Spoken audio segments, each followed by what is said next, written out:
What is everybody? Welcome back over here to Truth and Transparency. Tuesday all day today. We're going to switch up gears here, talk a little bit about the Sandra Birchmore case. And basically, Matthew Farwell was trying to get out of being a pretrial detainee and filed a motion. Well, the government fires back and says, hold my beer.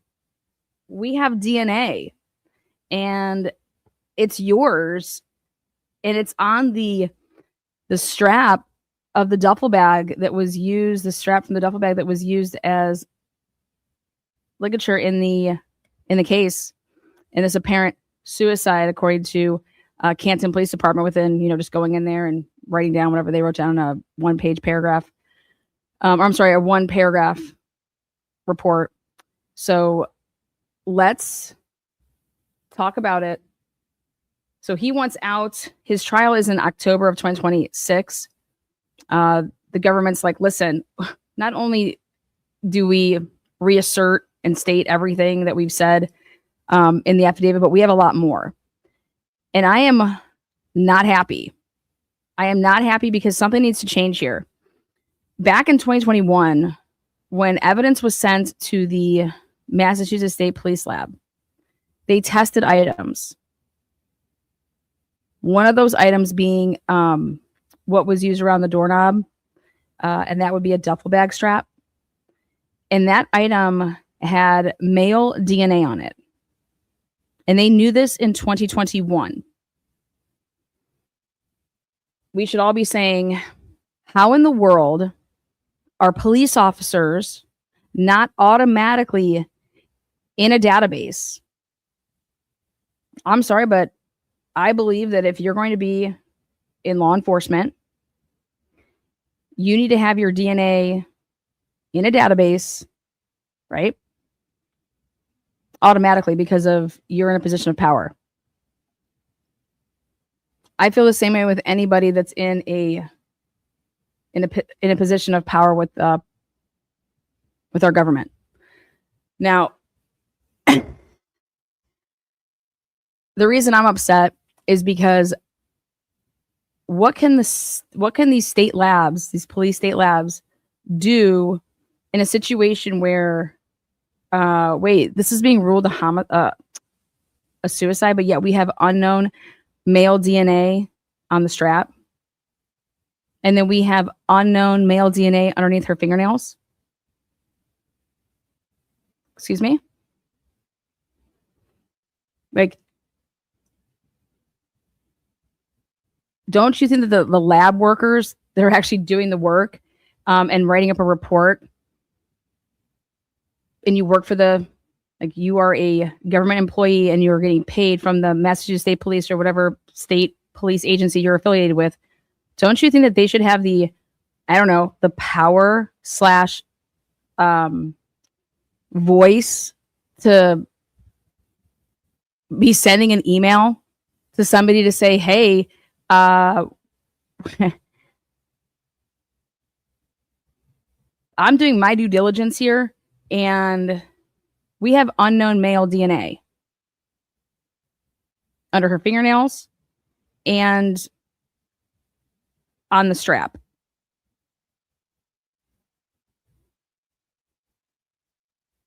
This seems to not be consistent with where's her DNA all over the strap. Her DNA should be, she's the one handling it, right? So let's talk about it. So the facts described in the government's motion for detention, we all read that back when he was arrested in August of 2024. Okay. So now the government is saying that the evidence proving Farwell's guilt has only grown stronger. Nevertheless, Farwell moves this court to release him into the community just months before he stands trial. So just to refresh us all, these are important dates, which is he was arrested on August 24, 2024. At his arraignment, he agreed to just voluntarily be in detention. Like, he didn't fight. He didn't try to make bail, nothing. On October 28th of 2025, the grand jury returned a superseding indictment, adding an additional charge for killing Birchmore and her unborn son. So if you guys did not know, she was actually carrying a boy. I think in reports it was just like her unborn child. Well, now they're coming out and saying, hey, it's a boy. This case is set for a trial to begin on October 5th, 2026. So this is now the government, the feds over here, saying, it's actually the Attorney General's office. They're saying that there's evidence supporting detention is even stronger now. And why? Well, right here. Now there is DNA evidence tying Matthew to the murder of Birchmore and her unborn child. There is additional corroboration indicating that Farwell committed when he sexually abused when she was a 15-year-old. There is more evidence indicating that he killed her to avoid accountability for other federal crimes, and that this was a well-planned in advance event for him. So let's go to this. DNA was on the ligature around Birchmore's neck. When I read this, I said, this is ridiculous. This is ridiculous. New DNA evidence ties Farwell both to the crime scene and the murder weapon. By way of background, in May of 2021, the Massachusetts State Police Crime Laboratory conducted tests and found DNA on multiple items. The state investigators recovered from the scene, which was Birchmore's apartment. Birchmore's underwear tested positive for the presence of sperm cells. She had fingernail clippings tested positive for the presence of DNA, and the ligature that was around Birchmore's neck tested positive for the presence of DNA, specifically male DNA. However, despite detecting DNA on these items, no meaningful conclusions could have been drawn from this evidence in 2021. When I was reading that sentence, I was like, oh, wow, did they use like IgG? No, this is why they couldn't do anything meaningful with it. That is because the state investigators did not obtain DNA from Farwell or anyone else. This needs to become the Sandra Birchmore. This needs to become a new law. The Sandra Birchmore law. Because if there was, just like we run it against CODIS, we should be running stuff against the police database. And this is the perfect example of why I think it should happen. But why I am pissed is because they knew. So regardless if it was, they found it in 2021, you guys, they found it then. It wasn't like they just found it now because they tested items that they didn't test then. They knew it existed in 2021. Okay. Which would, those of you guys want to talk about the conspiracy with the Sandra Birchmore case and John O'Keefe? Well, here could be your potential link. Because they knew that this existed. He was in, I get it, a Boston Cop, but the line of work that he did. Okay. But they knew that the male DNA existed on the item that was used that they're claiming that she used on herself. But it's there. Nonetheless, it's there. And like, hello. They knew it. They fucking buried this shit. That changed in August of 2024 as part of the federal investigation. The FBI obtained a federal search warrant authorizing agents to obtain a DNA sample from him. Farwell's DNA was compared to the DNA found on the ligature from which Birchmore hung, as well as the DNA underneath her fingernails and the sperm in her underwear. Well, Farwell correctly states in his memorandum that his DNA was not found under Birchmore's fingernails. He fails to mention that his DNA was found on the ligature that tied Birchmore's neck to a closet door handle. The presence of Farwell's DNA on the murder weapon, i.e., the strap used to asphyxiate Birchmore, is, of course, highly inculpatory. You think? I love Leah, who wrote this. So well written. Furthermore, Farwell's sperm cells were found in multiple locations on the underwear that Birchmore was wearing when she was found dead on February 4th, 2021. Now, I've concluded in my own brain that this happened because they had sex, and I think that she had her underwear on and it was a panties to the side sexual encounter. And that's why it then, his sperm cells were on there. So maybe that's too much information, but that's what I believe. Also consistent with a forced potential unwanted act. The presence of Farwell's sperm in Birchmore's underwear renders it highly likely that he lied to Massachusetts State Police detectives during his brief interaction with them in the school parking lot on February 6, 2021, when he claimed that he last had sex with Birchmore in October of 2020. So let me get this straight. You're going to try to tell a jury that Birchmore just didn't wash her clothes. Meanwhile, she was running a load of laundry when this happened. This lie is relevant to Farwell's state of mind and his guilt, and his consciousness of guilt. Farwell's federal warrant compelled DNA sample also provided insight into the paternity of her unborn son, whom Farwell is also charged with killing. The DNA evidence excluded him as the father of Birchmore's unborn son. However, in light of the evidence that Farwell had unprotected sex with the 23-year-old Birchmore repeatedly and intentionally for months on days she was ovulating, it is not surprising that there was not a single electronic communication between Birchmore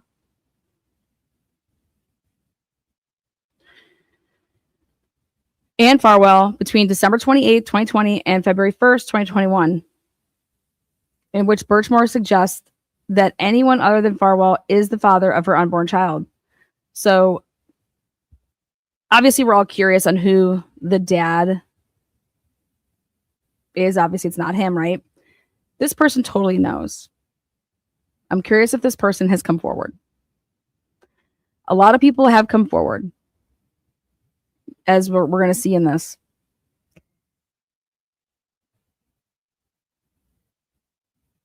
Also during this period, there are no text messages between the two in which Farwell denies or doubts paternity. Rather, the evidence indicates that Farwell believed that he was the father of Birchmore's unborn son. It is the fact that Farwell held this belief and not the fact that he was mistaken that will be most relevant at trial.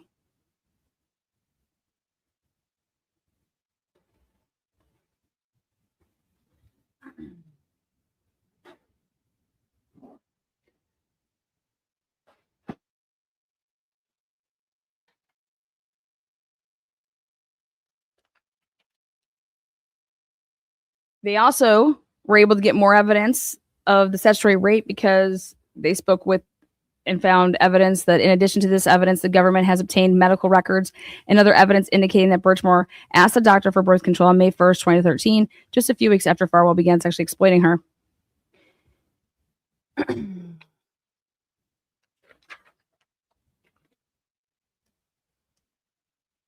There is more evidence that Farwell killed Birchmore because she was a victim of his federal crimes, which included deprivation of rights under color of law, coercion, and enticement of a minor, and wire fraud.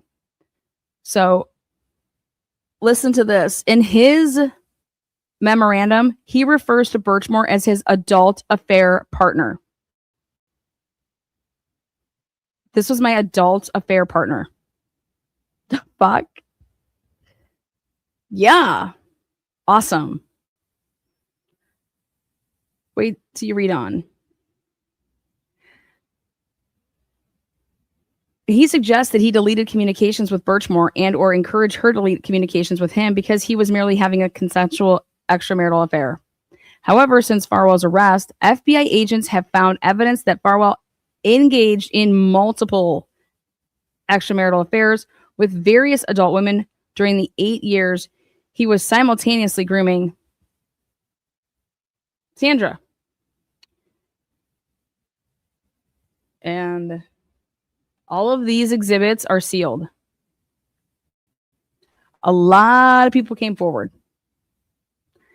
Multiple witnesses disclosed to the FBI that Farwell had told them about at least one of his extramarital affairs, and guess what? Sandra Birchmore was not one of them. By contrast, Farwell endeavored to maintain the secrecy of his long-term sexual relationship with Birchmore. So each person that the FBI talked to, they would mention that they knew of another person, but nobody knew of Sandra.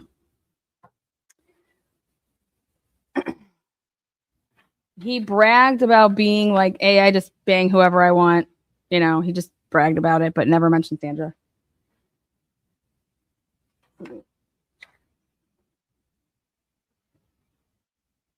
Okay. Okay, wait.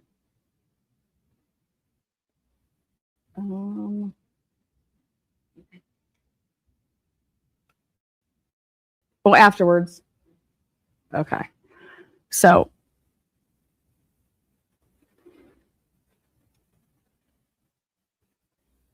again, since his arrest, FBI agents have honed in on evidence indicating that Birchmore knew she was a child sexual exploitation victim. Can you believe that? And she was willing to leverage it to get what she wanted from him. In text messages with friends, Birchmore referred to herself as a victim of his crimes. After learning she was pregnant, Birchmore became even more assertive and resistant to Farwell's manipulation. Birchmore contacted attorneys, plural, to begin planning for potential issues related to paternity, child custody, and support. FBI agents have interviewed multiple witnesses and reviewed Birchmore's communications that indicate that Birchmore had a plan to obtain his assistance financially in support for the child they both believed he fathered. And these communications indicate that Birchmore was willing to use her role as a victim of his sex crimes to ensure that she and her unborn child would be financially secure. There is additional evidence of his state of mind. So in addition to the things that were mentioned originally, this is the stuff that's in addition. Several of Farwell's former colleagues at the Stoughton Police Department have provided evidence that corroborates Farwell's mounting stress in January of 2021 and tends to prove the government's theory of premeditation. One witness indicated that when he was at work in the fall of 2020, Farwell started texting feverishly and taking private phone calls. When the witness asked Farwell what was wrong, Farwell indicated that he had to, quote unquote, put crazy back in the bag and then everything would be okay. Again, these are all sealed. On February 2nd, 2021, while Birchmore lay dead and undiscovered in her apartment, Farwell uncharacteristically texted this witness to ask the witness if the witness was working and whether anything was going on at work because he was, quote unquote, bored as hell sitting in the hospital while his kid was just being born. He was writing this.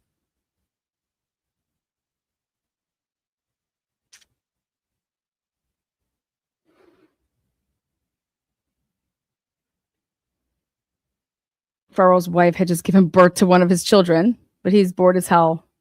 The witness recalls this being the first and only time that Farwell expressed any interest in what was happening at the Stoughton Police Department when he was not on duty. Fucking idiot. Of course, however, the timing of this check-in makes sense because Birchmore was dead and there had been no public reports of her death.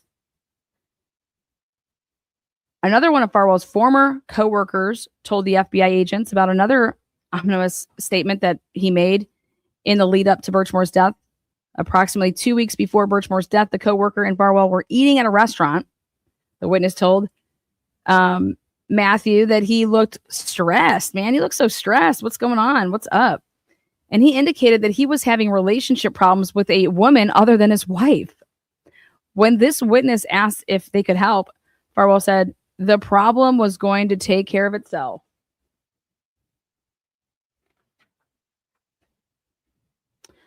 The foregoing new evidence is important because it's inculpatory, but it also reveals that as the pressure mounted in January and February of 2021, Farwell devised a plan to kill Birchmore. This track record should give the court pause, especially anticipating that a similar pressure will grow as trial in this case approaches. Love it. The evidence of Farwell's reaction to life-altering pressure demonstrates that the court cannot be assured that he will comply with conditions as that date approaches. The court should reject Farwell's argument about risk of flight and obstruction. This is so great, this part. Yeah, quickly go and thumbs up the video or thumbs it down. Haters, love it. This is crazy. I cannot believe that he's not getting the death penalty. Why the fuck do we have it? I don't understand. Not saying that I'm like a proponent of it, but like, it's just like, I'm telling you, the only reason we have it is for leverage. Is to bargain with it. Farwell's decision to remain in Massachusetts when he believed he had avoided prosecution does not mitigate the current risk of flight. So this is great how she sets this up. In his motion, Farwell argues that he is not a flight risk because he did not flee in the years between Birchmore's death and his federal arrest. And she's like, yeah, because the motherfucker thought that it was over. He didn't know that he was being investigated. The court should reject this argument because it ignores the critical change in circumstances since his arrest. In the time between Birchmore's death in August of 2024, Farwell believed that he was not the subject of any criminal investigation. He had a good basis for that belief. For much of that time, there was no criminal investigation into Birchmore's death. Fuck yeah. Twist it. That is totally a slap in the face to Massachusetts State Police, Canton, anybody that had a hand and was at that crime scene and that knew. That is the biggest slap in the face of bag of dicks. Take it as it should be. All these people should lose their fucking jobs. Anybody that protected this, because he was protected. To the extent that there was any short-lived criminal investigation, at no point was Farwell seriously considered as a suspect in a homicide. He did not know or suspect that he could face life in prison until the FBI arrested him in August of 2024. From that point forward, Farwell's incentive to flee has changed drastically. On February 6th of 2021, employees of Birchmore's apartment complex informed the state police that they had security footage from February 1st, which showed a then unidentified masked man entering Birchmore's apartment building after she was last seen alive earlier that day. Do you understand how like untouchable this man like thinks he is? That he could just walk in. He didn't even try to fucking destroy the cameras. I can just walk in and I'm going to have my COVID mask on, so it doesn't matter. And no one's going to know who I am. No, it wasn't that. It was, I know who's going to be investigating this and it'll be listed as a suicide.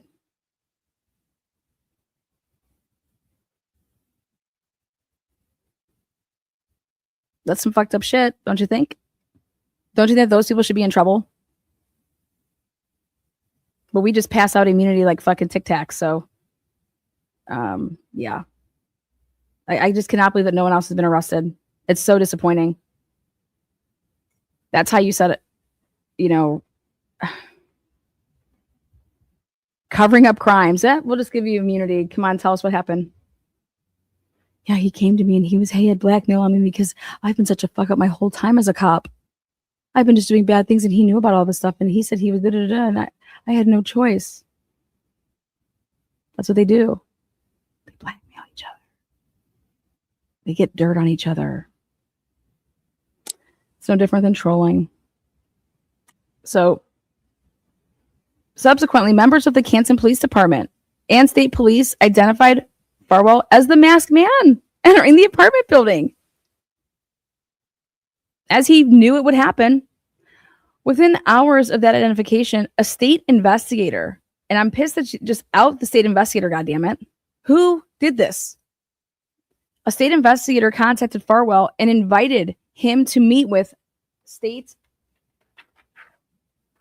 investigators at the parking lot of a local elementary school.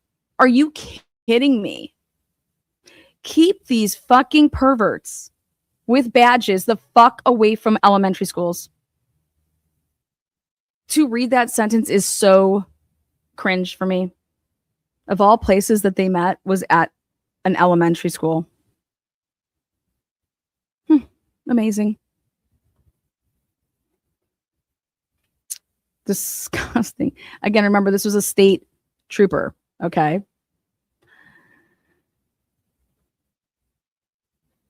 There, they discussed Birchmore's death for approximately 30 to 45 minutes. During that conversation, Farwell was not asked to provide a DNA sample or any evidence whatsoever from his personal phone. After the February 6, 2021 conversation with the state investigator, Farwell retained possession of his personal cell phone for 3 days. After that 3-day period, state investigators asked Farwell for consent to search his phone. Farwell declined, said, out of here. He declined to permit state investigators to search his personal phone. On February 9th, though, 2021, he consented, though, to a limited search of messages just between him and Birchmore. However, he indicated that he had already deleted these messages, claiming he did so after he broke up with Birchmore on February 1st, 2021. I went there to break up with her. As a longtime law enforcement officer who had previously partnered with the state police in Norfolk County, Farwell knew that if any meaningful state investigation were ongoing, his DNA would have been compelled and his devices would have been seized. This is how he knew that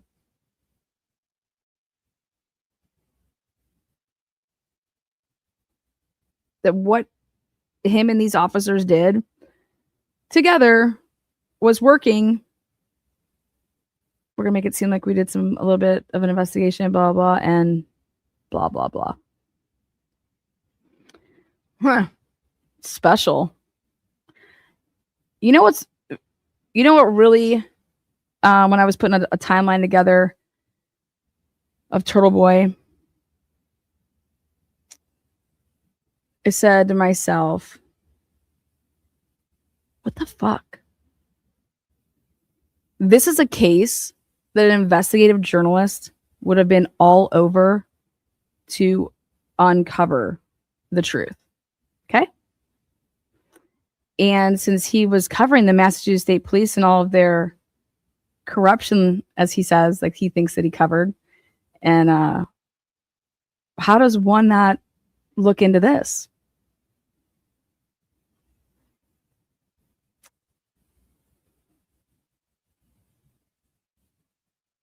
Go back and listen to what Turtle Boy has originally said about Sandra Birchmore. And the way that he talked about Sandra Birchmore is the same exact way that all of these little piggies talked about her. Yep, them's the facts. Swallow that. This is in his back fucking yard. And he can't even, that's when just like, you're part of it. You're part of it.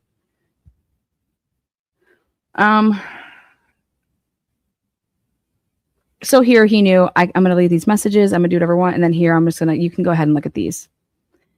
Okay. So, here Farwell knew that no search warrant had been conducted at his home to search for clothing he was wearing the night of the murder. No location data related to his phone was sought to determine where he went before or after the death of Birchmore. Indeed, after giving state investigators his phone on February 9th, Farwell told at least one witness they won't find anything because he had wiped his phone. Who is the person that whistle blew on that shit? Well, we're going to find out one day because that shit's sealed right now. But that statement, they won't find anything because he had wiped his phone. Okay. Good to know. Thanks. He told that to somebody, and somebody has known it for how long and didn't say anything until the feds arrested this man? And now they only are saying something because they want a deal? Why are you dealing with these fucking people? Come on. It's disgusting.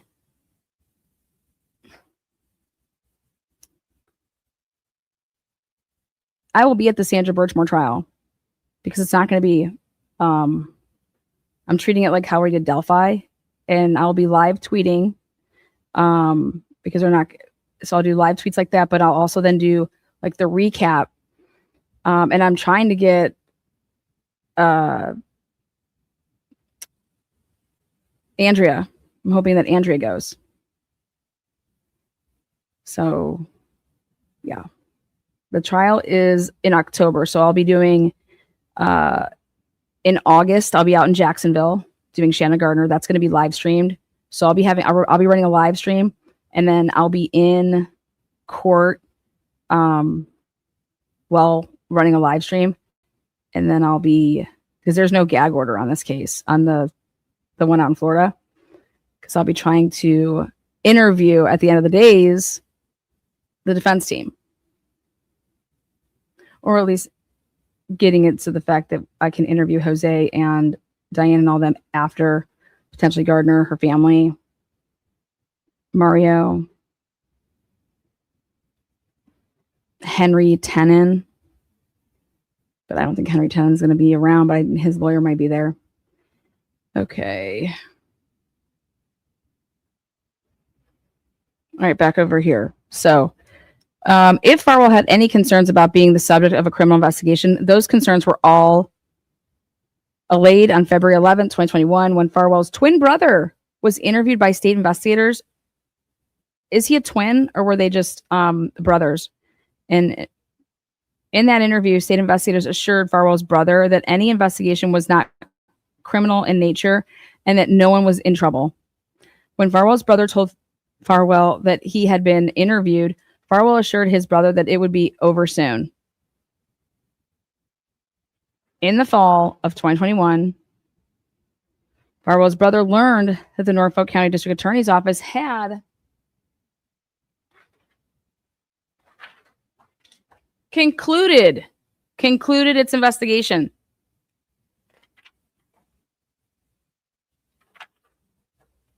Again, that was in the fall of 2021. Indeed, Norfolk County District Attorney's Office records indicate that the office's investigation was officially closed at least by August of 2021, if not earlier.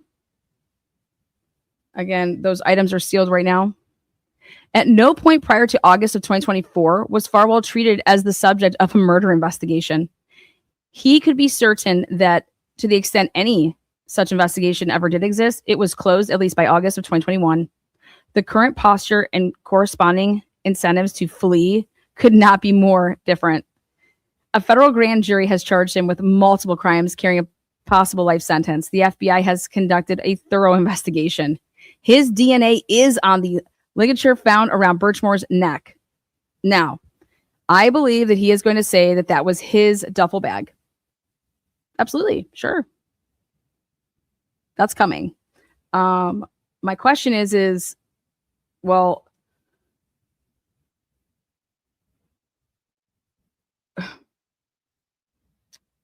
what is Sandra Birchmore's DNA? Because they don't talk about that at all. Was her DNA on this? Was a duffel bag even found? Were there pictures to show a duffel bag? So I think he's going to, but how is he going to say that? He's going to testify? You know, how are they going to say that that's his duffel bag? Yeah. That'll be interesting. Witnesses have shared their recollections of his incriminating statements, and the court has set a trial date. New evidence supports a finding that Farwell presents a serious risk of flight and obstruction. Farwell's post-offense conduct includes his efforts to falsely portray Birchmore as suicidal and other criminal conduct involving extremely risky behavior. For background, out of the dozens of witnesses FBI agents have interviewed, not a single witness has indicated that Farwell expressed any remorse regarding Birchmore's death. Quite the opposite. At least one witness told agents that Farwell joked about it. Witnesses also indicated that after Birchmore's death, Farwell was spreading rumors about Birchmore's mental health struggles, likely in an attempt to influence those who might be wondering whether he was responsible for her death. Farwell made other attempts to lead people to believe that Birchmore died by suicide. Two witnesses separately disclosed that in the months after her death, while he was on leave from the department, which, why was he on leave? Farwell purported to reenact her death. Now, according to a witness disclosures, at a small private gathering, an intoxicated Matthew Farwell was discussing Birchmore's death. During that discussion, now, he sat down under a doorknob and demonstrated the position in which Birchmore was found, assuring the skeptical witnesses that it was possible for someone to commit suicide in this manner. This is crazy. This is sick. And guess what?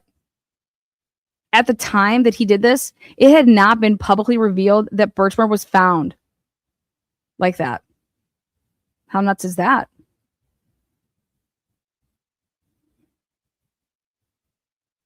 He's sick. And guess what? The people that didn't say anything about this are sick too. In addition, even though the defendant did not flee before the FBI arrested him, there is evidence that Farwell engaged in other criminal conduct during the period between Birchmore's death and his arrest. Specifically, there is evidence of a sexual incident involving a young adult woman that took place after Birchmore's death. I said, what the fuck? This young woman reported to local police that in the summer of 2021, she met him at a bar. The woman reported that Farwell bought her an alcoholic drink. The next thing the woman remembers that night is waking up naked in her bed as Farwell was walking around her bedroom looking for his keys. The woman does not remember how she got home and indicated that her lack of memory was wholly inconsistent with the 2 or 3 alcoholic beverages that she had consumed. She disclosed that her neighbor had also texted her twice that night because he was concerned that a truck was idling in her driveway and a phone inside the truck was audibly ringing over and over and over again. After the incident, the woman was concerned about what, if anything, had happened, so she texted him. Farwell responded by confirming that they had sex and told her that they should do it again.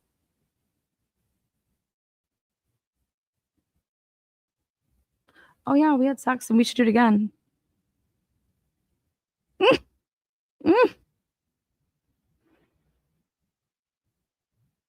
Unfucking believable. She reported this. I want to know when she reported this. She reported this. FBI agents interviewed another person who was with Farwell on the night of the foregoing incident.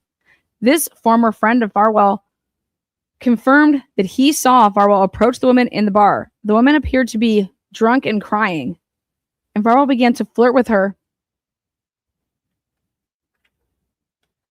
The former friend confirmed that Farwell and the woman left the bar at the same time.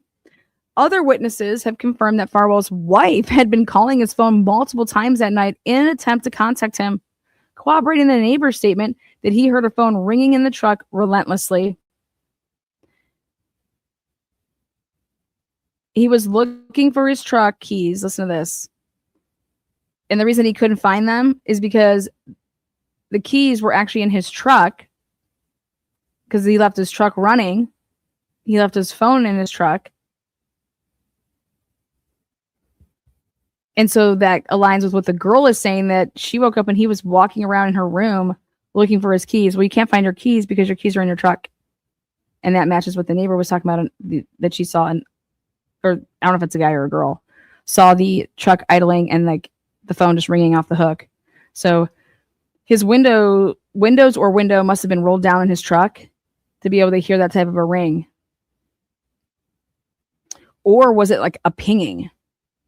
You know, if you have Find My iPhone and you hit it and it will then send off like a ridiculously loud. Yeah. So I'm curious if confusing like the ringing with the, yeah. How does a woman not, girl, you knew he was cheating on you left and right. I'm sorry. Like, how do you not know? Motherfuckers going out with friends and not come, get the fuck out of here while I'm at home with the kids. Yeah. Never happening.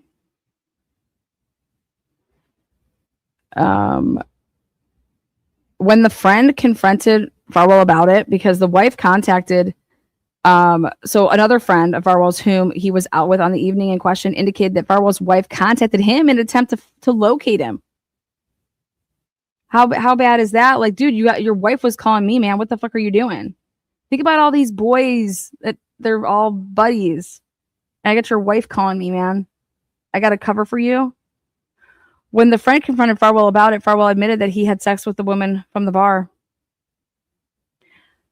Farwell's attempts to persuade witnesses of a false narrative regarding Birchmore and the circumstances of her death, as well as the evidence of his alleged sexual conduct with an incapacitated woman following Birchmore's death, are circumstances alone that should give the court pause when deciding whether to release the defendant.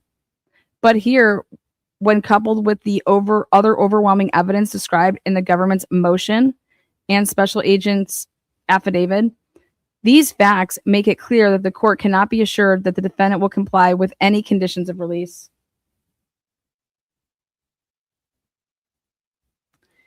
Now, Farwell's motion is 30 pages. Printing it off now. So this was in response to his 30-page motion.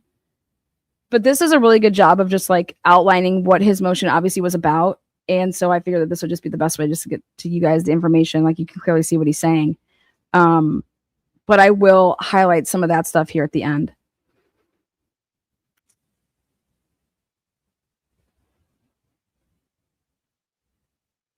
Now, Farwell's arguments are without evidentiary support.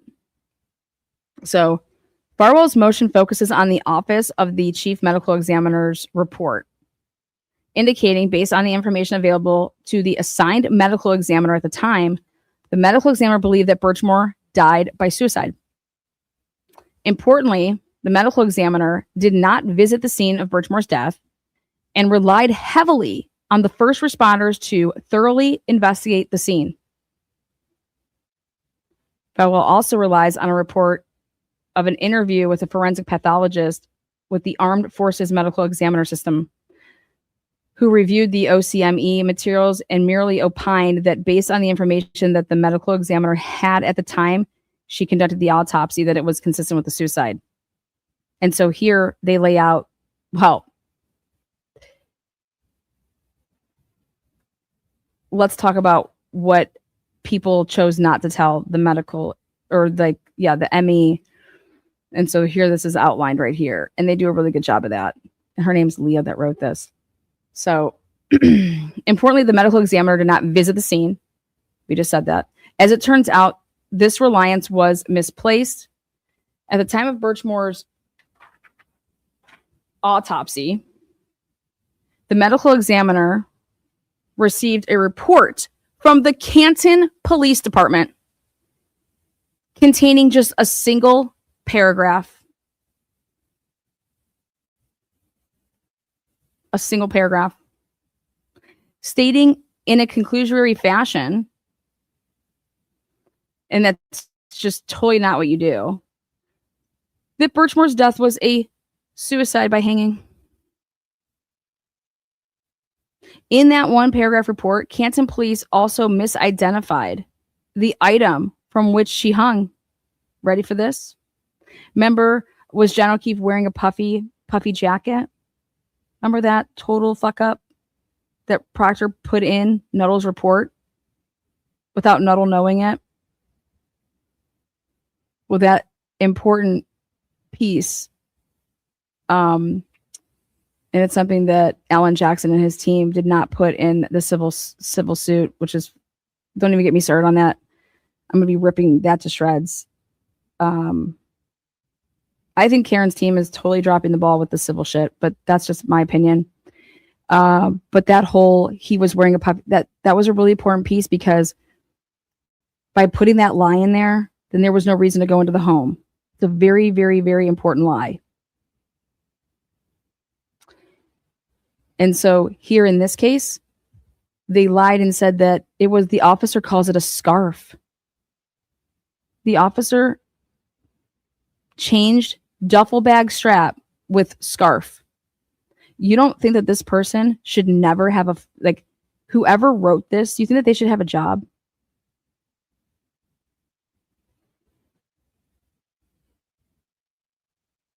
That would be Lank, Kevin Albert, those types of people that responded to this. It's disgusting. It's sickening. A scarf versus a sports duffel bag strap. Disgusting. So the officer calls it a scarf. It was a duffel bag strap.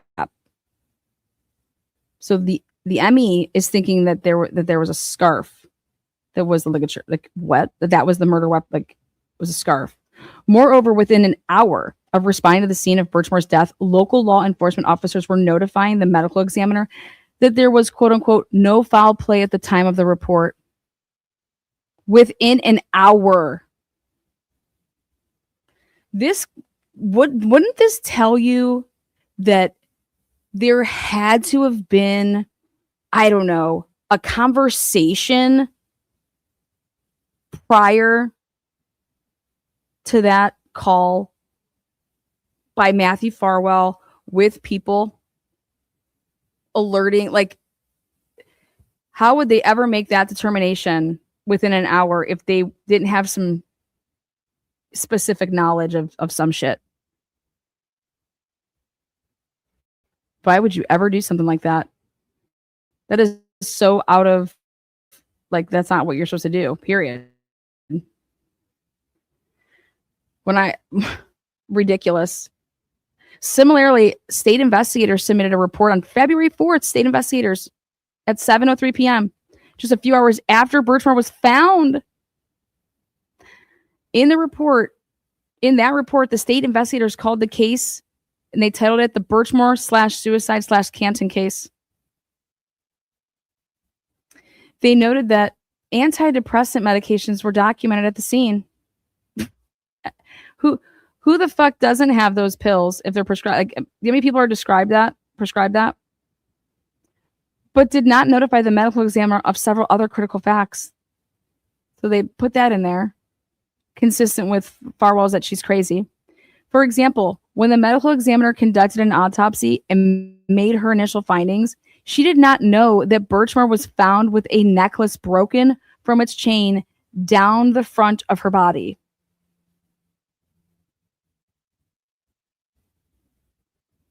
This evidence, which is consistent with a struggle, was not given to the medical examiner. State investigators did not preserve the necklace for the medical examiner to inspect. Further, at the time of the autopsy, no investigator had reviewed Birchmore's cell phone.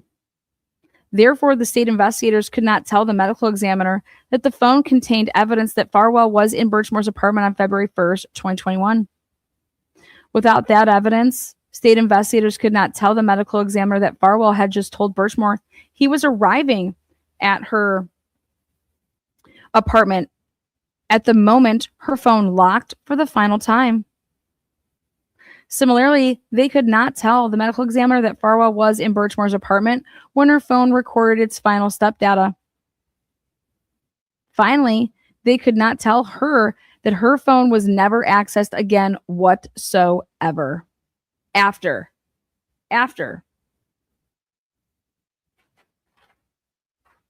Matthew Farwell was seen on surveillance video leaving her apartment. Had the medical examiner known that someone was with Birchmore when her phone activity stopped and the last time her movements were recorded, she could have considered these facts when making her determination in this case. Nor did the medical examiner have the benefit of the DNA test results that now show that Farwell, the person who was in Birchmore's apartment when her phone stopped moving, also left his DNA on a ligature from which she hung. Because state investigators had not reviewed Birchmore's electronic devices, the medical examiner did not know that Farwell had a history of choking Birchmore during sexual encounters. She did not know that Farwell had engaged in a new pattern of domestic violence in early January 2021. She did not know that Farwell had recently searched the closet near where she was hung. How about the government coming out and laying all of this shit out? You want to try to get out? Hold my fucking beer. Give it up for this FBI or this Attorney General, Leah, I forget what her last name is. She's like, hold. She's going ham on this cop.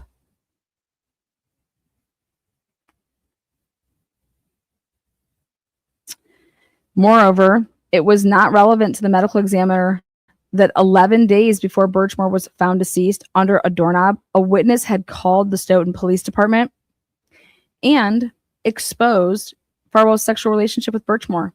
No one told the medical examiner that Farwell reacted by warning the Stoughton Police Department employee never to tell anyone about the call and sending Birchmore angry text messages about the serious nature of that disclosure. Finally, the medical examiner noted, but did not understand the significance of the perimortem injury to Birchmore's clavicle. At the time she made her findings, the medical examiner did not notice that the injury to Birchmore's clavicle, which was caused while Birchmore was alive, matched the buckle of the knot found behind Birchmore's head, suggesting that she could not have died in that position in which she was found.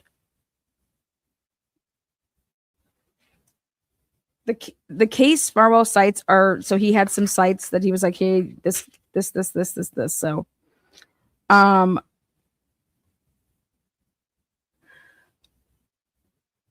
lastly, the government observes that much of the defendant's memorandum is devoted to portraying Farwell as a family man and a war hero. Fuck out of here. Touch your fucking toes, Maddie. Touch them, baby. I'll give you a strap with a big 10 inches. You know, they got these new ones that you could fill them up and they squirt shit so you can actually feel. That's the type of strap I know about. Scarf. You like that, Mary? Thought you would. This piece of shit. He's an Uber. He looks like fucking. He's just a. Let me just fucking throw up in my mouth. By the way, I was watching videos today, of being in space, because like weird things pop in my head, and I wanted to know how astronauts brush their teeth, go to the bathroom, and vomit. How they handle that. So in case you guys are wondering, you guys can get some really good videos out there. Show them to your kids. It's so interesting of the, the gravity and how water is handled in space. So I'm gonna show my son about it.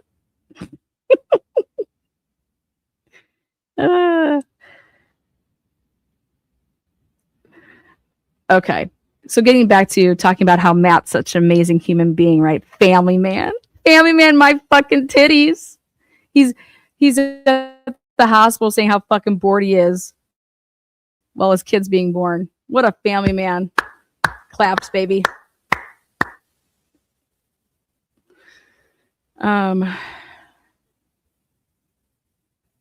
Okay. So, however, the defense fails to address the additional evidence about Farwell's that pertain. It's pertinent to his characteristics that show that Matthew is a danger to the community and a risk to others. For example, the government's memorandum in support of detention summarized Farwell's long track record of using physical and sexual violence, including deeply troubling evidence recovered from his phone.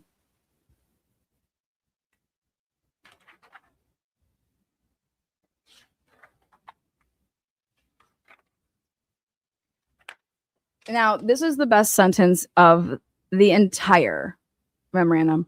While honorable military service is always a laudable characteristic, Farwell's ties to the community and years of service failed to stop him from sexually exploiting Birchmore and murdering her and her unborn child. Fucking dropped her titties and threw them in his fucking mouth. Right there, submitted. Our girl, Leah. Leah gets the award for bad bitch, okay? What about my ching ching ching? There you go, Leah. Leah just said, here you go. All of that shit, and yet guess what? His ties to the community and years of service failed to stop him from sexually exploiting Birchmore and murdering her and her unborn child. Amazing. I mean, wow. Love it. Love it. And look at this. This is one of their exhibits. Farwell's one of his exhibits was this fucking shit. Look at this.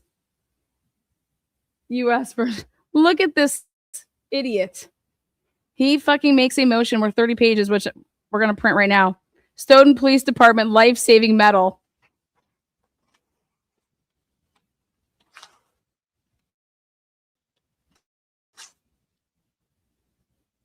There you go. What a fucking idiot.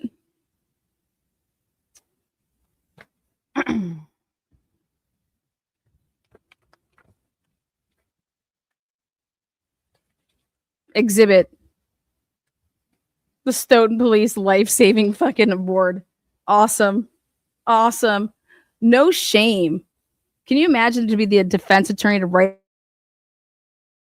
up that shit? That's the only thing that would bug me, man.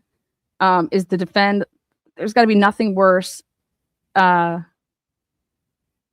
knowing as a defense attorney, hey, this person has rights. And so it's like, I'm going to defend your rights, motherfucker. All right. But if you think I'm going to peddle your shit around, woo, hell no, you know? So that's what I think about that. There you go.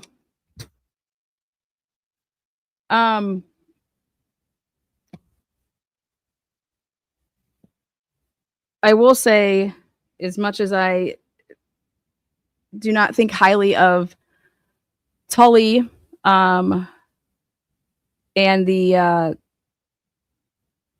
shit that he's done, I have no idea what Alan Jackson and the rest of Karen Reed's team is doing with their filings.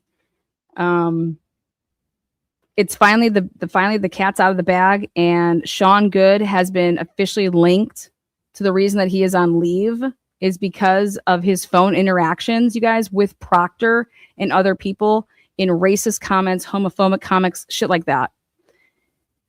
So that came out a couple of days ago in a filing, and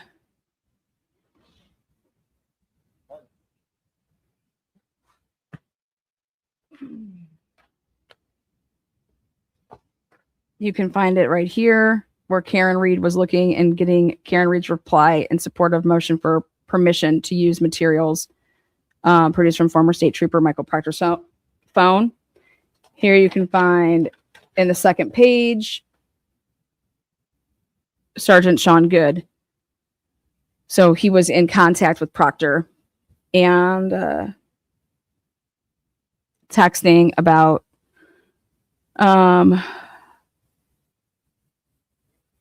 well, it's all underlined right there. Next, really quick, I went through Brian Tully's response. Now, Yuri Buchanan's response I went through yesterday, and he basically is, him and his attorneys are treating it as a, hey, yeah, let's be snarky. Okay. Well, Tully's attorney is like treating his defendant, Lieutenant Brian Tully's motion to dismiss plaintiff's amended complaint and memorandum in support thereof. I want to show you just one part of this because it bothers me.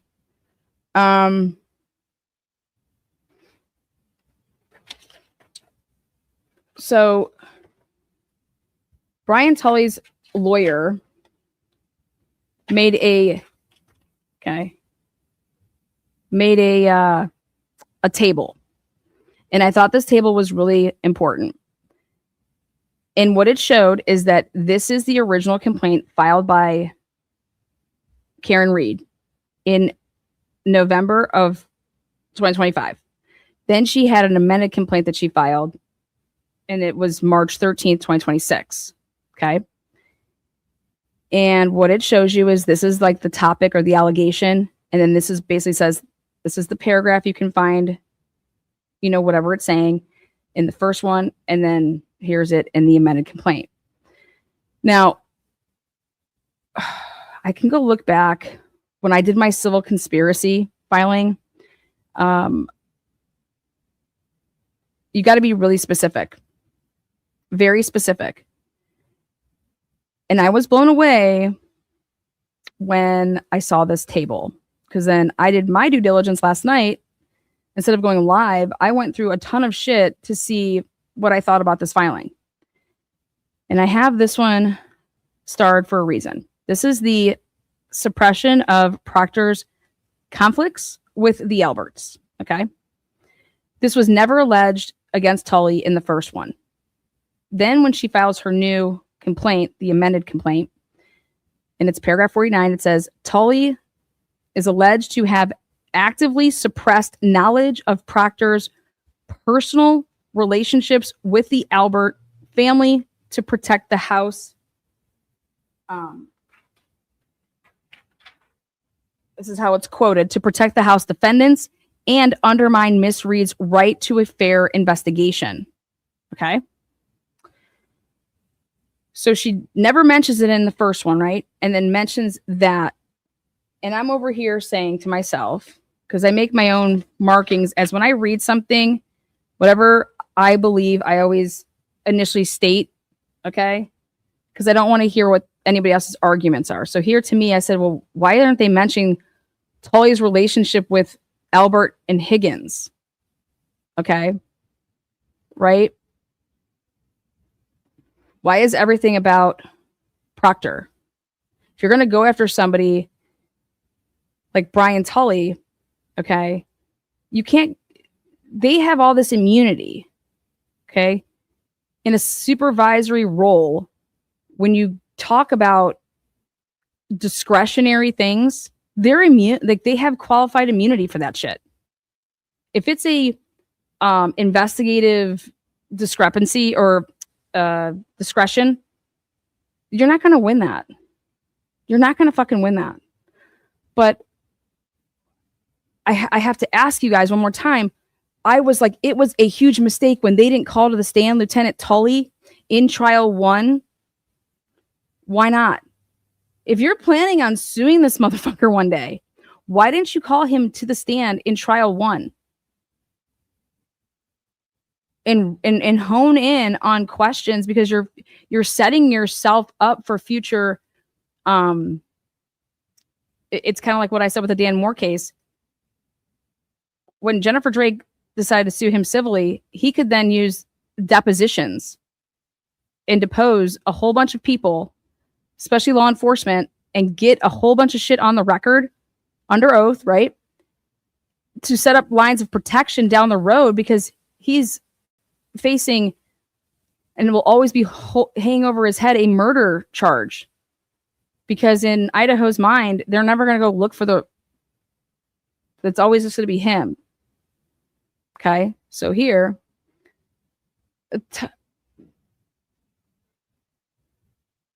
Tully wasn't The defense didn't ask Tully any questions. The defense asked Tully like 3 questions. Go look at trial 1. Go look at trial 1. The defense didn't ask that man fucking boo diddly dick. But more importantly, if you want something, you got to put people on notice. So if I bring it to your attention, so let me ask you this. Why aren't you writing in your complaint that we basically put it on notice that Proctor's relationship, okay, with all of these people, right? To the point that the one thing about the love letters that Mark Betterow has been writing for Turtle Boy, the one and only good thing about his love letters are that's called notice. Okay? When you're bringing information to the table, that's notice. Hey, this and this and this and this and this and this and this and this. Da, da, da, da, da, da. Also, where was these motions to compel things? Why wasn't there a Franks hearing? Okay. Things that Karen Reed in her power to do. Because what I want to show you here, you got to be really specific. So they make none of these allegations in the first time about Tully. But here in the amended complaint, Tully alleged to have actively suppressed knowledge of Proctor's personal relationships with the Albert family. That is not specific. That's conclusion. How do you know that Tully knew about personal relationships? That's how you have to lay it out. You have to say on such and such date, or Tully is signing off on every single one of Michael Proctor's reports. Okay. But these conclusory statements are not doing Karen Reed any fucking good. In fact, it's like what you're not supposed to do. So here, I then get to failure to search the house / interview house defendants. Allegations directed primarily at Proctor and Buchanan. Tully not specifically named. Then you get to the amended complaint. And now these paragraphs 50, 51, 66, 68, 78, and 81, all Karen's team does is they expand the paragraph to now explicitly just name Tully alongside Proctor and Buchanan in each specific investigative failure, including failure to search the house, failure to investigate Higgins, failure to corroborate house defendants' stories, and failure to investigate 90-minute discrepancy, R.E. Caitlin Albert.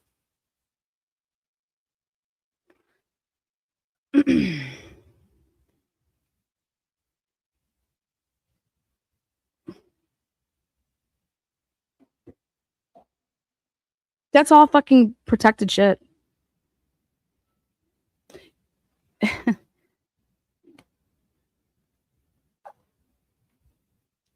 This is where you would have honed in on actions.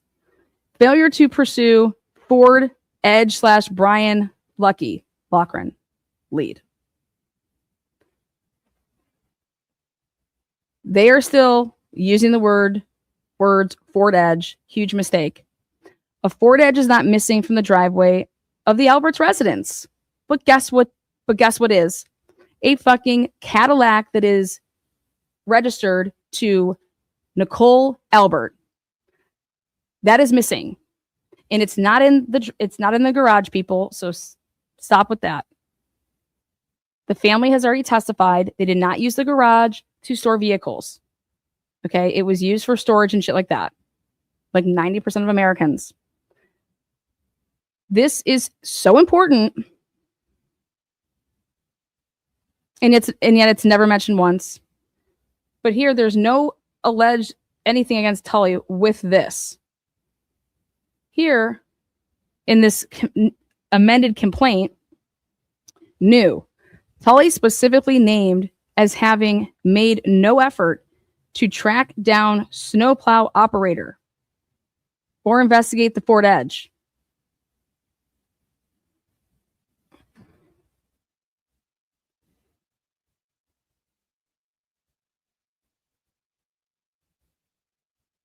Unfortunately, that none of that fucking matters.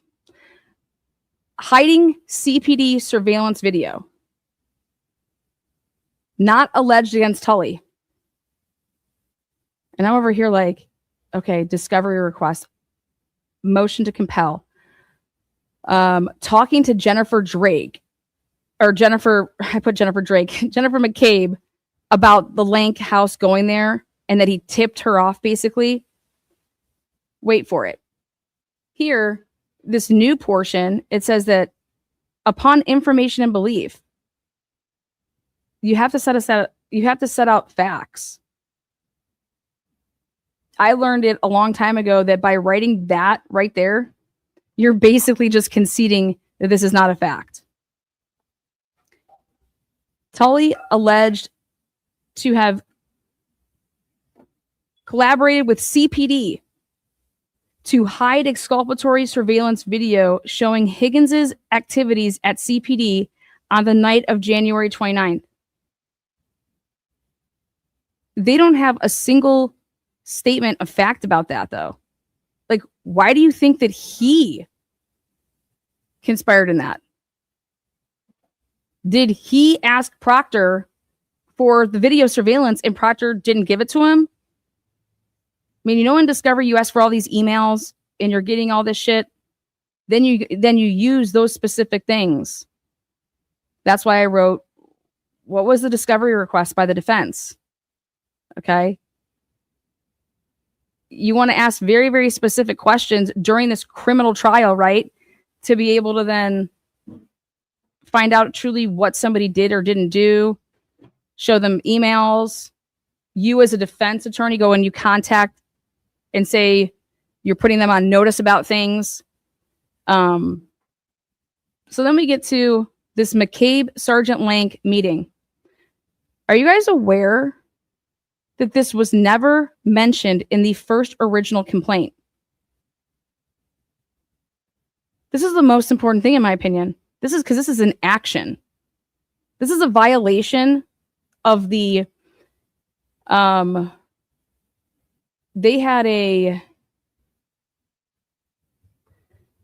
defense provided discovery to Lally, right? And then Lally told Tully something, right? And then Tully calls in Jennifer McCabe, right?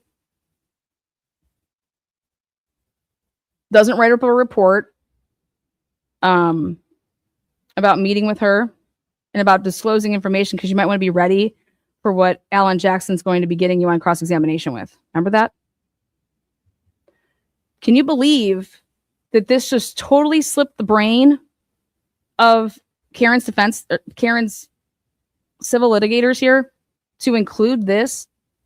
And then here, they don't do it until this amended complaint, which is now in these paragraphs here, new, Tully met with McCabe and NDAO only after Miss Reed's attorneys revealed McCabe's visit to Sergeant Lank's home. Neither Tully nor anyone else memorialized that meeting or McCabe's visit.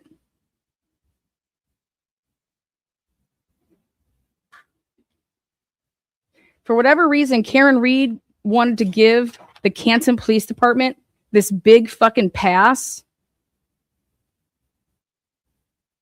They're the most involved in her demise.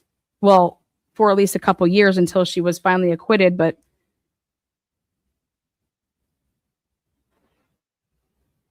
like that's like 1,000%. 1,000. MSP discipline reassignment. Tully disciplined and reassigned this date. Stripped of detective. That's all it said. Then look at this. Not alleged against Tully. Tully named as a defendant. Tully named as a defendant. And then all they did was over here, they just added on to try to get the specifics down. But they're failing at it. New. Proctor admitted informing Tully and others in February of 2024 of prejudicial text messages and Albert relationships, no member of the chain of command sought discipline until after Miss Reed's first trial.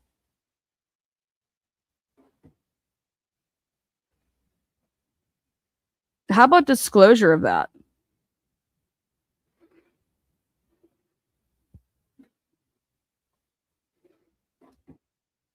How about using what Beverly Canone said, which was if they weren't having a second trial to begin with, then she would be granting her a new trial due to evidence that wasn't turned over. Remember? Supervisory liability. They're not going to get, this is going to be denied.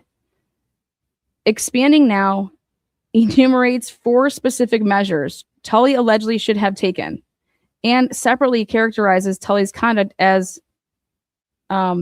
basically just shit. Tully now allegedly to have agreed. So this is what's wild to me. They're writing in a conclusory statement that Tully agreed to fabricate, plant, and manipulate evidence. New overt acts alleged including damaging taillight and depositing pieces at the scene. They're alleging this of Proctor, Buchanan, and Tully.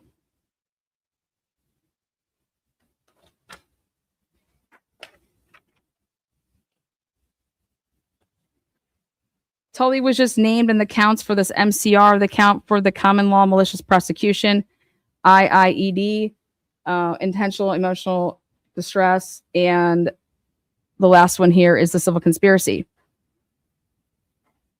As the table makes plain, the amended complaint's expansion of allegations against Lieutenant Tully is sweeping in breadth, but failing thin in factual substance.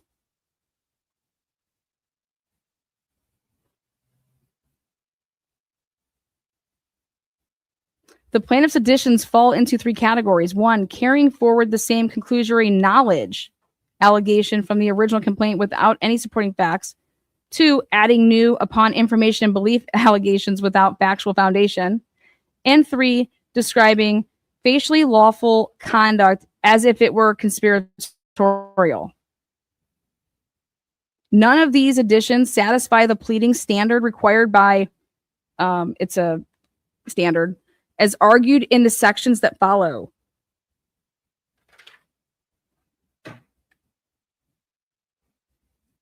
The amended complaint attempts to cure the deficits identified in Lieutenant Tully's original motion to dismiss. So he filed something after she filed the original complaint by merely inserting Lieutenant Tully's name into allegations primarily directed at Proctor and Buchanan. This approach fails as a matter of law. You cannot do this.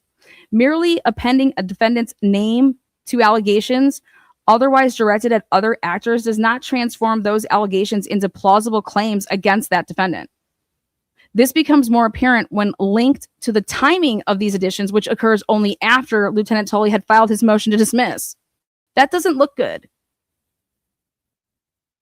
I thought that people were taking a lot of time into this. The amended complaint repeatedly groups Lieutenant Tully with defendants Proctor and Buchanan. You cannot do this. Like Proctor, Buchanan, and Tully and the MSP never searched for DNA evidence inside the house.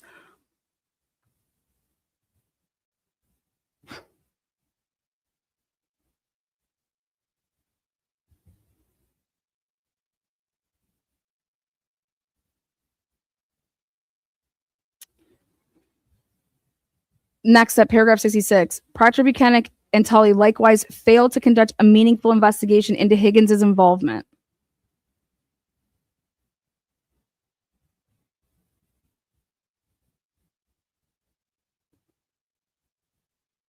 Proctor, Buchanan, and Tully accepted their coordinated statements without making efforts to corroborate their stories. Neither Proctor, Buchanan, Tully, Lank, MSP, or CPD ever further investigated this 90-minute discrepancy. How about this? The date of somebody's interview, right? When the report then was written, and when then Tully's name is attached to being the supervisor that looked at the report, right? That means you're signing off on it, right? So wouldn't that be you want to really, really focus on the clothing?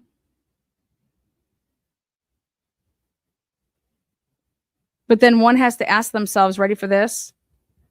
There was not a single suppression hearing that Karen Reed had. There was not a single, like I said, Franks, right?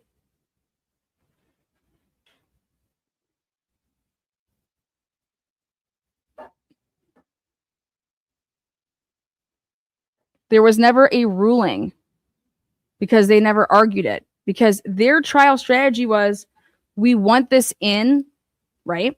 So that we can show how it's so unreliable. Number one. But number two, to show this conspiracy.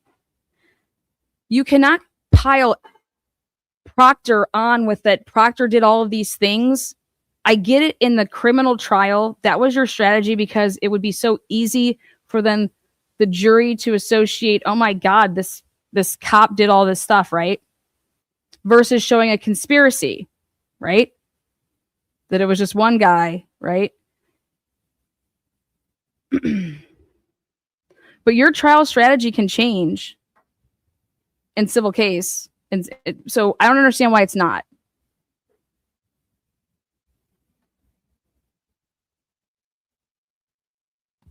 I don't understand why it's not.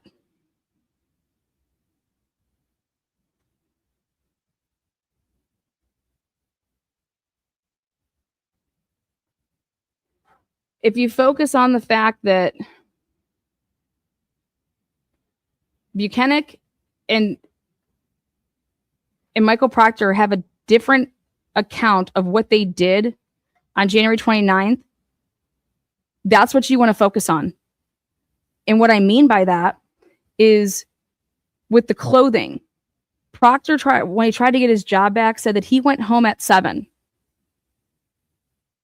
Buchanan's over here saying that, no, they went to the Norfolk District Attorney's office and they laid out paper and they were fucking putting the clothes out there to dry, wherever, all that bullshit.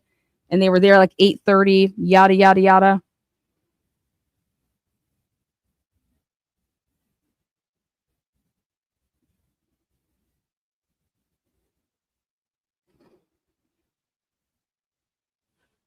Well, those are clashing.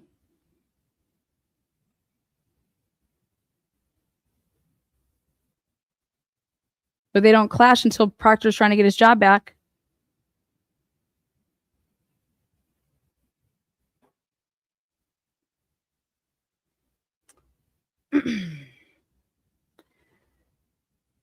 Neither Proctor, Buchanan, Tully, Lank, MSP, or CPD ever further investigated this 90-minute discrepancy.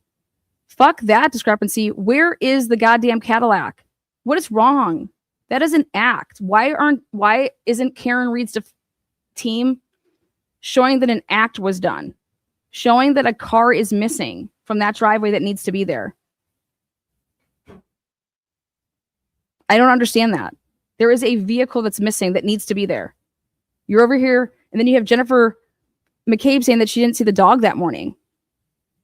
You have nobody testifying that they saw a dog in that house when they went in that house that morning. And you have a vehicle missing in the Cadillac. Okay? How is nobody putting 2 and 2 together? It's 1 + 1 here. Nicole Albert has a Cadillac. It's supposed to be in the driveway. It's not there. You have Nicole Albert being called by Jennifer McCabe an hour at 5:08. Now it's being alleged that Nicole Albert was not interviewed in that home that morning. And she was interviewed for the first time on February 3rd. You have Jennifer McCabe showing up to find John, right? And who's her first 2 phone calls with? Why is she calling her sister? Because her sister's vehicle is not in the driveway. Like, where's my sister? That would be a reason that you would call her, right? I know that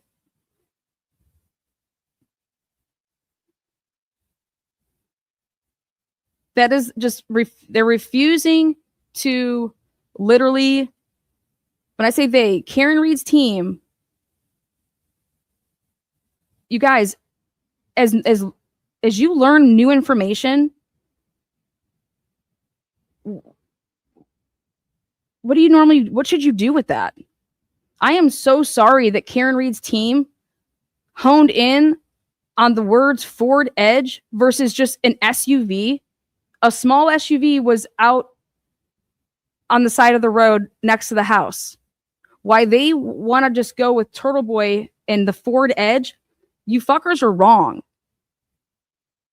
But how much more compelling is it that, oh, wow, the Cadillac's missing and Lucky is saying that there was an SUV out there?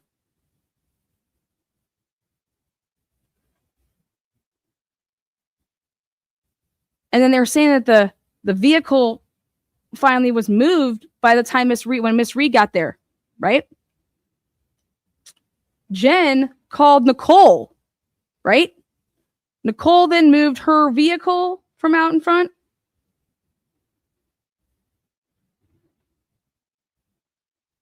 That vehicle is missing, but they still want to write fucking things about the Ford Edge.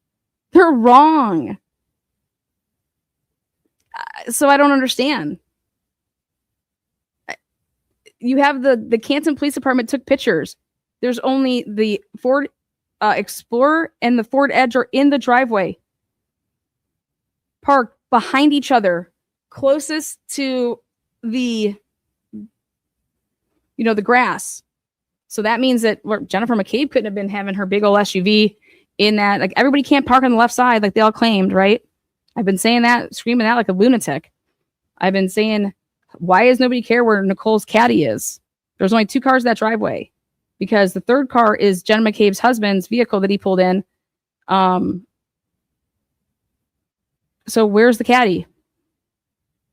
Where the fuck is the caddy? Nobody cares. How does Karen Reed's team not care? and then the police are just, they continue to get this huge big pass, and so do the House defendants, because nobody's talking about the right pieces of evidence. So I have no idea, no idea to this day why and how this is not getting out to Karen Reed's team to take the word Ford Edge and lose it from your fucking vocabulary, because it ain't fucking helping you. It's in fact hurting you.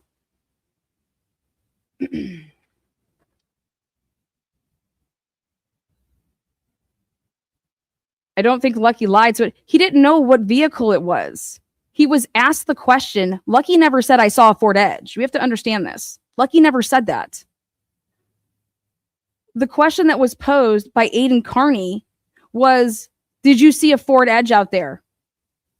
That's not how you ask somebody a question. You ask them a question like this. That term would be that way is a leading question. It's a loaded leading question. When you were plowing, did you notice anything when you were plowing Fairview? Well, not the first time.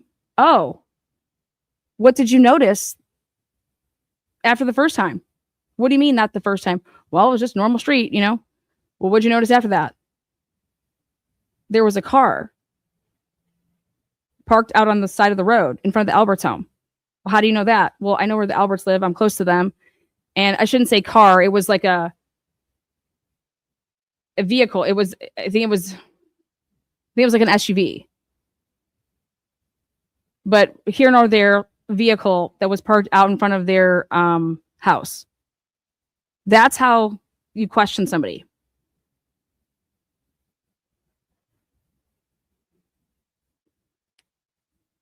And the term vehicle is good enough. So there's a vehicle out there, because then you have this. Oh, wow. Yep. There was a vehicle out there. Okay. Then you have pictures from the crime scene. And you're realizing, wait, there's a Ford Edge and there's an Explorer. Wait. Where's Nicole's car? Where's Nicole's caddy SUV? It's not there.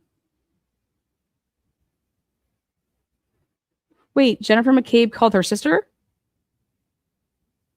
Nicole, who has the caddy? At 508? All these things that you're trying to allege and you're not using the right vehicle, are you people high? Because fucking, I don't know, maybe stop tipping the vodka at night when you're doing all these fucking, war rooms. Like, I'm sorry, but fuck, take your Ford Edge and shove it so far up your fucking asses. But that's how Lucky never said a Ford Edge. Lucky was asked, did he see a Ford Edge? And that was by Aiden Carney. And that's exactly what the state used, or the Commonwealth used, in saying that Tully's over here talking about was unreliable. Well, what's unreliable? And now you use this to burn them. Well, the fact that it was a Ford Edge. Okay, I agree with you. But there was a vehicle there, wasn't there? Yeah, there was a vehicle there. It's like giving somebody a 6-pack, a lineup. You're putting 6 photos in there and saying, here, do you recognize anybody? You don't put one photo in front of somebody and say, is this who you saw? Yep, that's him.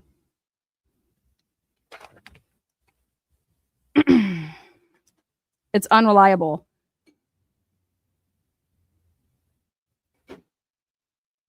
So going back to this Tully shit, the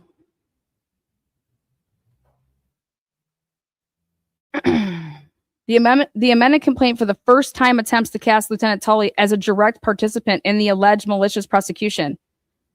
And so I want you guys to understand, in order to prove malicious prosecution, you have to first bypass this whole probable cause shit. Okay?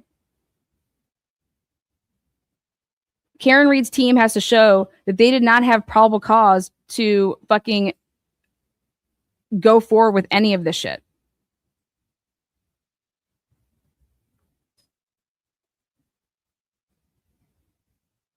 And you better be really good at arguing the fact that, well, they were able to make probable cause because they did what? Planted evidence, right? But you have to be specific. Who planted it? Who planted it? Well, I don't know. Who moved the body? I don't know. One of these people did. Okay. Well, it wasn't there before, so one of these people had to be the ones that moved it. Okay.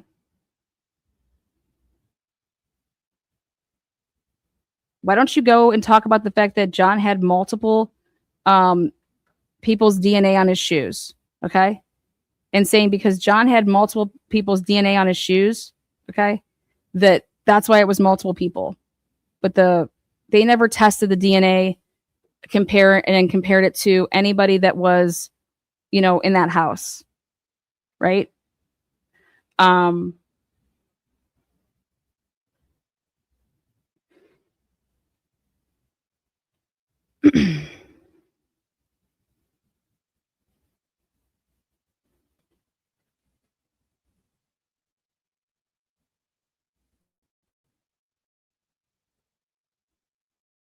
don't understand why they ever went away from the planting of the evidence. You want to show the Canton Police Department photograph of the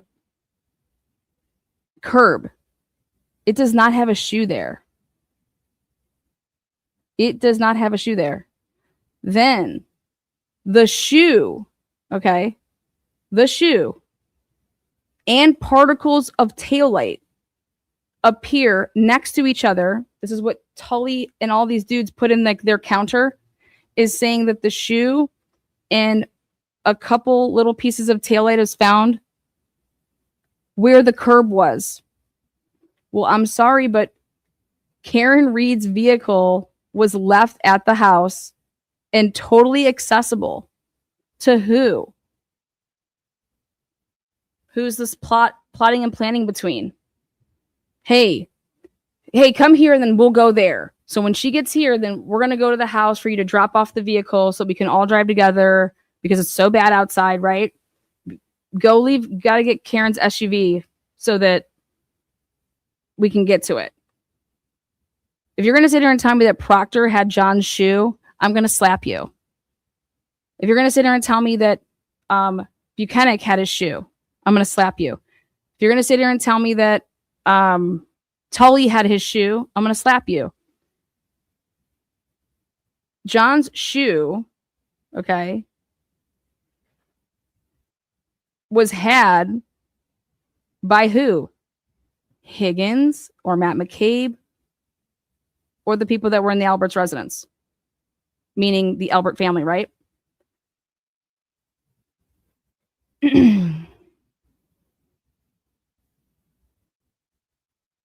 Somebody had to have realized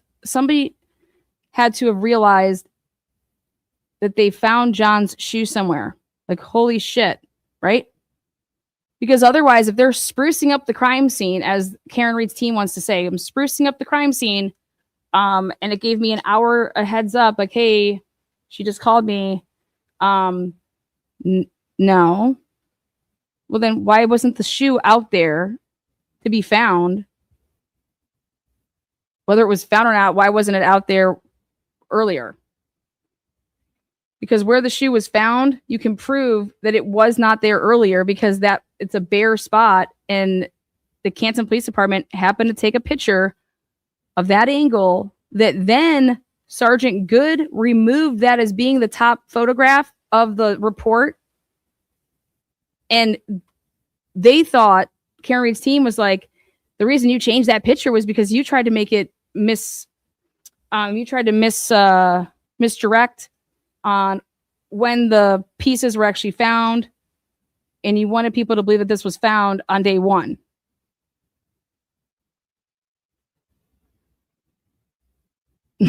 Well, Sean Good said no, and he wasn't lying.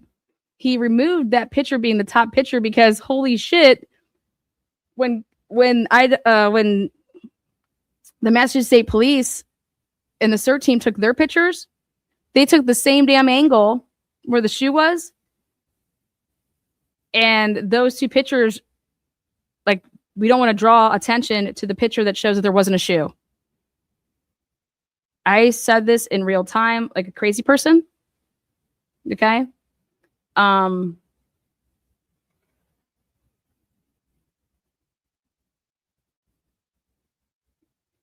Sean Good said that no, whenever you add and you upload stuff to a report, it then just keeps on adding to it. Like, no one manually moved anything type of shit. Find out if that's true, right? But why was the wellness call checked? Why was the wellness call? Why did that ever happen? Why did Sean Good leave his dash cam on and then tell those police officers to get into his car and to go over there to check on the kids? Because why? Because the dash cam was on. And we're going to be able to get a nice, good look at Karen Reed's vehicle already having that shit. Okay. That guy didn't turn on that dash cam. How do you know? Well, because we finally got the evidence, the video. And I was like, holy shit, Sean Good gets out of this vehicle, parks it in the Sally Port, and he doesn't shut off his dash cam. He leaves it on. Then this wellness check happens, which who called it in? Right? What was the true purpose of that? When is all of this happening? How is all this happening? Who is making all of this happen? And nobody wants to go after the Canton Police Department? That's basically Higgins is a Canton police officer, right? Brian Albert's brother is Kevin Albert. He's a detective with the Canton Police Department. To think that you're not going to talk about that this originated with the Canton Police Department, that's your choice on how you're doing it, and you're doing it wrong. I would never, if I was Karen Reed, there ain't no way this is how I'm going about this. There's a difference between the people that actually conspired to frame you and the people then that looked the other way. You understand? Just like in the Sandra Birchmore case. Okay. Matthew Farwell did what? He killed her.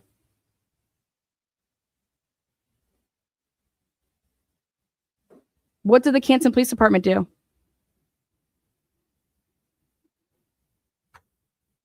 Well, I would say they conspired with Matthew Farwell when they only wrote a paragraph and said that there was a scarf found and not a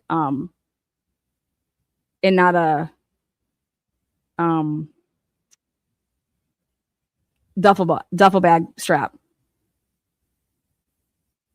right? But how do you prove that?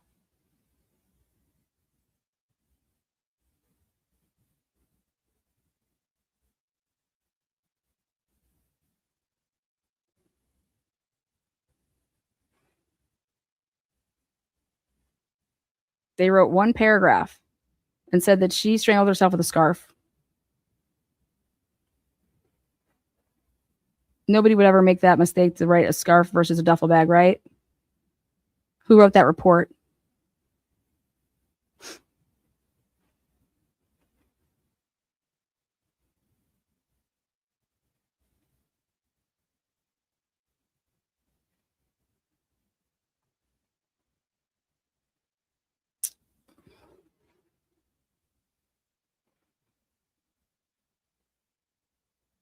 The initial conspiracy began not with the man didn't go inside.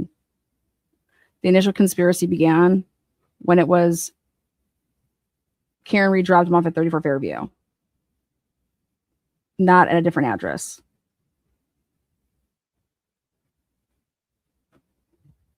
You understand? It was a two-part here, and they're leaving out the most important part, but Karen's conceding to all of it, and I have no idea why.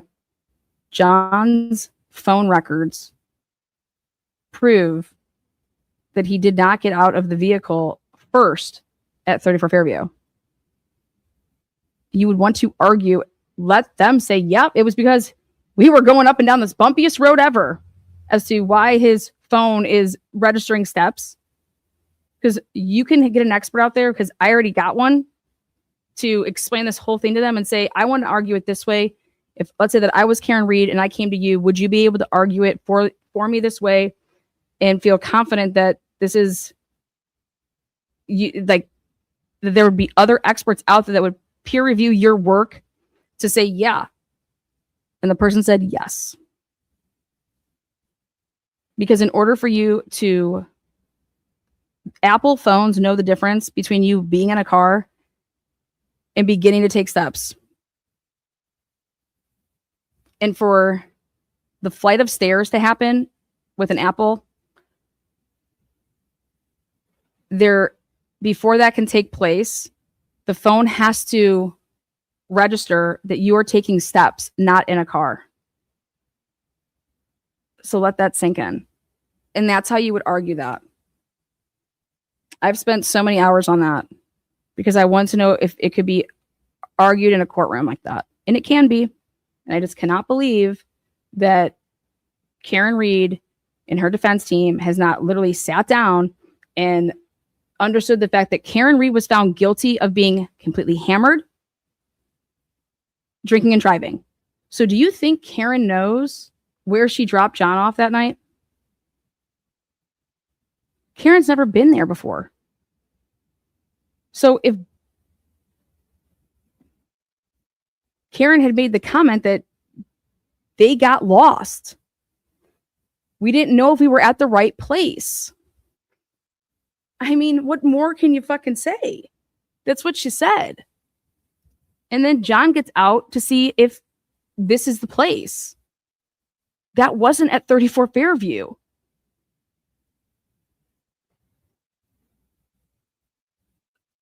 Karen also said that the house was extremely dark. Like, it looked like there was nobody there. How you could ever say that about 34 Fairview is beyond me. Karen also never said that there was people pulling up behind her with bright lights on because they're in the car, and that people were just coming and going from the house. And don't you think Karen would have recognized, I don't know, the guy's Jeep who she was just at his house last week?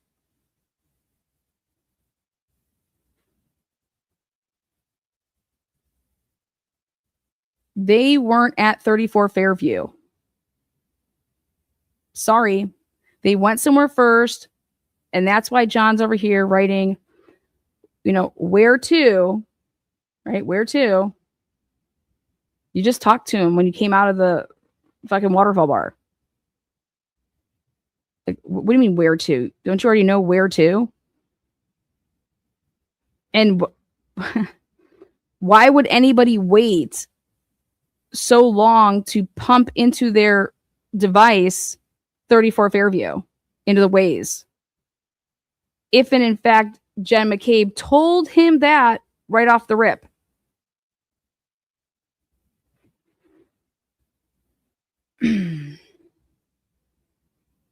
Karen Reed could think that she's at 34 Fairview. So her saying, I dropped him off at 34 Fairview, there's nothing wrong with that sentence. Now, to come out in a civil to handle your case, everybody handles like this is trial strategy. If you started to realize, oh my God, I didn't drop him off at 34 Fairview. I thought I did, but I did not. And now it makes sense. I've always claimed there was fucking all the lights are off. I didn't see nobody behind me. There was nobody else parked in the street. There was no lights. There was none of that shit. Like we got lost.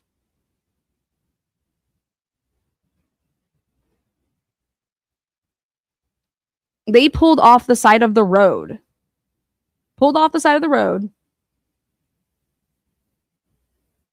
To enter in the Waze. Or they pull off the side of the road because John got out of the car, goes up, realizes he's at the wrong place, then pulls out Waze and types it in. Does he realize that no, he's actually at the right place because they were going somewhere else to pick somebody up to take them with them? And gets into a little argument, and then Karen's still at this place that she thinks is 34 Fairview. Where the fuck is John? John's not coming. John's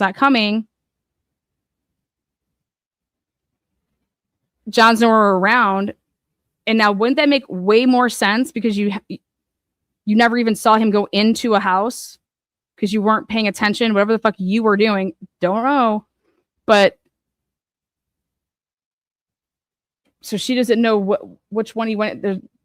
Looks like there's nobody here. Okay, I'm going to leave. And then as I pull away, I'm actually peeing off of the tower that's over there in Hog Heaven, not the 34 Fairview Tower. But I'm over here at the other one. And I then call you and say, fuck you, you fucking pervert.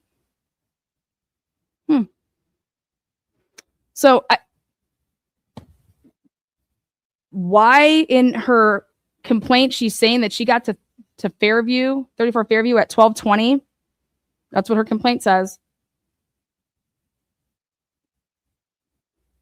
Maybe there is going to be a plot twist here, but I have no idea how you're going to say, well, yeah, Karen's like, I thought I was at 34 Fairview. So I've always maintained 34 Fairview, but here where I was at 12:20 wasn't really 34 Fairview, people. It's just what I've always thought was 34 Fairview. I thought for sure that was coming, and I can't believe that it didn't come. So I have no idea why. The evidence suggests it. He got out of the vehicle. He went up a flight of stairs over there. And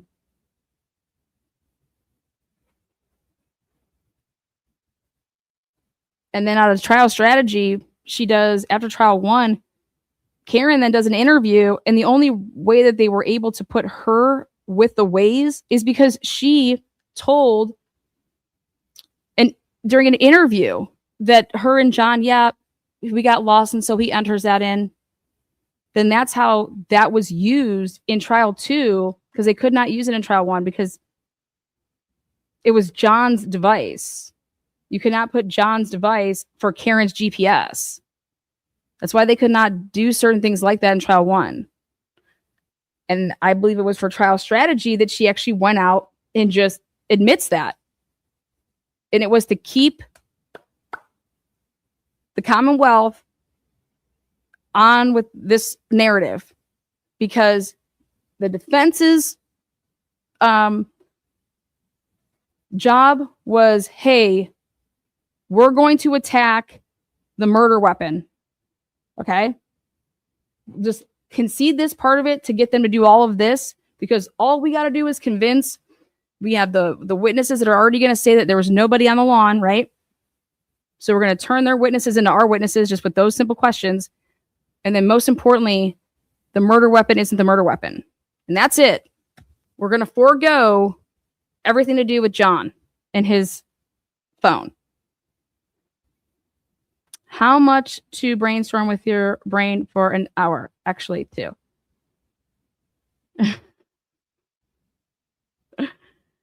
Josie, I'm going to be off this live here, and then I'm going to call you. That's funny, Josie. You're awesome. Thank you so much for the support.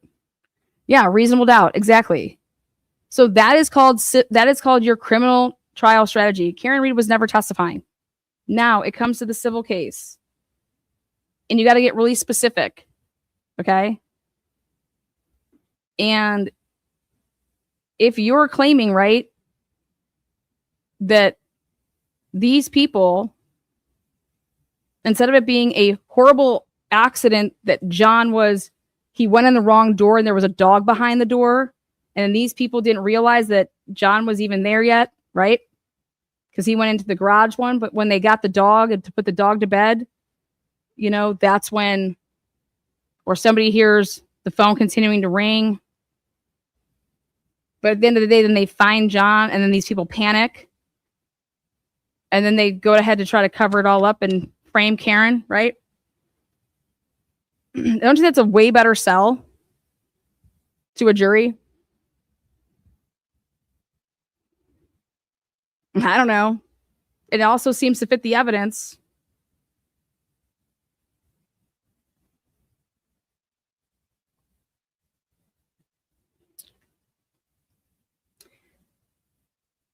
But basically, you have to put the acts that people did. And I have no idea why Canton Police Department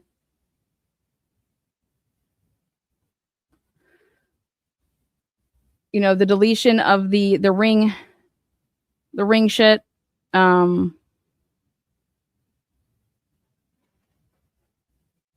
Higgins was basically a Canton police officer.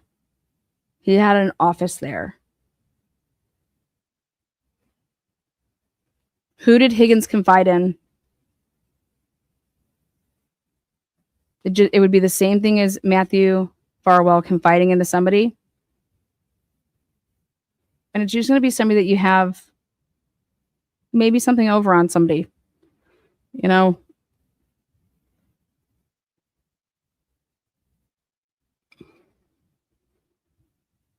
But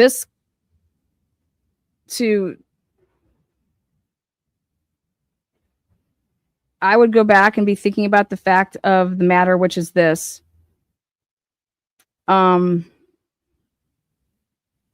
These people had no idea that Karen was going to call them.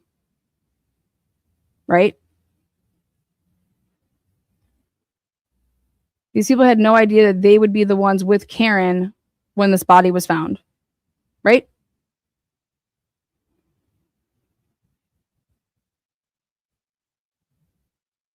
They had no idea if Karen was going to go call the police department, right? And hey, I dropped my boyfriend off at a party and he never came home. I don't know the number, but they're Canton officers, or their brothers are. But wait, yeah, you do have Brian Higgins' number. Yet you never called him once and you never texted him once. That's always bothered me.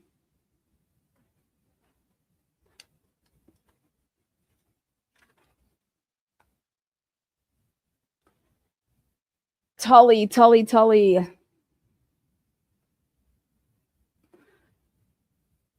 Josie's on a vacation far away.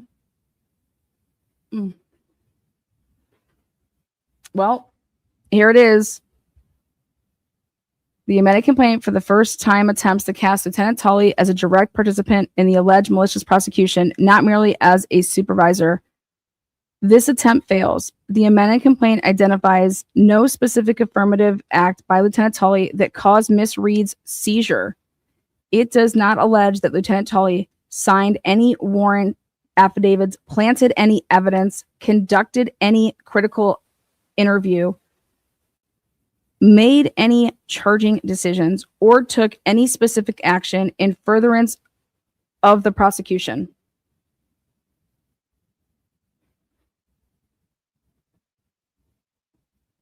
Proctor said it could get ugly if Karen made a big deal.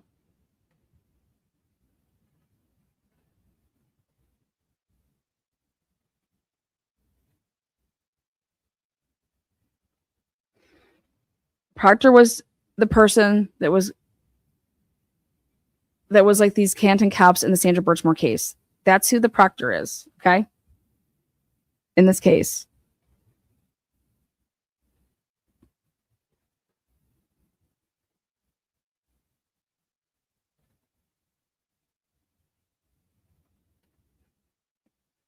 The absence of such allegations is fatal to any direct participation theory. Miss Reed's prosecution was separated from any conduct attributable to Lieutenant Tully by multiple independent intervening acts, a magistrate's probable cause finding, a grand jury indictment, and the issuance of a superior court arrest warrant. These intervening acts break the causal chain as a matter of law. Additionally, the amended complaint's new allegations at 48 that Tully knew at all times the exact extent of Proctor's misconduct is a legal conclusion masquerading as a factual allegation. It's a horrible fucking sentence. It's stupid. It is supported by no concrete facts established that Lieutenant Tully had personal knowledge of Proctor's alleged evidence tampering, false affidavits, or personal communications with the Albert family. Plaintiff is required to allege facts regarding what a defendant is alleged to have known when, how he is alleged to have known it, or how he somehow personally used or personally caused the violation. She has not done so. And so this is what blows my mind, is how non-specific this entire thing was, and it's just so a narrative. And this isn't what you see when you see complaints filed. You don't need certain fucking words that you're using. This isn't like this. This needs to be by the black letter of the law.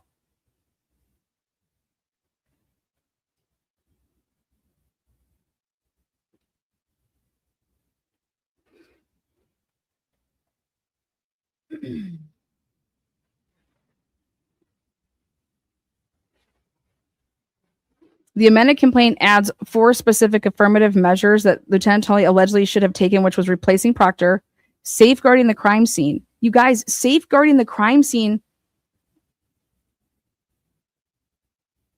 Remember, MSP wasn't going to respond.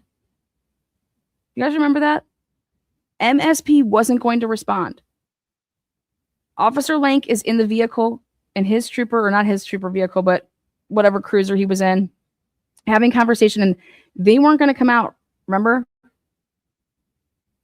That timeline needs to be laid out. But safeguarding the crime scene, how is that not going to be on Canton Police Department?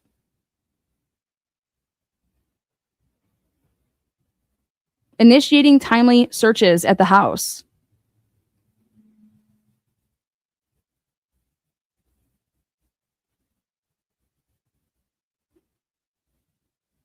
Seizing the house defendant's phones. None of these actions satisfy the legal standard of supervisory liability.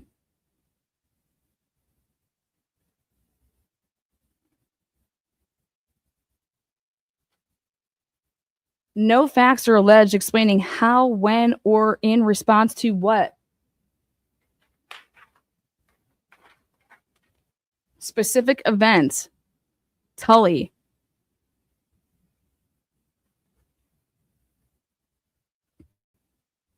Go back and read the transcripts. See what questions were asked by Alan Jackson and by David Yannetti on cross-examination of Tully.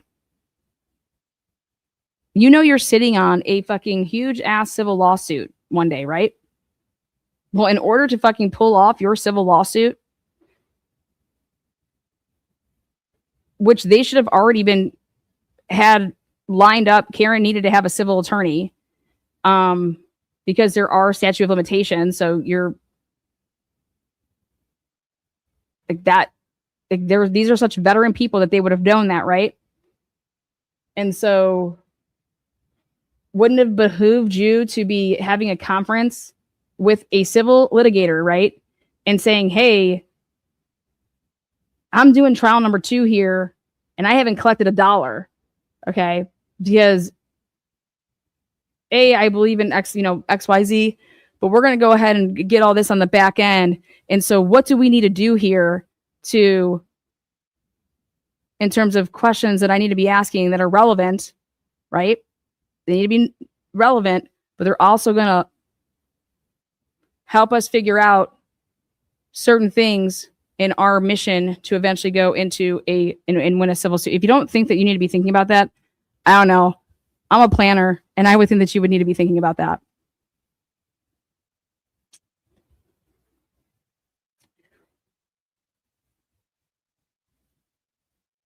Tully, why would you allow a leaf blower to look for evidence? Well, the leaf blower actually saves Karen Reed's ass, and it's a huge advantage for her civil suit.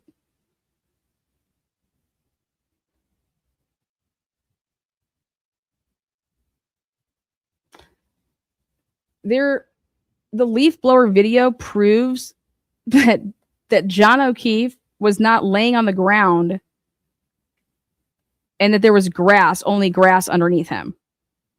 The dash cam proves that John O'Keefe was laid out on top of snow.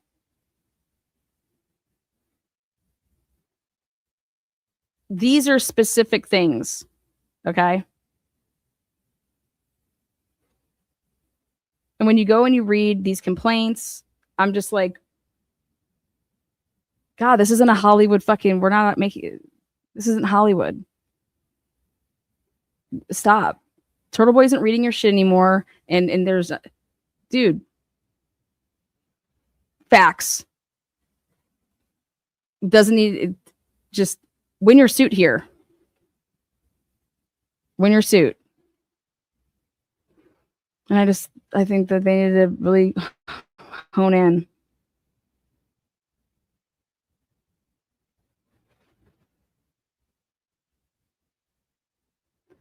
Kate says a great thing here. I keep waiting for us to learn more through the alleged evidence that Bev didn't let in.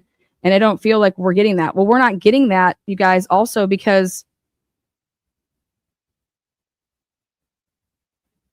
Turtle Boy and whatever the fuck he was talking about and spreading, and that, all this shit's there, but there's certain things that just can't come out because it becomes not relevant because it's against the House defendants, basically, and it's not. He pumped all of y'all up for this climax. It's just never coming. Sorry, but that's just the facts. We're dealing with a very systematic, very corrupt morale that's been running like a well-oiled machine in Massachusetts for a very long time, right? So, exactly, Josie, corrupt. Mm-hmm. And unfortunately, okay, this case would be I would be arguing that this case is different because you actually have 2 officers, Brian Higgins and Brian Albert, that were off duty. And yet one of them had access to the Canton Police Department with his office, right? Well, one would have to ask themselves, why did Brian Higgins' name roll so far under the radar? Why? Why was that not any part of the story? If anybody could have gotten in an altercation that night, just for the simple fact if Higgins would have said, dude, your girl's a hoe. I gotta tell you something, man. It's bothering me because, I fed into it, but I gotta tell you something. Like, how do you not argue that to Beverly Canone in and during the pretrial motions and that you're having in this case during trial 1.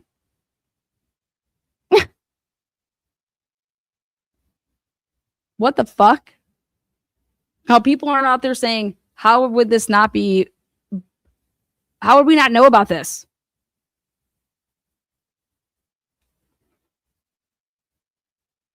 In 2013 or 2023 in September, why would Karen's team think that Higgins would ever talk to them? What the fuck?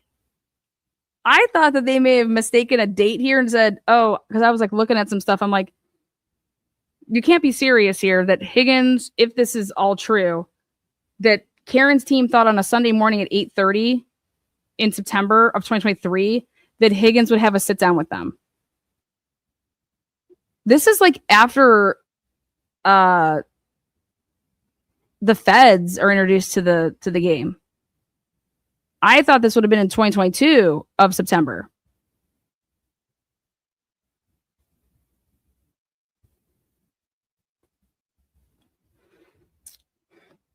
Very bizarre. Very bizarre. This is a guy that you think framed you and had a hand in framing you for murder.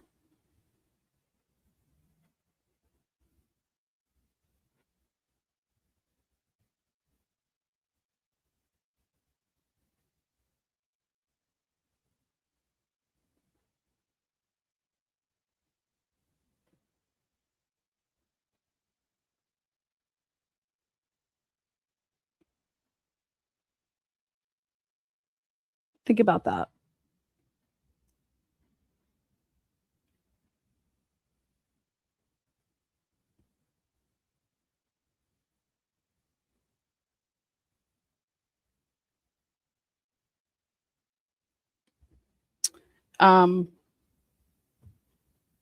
Tully over here is literally coming with these fucking bomb drops, and I'm just like, how about this? Why wasn't this brought up? During and before Karen Read was ever tried in trial 1, Tully 1000% was involved in trying to prosecute Miss Read for witness intimidation. Conspiracy to commit witness intimidation. Tully was involved in that. Why the fuck wouldn't that be part of any of this? It's not relevant. You don't think that that's relevant?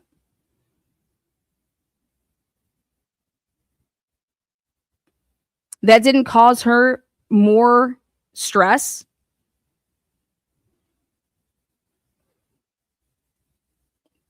So I started thinking about that. I'm like, listen, Tully is 1000% involved with writing up search warrants. Okay. And directly, clearly the Commonwealth witnesses here, the House defendants, they're the ones that are calling in these complaints, right? That Turtle Boy, Alan Jackson are doing all these things to us and blah, blah, blah, we're being attacked and this is witness intimidation, right? So how is that not part of this? Even though a grand jury didn't indict, right? Which I think would help her being able to show that they were trying everything and anything, right? But wouldn't it have definitely caused her emotional distress? And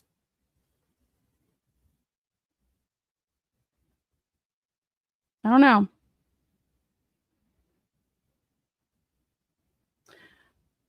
I completely agree with that Berkowitz. If you're going to go this route, how you do not call Berkowitz to the stand if you're Karen Read in trial 1, how you don't call Kevin fucking Albert to the stand in trial 1. I'm sorry, but I don't give a shit what you think that the jury is over here like blah, blah, blah. Alan Jackson should have been objecting to questions that were of no relevance that Lally was asking of these witnesses that supposedly weren't witnesses because they didn't witness anything.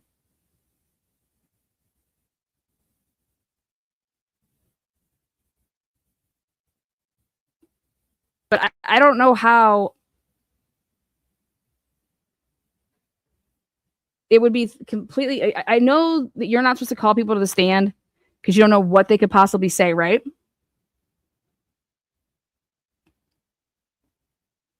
But if you do your homework with the evidence and the discovery that you had, if you really actually didn't get so tunnel vision and whatever the fuck y'all were doing, okay, and really sort through all the shit that you had, you would have known what to expect. How close were Kevin, Albert, and Proctor? Kevin Albert, what was he doing that night? Why was John? Why? Kevin Albert was with them. Kevin Albert was with Higgins and his brother. Sarah Levinston said that Higgins was in that home when she was there, when she had arrived there at the beginning of the night. Higgins never said that he was at Brian. He never said he went to Brian Albert's house. He dropped Brian Albert off, right? At Boston, some station. Think about this. Sarah Levinston, you guys want to go at this woman, and yet you didn't read what she actually told you. She gave you gold.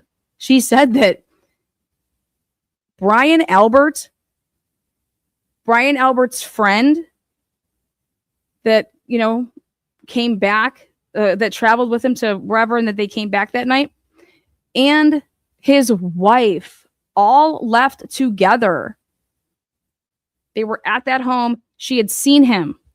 Higgins never says that he goes there beforehand, which actually made perfect sense because it was like, where was Higgins's vehicle?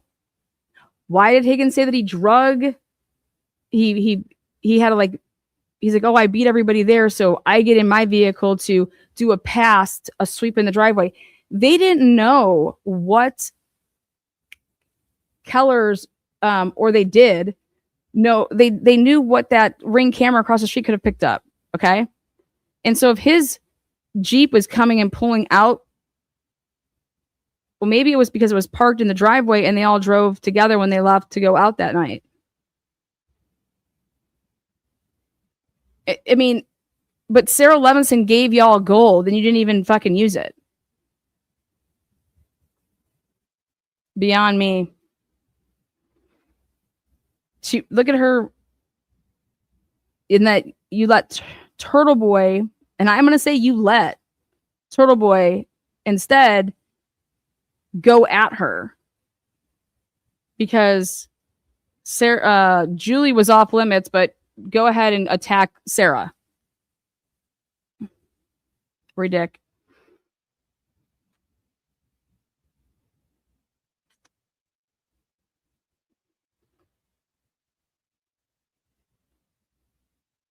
I would have called Steve Scallon to the stand if I was Karen Reed. Out where all of this shit came from. Well, Lana, it's hearsay. No. Ask if he came to your office. Unetti. Ask if he came to your office without saying what you heard. Did you come to my office? What was the trip for? Get that out there. Get the date of it when it happened. Okay. And is it safe to say that you were hearing rumors? Why did you come to my office? Right? Why did this person come to my office? Don't ask them what you heard. Why did you come to my office?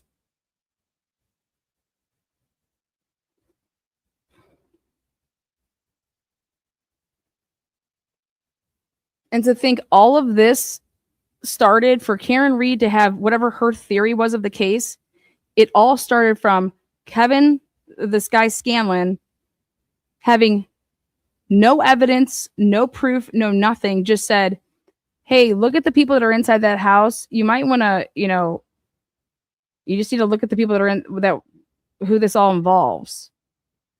This isn't passing the smell test, right? Well, you don't need to ask. We don't need, think about it. If I'm a lawyer and someone like Karen Reed comes to me,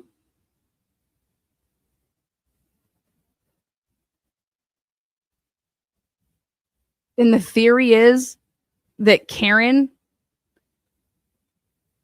backed up into him, left him incapacitated,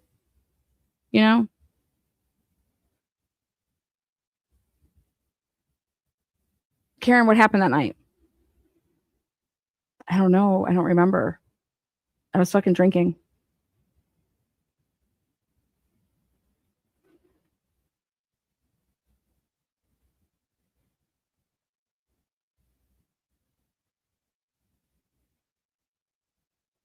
I know that I dropped him off. And it was so weird. They were all saying that we never showed up to the party. We were supposed to come to the party. And then we never showed up. And so I would have had to have dropped him off at a different house. Wouldn't that be the conversation? I'd never been there before. But these people were saying things like, that we were invited and we never got there. He never got there, whatever. And so I had to have dropped him off at a different. Wouldn't that be like the natural flowing conversation?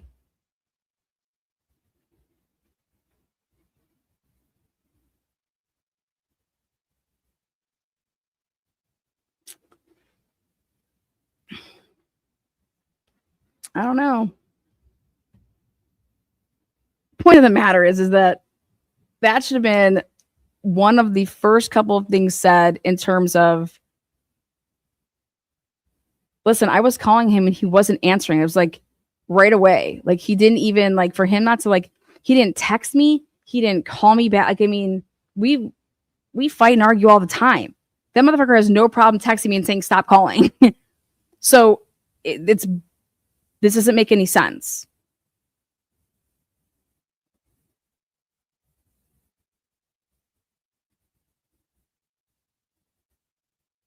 Like, do you think that Yannetti asked her for the story? Because it all depends on what type of lawyer you are and how you go about your business.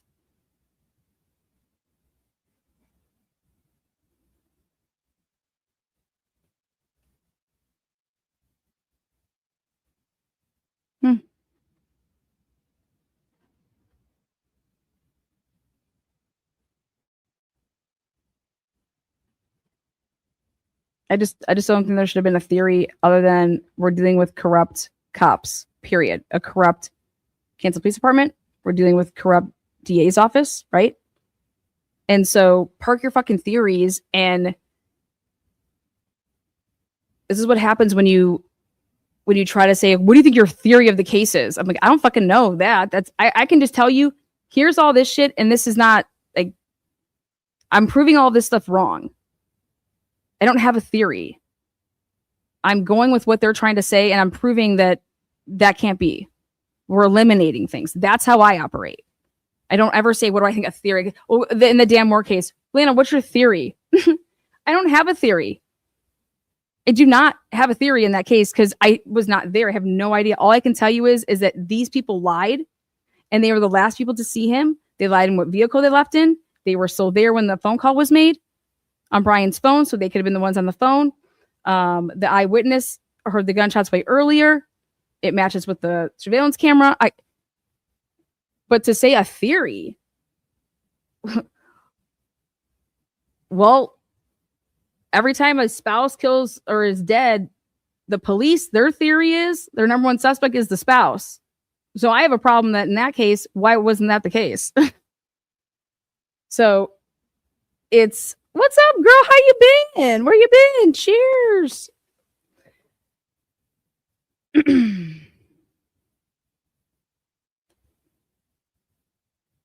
Well, the other thing that she says is nobody has, nobody knows where you are. Not, I have no idea where you are. Nobody knows where you are. And now that's a very interesting statement to make. Nobody knows where you are. What do you mean nobody knows where I'm at?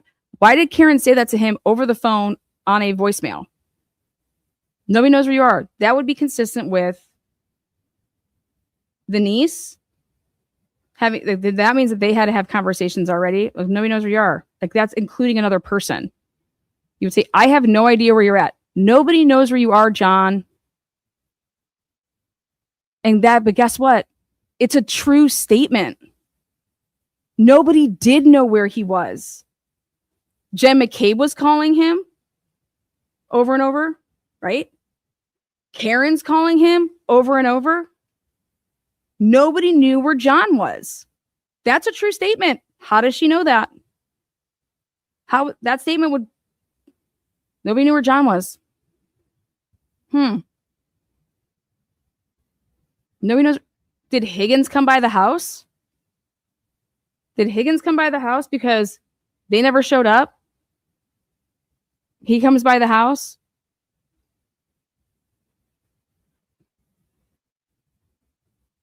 To act like, hey, where the fuck are you guys? Oh, like, I don't know. John's not here. I dropped him off. What? Oh, well, I didn't see him. I left. I just came by here before I was heading home. Now that would be fucking wild, wouldn't it? And then Higgins is like, yeah, you might want to delete this off the camera. And then Karen's over here like, this bastard came over. And it's all deleted now. You know, maybe Karen doesn't remember that. Who knows? All I can tell you is she makes a statement that nobody can get a hold of you. And that was true. But she shouldn't know about it. She should just know that she can't get a hold of him.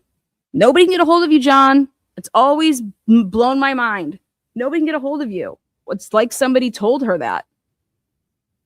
It's like somebody told her that, which would make fucking sense. You know? I don't know.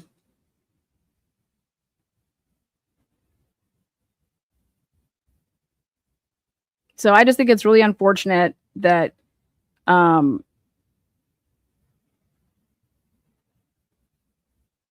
whatever path that Karen was set out on to like prove her theory, they went about it the wrong way. It's not, you don't go out there proving a theory. You disprove, you eliminate things. And if they would have went about it that way, they'd be in a different position, in my opinion, because you need to figure out, or rather, the House defendants have to come out and say why Nicole Alberts' vehicle is not there. It's very important. Like, that's what the evidence shows, is that there should be 3 vehicles there. The Explorer, the Ford Edge, both are there, and Nicole's vehicle isn't there. That's who Jen was calling. That's who Jen called at 508. That's who Jen called at 607 and 608. And then she called Brian's phone at 623 or whatever. So I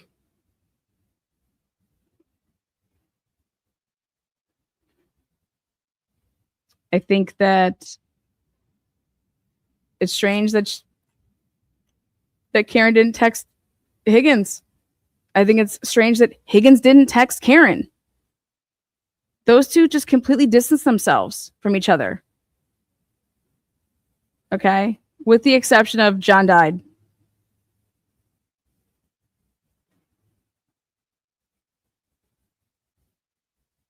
As soon as, if you're Higgins, right? As soon as you find out that John was found laying on the cold or whatever, wouldn't you think his first text or call would be to Karen? And then wouldn't you think that, Karen's looking at her phone. She knows that Higgins texted her last night saying, well. And then if John was still in the vehicle with her when the 12:20 call The 1220 text came from Higgins to say, "You coming here? Question mark, question mark, question mark." He didn't look at that though, or John's phone did not open that until 12:25. But somebody needs to testify to if your text messages are popping up on your screen. Would that be treated as a read message? Or do you have to physically go into the app? And I think I know the answer to it, but I think it just needs to be stated. And it's like, no, you have to go into the app so that then that application is what's understanding that it was then read. You understand? Like that's how you would want to have somebody testify to, because I think it matters.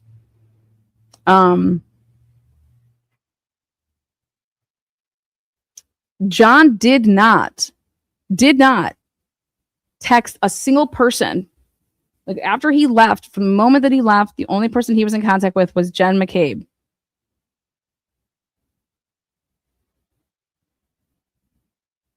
Like even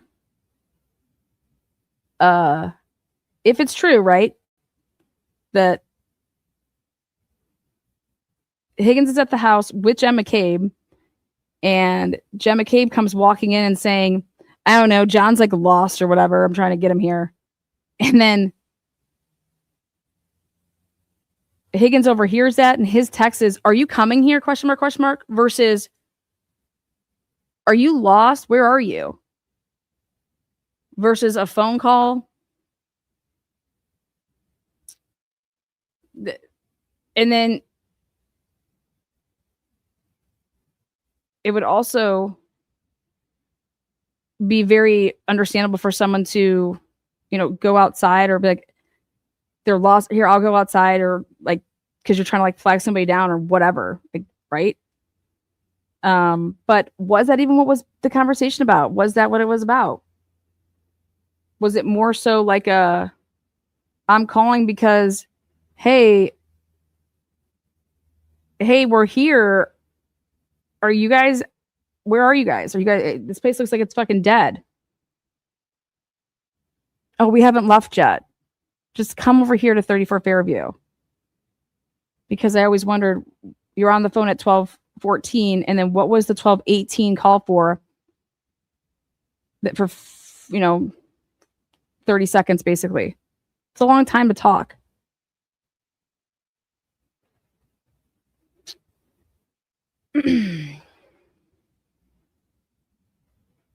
So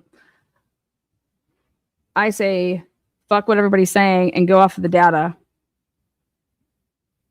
And the data shows that John O'Keefe got out of that vehicle and started walking and went upstairs, and it was not at 34 Fairview. He was on, he was over there right where Lank lives on Oakdale. And they went twice around Cedar Crest. Like they used Oakdale, and then they actually made a left onto Cedar Crest. And then she made another loop around. Them's the facts. And it's like, what the fuck are they making two loops around Oakdale, where Lank and the canine officer lived, and other people lived over there as well? And let's start talking about Brian motherfucking Hamilton. Brian Hamilton was having a blizzard party. Okay.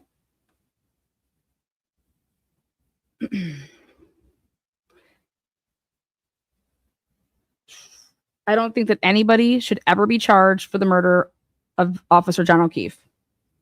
I will always have the back of the person that will ever be sitting in that defendant's chair, unless you are charging the police. I don't think that anybody should ever sit in that chair. You do not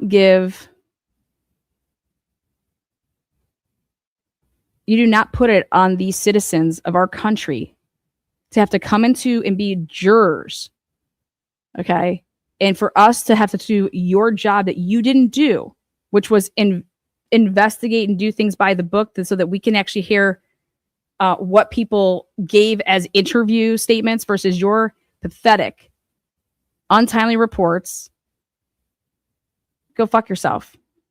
That's how you want to treat the people that you work with.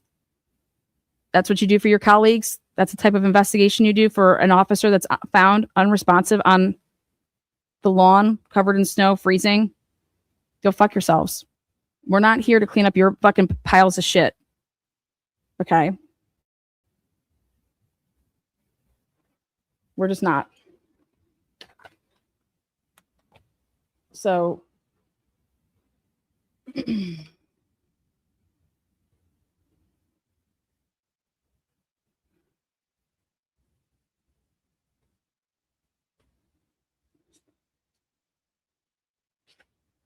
so here's Tully's lawyer. And this is really important because it's interesting. I think arguments are interesting. The amended complaint alleges that Tully met with McCabe and the NDAO after Miss Reed's attorneys disclosed McCabe's visit to Sergeant Lank, and that Tully failed to memorialize that meeting. Attending a meeting with a witness and prosecutors is basically a lawful supervisory act. Like, it's what you do. The failure to memorialize such a meeting, even if an administrative deficiency, it is not constitutional violation and cannot serve as an overt act in furtherance of a conspiracy. And that's straight out of a pre-existing case. Okay? And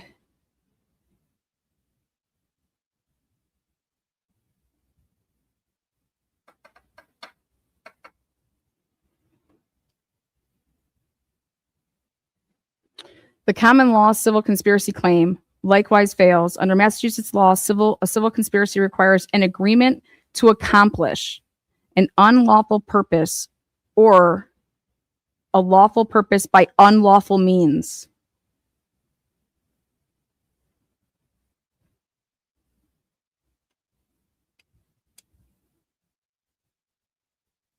And an agreement doesn't have to be signing a contract or an agreement like that. It's an understanding, right?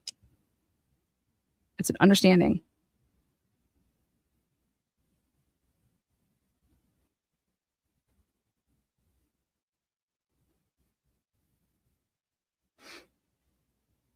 No such agreement is factually alleged as to Lieutenant Tully in the amended complaint. Do you see that? No such agreement is factually alleged as to Lieutenant Tully in the amended complaint.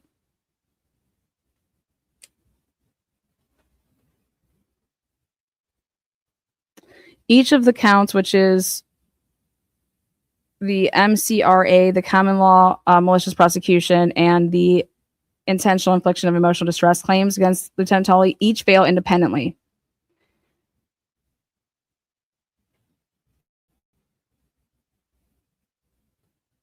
The amended complaint alleges in a conclusory terms that Lieutenant Tully's conduct interfered or attempted to interfere with Miss Reed's rights through such means. No specific threatening, intimidating, or coercive act by Lieutenant Tully directed at Miss Reed personally is alleged anywhere in the amended complaint.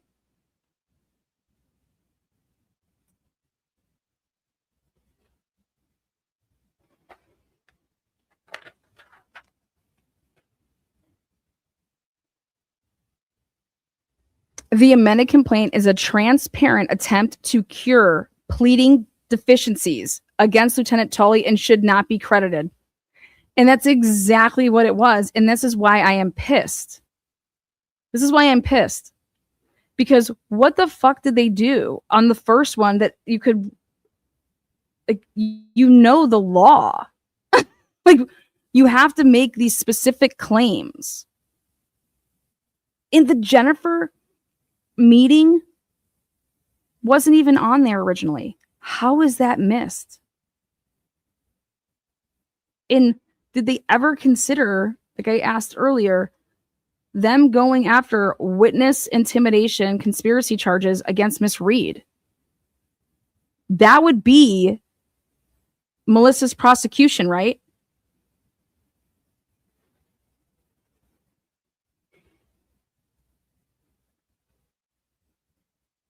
Lieutenant Tully. It was a 45-page affidavit that he made to connect, to try to connect everything for the purposes of just taking her phones, not searching them, but seizing them. And a judge signed off on, yep, go get those phones. You can go get those phones.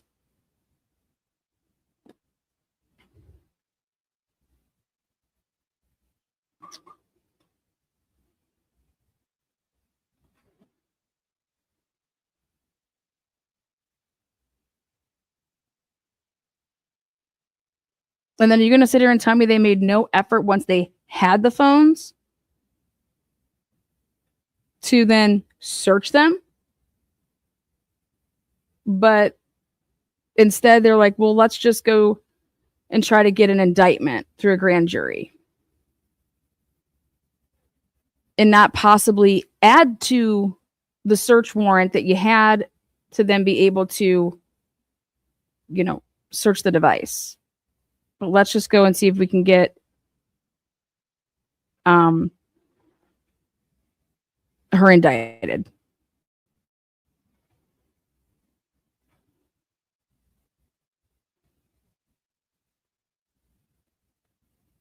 We should really think about why Lieutenant Tully never attempted to try to get into the phones.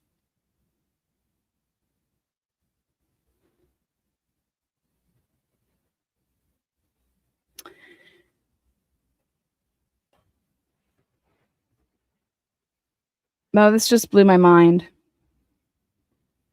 So, according to Tully, you've taken the complaint and now you've amended it, and it's a transparent attempt to cure the pleading deficiencies against Lieutenant Tully, and they should not be credited. And he's saying this is why. A direct comparison of the original complaint and the amended complaint, which is what I showed you guys, those boxes next to each other, the table. It reveals that the plaintiff has strategically expanded allegations against Lieutenant Tully across 6 additional counts and simply added him, that's what they did, added him by name to the numerous factual paragraphs from which he was previously absent, all following the filing of his motion to dismiss. The court is not required to credit such pleading maneuvers. The question is not whether the amended complaint contains more words attributing misconduct to Lieutenant Tully, but whether those words are supported by specific, non-conclusory factual allegations. And they aren't. It's like the whole purpose to amend it was to get specific. It wasn't to add allegations and then not be specific with these conclusory statements. That to me, it just seems like it's mind-blowing. And that you're just now going to say that Tully was planting evidence. Things that you were accusing Proctor and Buchanan of doing, now Tully is doing it too, and there was an agreement to do it. What?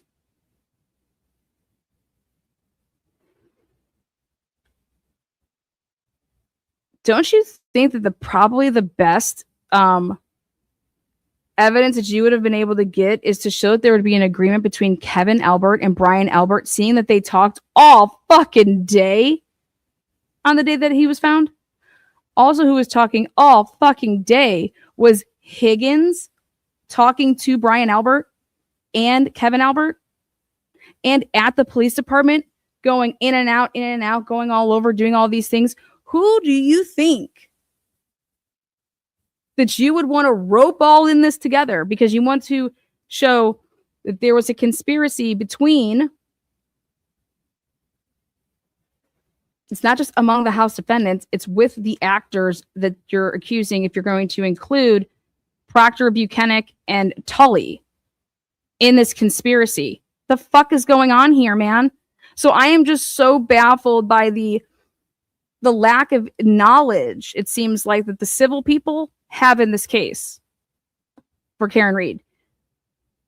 Because these arguments for me, and being specific, it's, to me, I'm just like, let me write this fucking thing up and I'll give you the outline and I'll put it in chronological order of everything that has gone on in this case. And then y'all fluff it with whatever fucking lawyer language you want and whatever case law you want. But I'll at least get the facts right and I'll be specific as fuck. So this is what I believe lawyers need in life. I thought that paralegals did this. Maybe I'm wrong. What do paralegals do?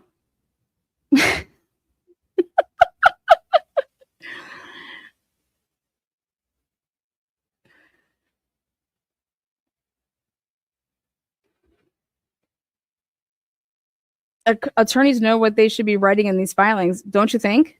So I'm over here just head scratching right now because it's like, is it just like Karen Reed wants to sue all these people, or is it like I don't know who to sue because I don't really know who did what, but I just know that I did, like, this is what happened to me. You know what I mean? Like, dude, somebody planted all this evidence. Well, yeah, I would agree. I would agree seeing that there was no fucking taillight there, right?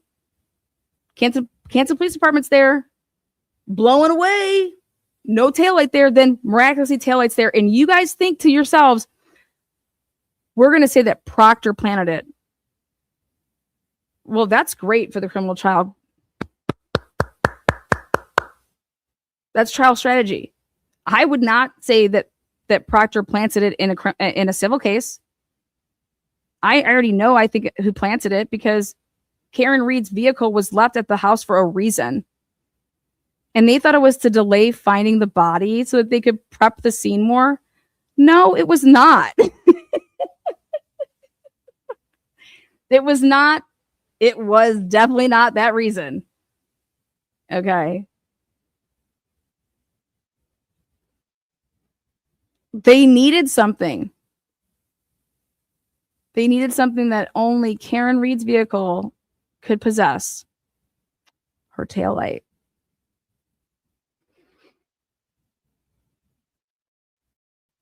Right? Remember, the garage door wouldn't close? Well, that's weird. Why not? Somebody fucked with that garage door and it wouldn't close, right? For what purpose? To make sure that Karen Reed's vehicle couldn't go back in there. Ah. Why? Because we need the taillight. Oh. So I believe somebody had said that they thought a police officer was watching Karen Reed's, John's house, more or less.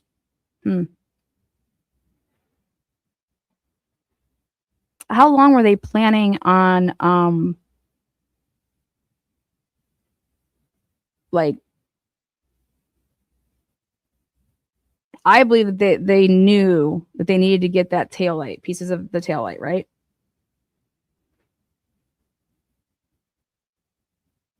Mm-hmm. They knew it from jump. So think about all that happened here. Well, they didn't call Karen Reed, right?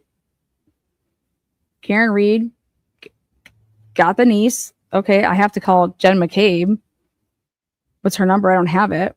Okay, I call Jen McCabe, but I call Carrie Roberts as well, right? And then whatever she was told on the phone, right? And whatever she was told on the phone, it makes perfect sense to me that it was, you didn't come. We invited you and you guys never showed up. That's why Karen would have gotten in the vehicle and left and went to the waterfall bar. Make sense? Now, the version that was said is that no, Karen told us that she left him the last time, that she came home and he didn't come home with her, and that it was like he was at the waterfall bar.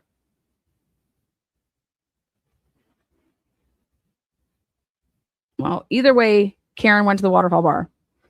Then Karen called Carrie, also when this was happening. And the first thing that Carrie does is Carrie calls the police. Then she calls hospitals.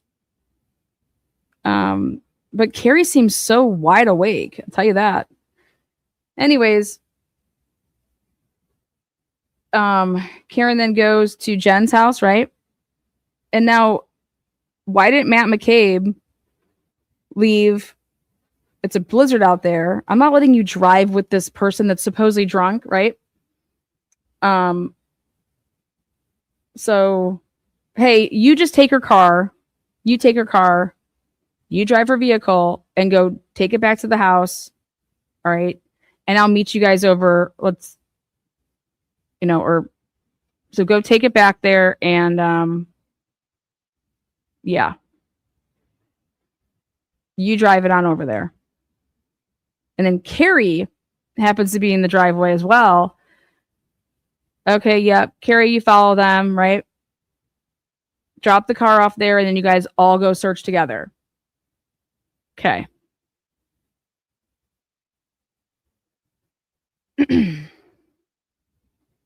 Oh, but when we go back to the house, we're going to go searching in the house because you must have just not seen John there. Doesn't make any sense, but whatever. I think it was more for the purpose of to put her vehicle back at that house because somebody fucked with the garage door opener, and even if she was to pull into the garage, you wouldn't be able to close it. And I think all they did was unattach something so that the garage door opener couldn't open or close. And it was once it was already open, they opened it. That's just me, and that's why I think that the Ring camera is deleted. Some parts of it. Well, Karen's car then gets left. Okay. And now this is why I believe my theory is true. You say, Lana, with your theories? Well, because I can't eliminate it. I always wanted to know, wow, how the fuck did they were able to go back to what's his name's house, John's house, and they pulled in the driveway and they happened to be running that dash cam. And that dash cam, if you zoom in, hell yeah, there's a big chunk missing if you ask me. Who would know to set all that up?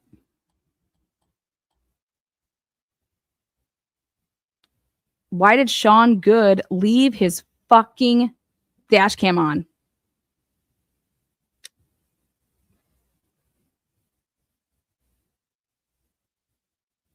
Who's on leave right now? Sean Good.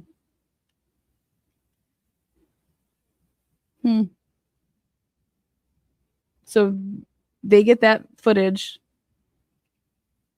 and so that would mean between 8:21 a.m. and 5:55 a.m. somebody went to that house and was able to get a couple pieces of the taillight, right? By doing whatever. And what else did they have? They had his shoe, right? Who could that only be? That has to be somebody that was at that party. The shoe and a couple pieces of the taillight. Canton police already took the pictures at 7:30 to show that there was no shoe there. Okay. So you can eliminate the shoe being there with the pieces of the taillight. Those were planted. This is not getting specific. Okay. And that here, then at this time,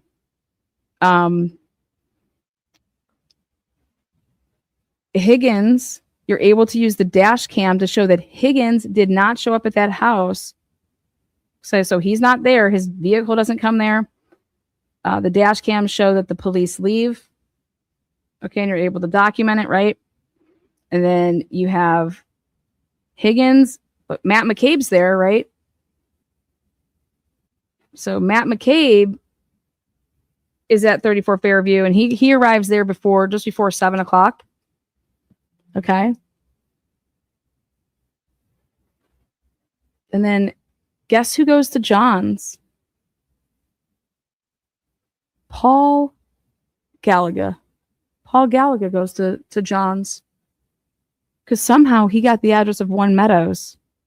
And then he's over on the radio talking about, oh, well, I went and I had to go to the Canton Police Department first because I was getting some winter fucking gear and blah, blah, blah. Well, then why didn't you grab a cruiser, you fucking piece of shit? Grab a cruiser so we have a dash cam on you. Nope, he comes with his personal vehicle, just like Lank came with his personal vehicle. But Paul Gallagher, guess who he's boys with? Higgins, because Higgins, ATF, guess what Paul Gallagher did before he came on over to Canton, where he's making $300 and some $1,000 a year being a Canton fucking police officer. 300 G's a year. Well, he was with ATF. Him and Higgins were personal friends that had dinner and shit together all the time.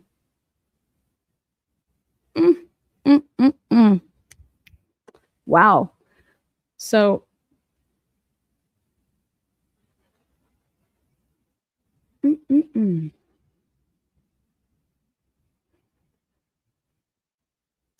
and just why don't we see Paul Gallagher arriving at One Meadows on the Ring camera if he went there? Can't find that on the Ring camera. Well, then Paul Gallagher's there and he has the idea of let's use a leaf blower, right? So what happens? Sean Good leaves to go get a leaf blower. So we have Paul Gallagher. But after Sean Good leaves, you have just Paul Gallagher, Lank, and what's the other boy? That newbie. Mulaney or whatever. And Lank and Seraph. You have to ask Seraph and Mulaney what time they left and got out of there. So go check their body, not their body worn camera, but their dash cameras to see when in their report when they said they left. And I believe it was like, I want to say right before 8. I could be wrong.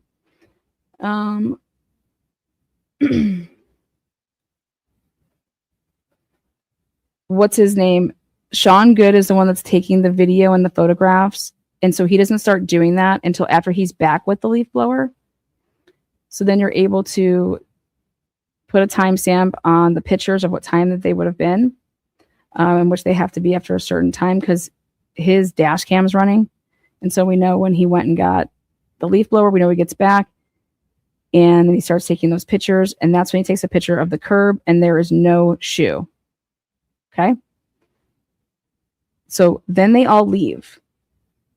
And everybody's always thought that, hey, let's call, what's her name? Jen McCabe was told they want to say, hey, let's call Lank back over here. Well, dude, people were using Jen's phone, so whatever. But they let everybody leave, right? And then there was this aha moment of let's tell, we need to get them to come back over here. But guess what Lank never went and did? After Jen gave this story, supposedly this new story of I hit him, whatever. Because when Lank leaves with Gallagher and so no, the crime scene isn't secure because it's like, is it even a crime scene? What then does that give you? You have Higgins and the Alberts and the McCabes without any police there. And you have a shoe, and now you have pieces of a taillight, right? And we need to go plant the pieces of the taillight and the shoe next to each other, and they plant it in the curb that was taken a picture of.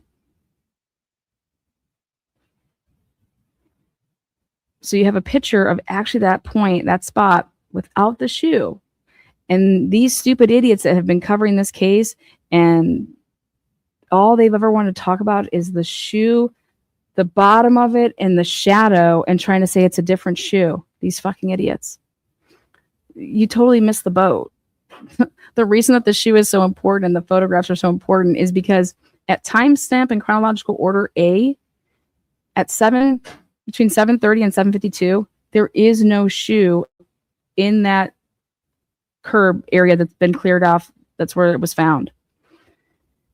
Yet when the CERT team comes back and takes a photo of the area at 5:30, there is the shoe that's in the same spot that there was no shoe at 7:30 in the morning.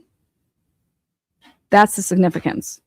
That is your evidence. That is your specific act that you need to incorporate into your complaint. And that is what you are accusing somebody of.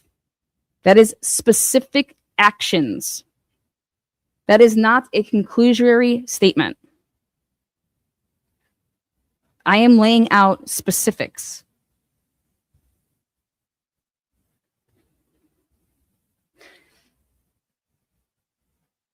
It wasn't a new shoe. It was John's shoe. It's the same fucking shoe. John had one shoe on and didn't have a shoe on.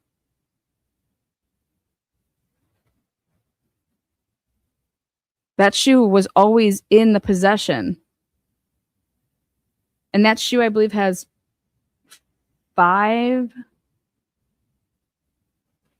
or 5 different mixed DNAs on it. Mixed profiles. Anyways, so the problem is that when Lank and Paul Gallagher come back to take this statement, they didn't walk over. They didn't walk over to the crime scene, okay, to look for anything. They just took the statement, got back in their vehicles, and left. So here it is. If you go and you pay attention to, so then it was like, okay, they're like, why would Proctor not go to the crime scene, 32 or 34 Fairview? Okay. And it's because it's like this. It's because of this. Proctor's given the information, right? He goes and he calls Jennifer McCabe. That's what's on the phone records. And then and then she calls him back, and it said that, who do you think would be saying, hey, we don't want him to come here. We want to keep him away from here, right? So go to your house, I'll come with you, and he needs to come over here. And they're putting it on Michael Proctor. Well, Michael Proctor, if he's going to go and interview somebody and you ask them, where are you at right now?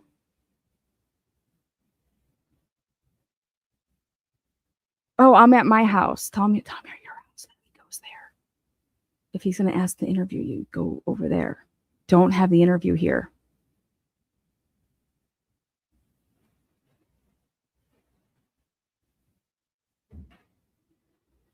Why?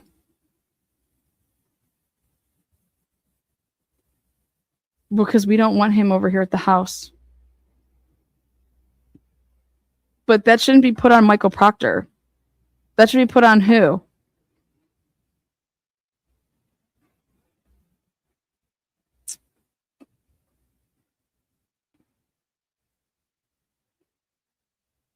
Because if you really think that Michael Proctor called and was like, hey, can you leave 34 Fairview and go to your house? Why would he? That's just ridiculous. You guys, in order for people to do things for you that are your friends, they never believe that you're X, Y, and Z, right?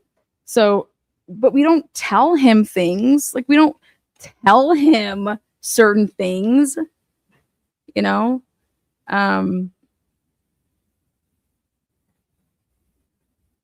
We just are going to use him to look the other way.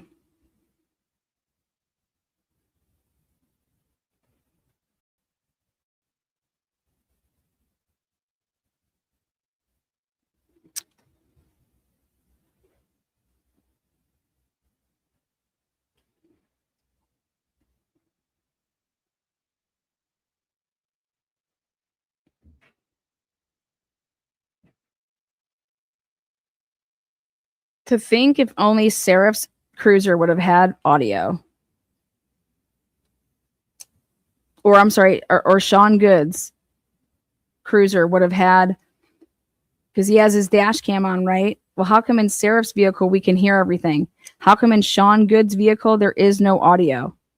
Oh, that's the same guy that is on leave right now? Mm-hmm. Do you understand that's the same vehicle that they were in supposedly with the, can you Google hypothermia? Let's pray. That's the cruiser that they were all in sitting in. And it doesn't have audio. Get the fuck out of here. And you don't know who you're supposed to be going after in a civil suit, who the fuck framed you, who took away evidence, who manipulated and manufactured evidence in this case. You want to think that it's Tully, and you want to go and say that it's Buchanan, and you want to say that it's Proctor? Dude, what Sean Good did for the fucking Alberts and Higgins, he got on all fours and sucked their dicks. That's what Sean Good did. Sean Good knew to move the vehicle, and so to keep the dash cam, look at how many times he moves vehicles. Sean Good's a piece of shit. Sean Good was there when Higgins came into that office at 1:30 in the morning.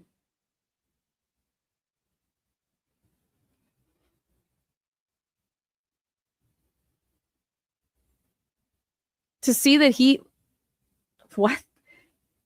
These are specific acts. So I have no idea, like, I'm sorry, but what the Massachusetts State Police, what they do is they cover for these fucking people. Just like they did in the Sandra Birchmore case. Sandra Birchmore found a couple days later who the first arriving people, Canton Police Department. Canton. And what did these piece of shits do? Read the reports. It's insane what those people did. And it is no different than what they did here in the Reed case. And it's because they already had prior knowledge. And where you can allege the prior knowledge is Higgins going to the CPD. He talked to then Sean Good calling in Dever to take his spot so that Sean Good could get the fuck out on that scene. Understand? These are specific acts, people. Canton Police Department help. That's where the conspiracy is, in my opinion. And then they just, like I said, they used a dummy. Michael Proctor is a fucking an arrogant, ignorant. You would think he was educated, but he is not.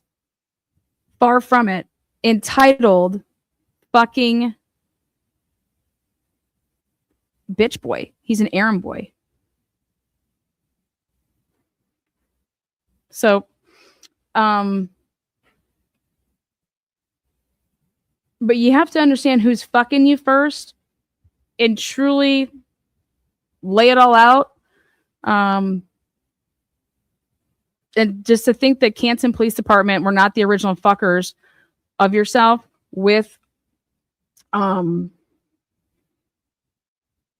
didn't recuse themselves. They acted like they did, but they didn't. That's what you would be showing. So I don't understand. I have no fucking clue what the fuck is going on here with Karen Reed's civil team. I think that so many people like had a little piece of the pie, right? They got people doing things for them, but you have to ask yourself, did they really have people doing them, or did somebody change reports? Did somebody change reports? Like the puffy jacket, was that added? Because none of these people wrote reports. The Canton Police Department reports compared to then Massachusetts State Police reports.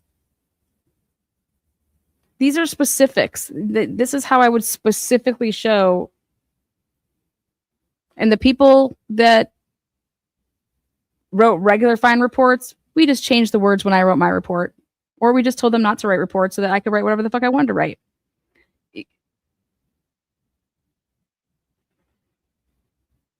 But when you read the law and how you have to go about, so because you got to get your lawsuit to be able to sustain it, to just be able to get it in front of a jury, right? You can't be getting shit thrown out because your filing is fucking shit, right? So I don't know. I just would think that Alan Jackson isn't a civil attorney, right? So you want him there because he knows the case, but what case does he really know? That was the trial for the criminal case, which you guys had a trial strategy for, which maybe it would be different in this civil case, that maybe you should think about that you need a different trial strategy. Because at the end of the day, right, it's all about making money here. You need to get paid. And that's why I said if I was Karen Reed, I'd be working for a settlement and get myself a bunch of money out of from the towns. And you only have so many years of your life to live. And this is not what I want to be doing with it. And so give me my millions and peace. And you know what? Y'all can go find out who the fuck killed John O'Keefe. All right, because put out every piece of discovery that you've ever gotten that's not in a protective order. Put it all out to the world and encourage the sleuths to go to town. Okay? But this is not what I would be spending my time with.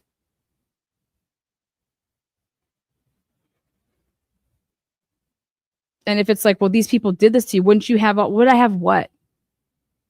What would I have? Lana, you wouldn't want to, get back at these people? What, be so vindictive that, no, maybe I would want to, but I'm a parent and she's not. You know, I don't know.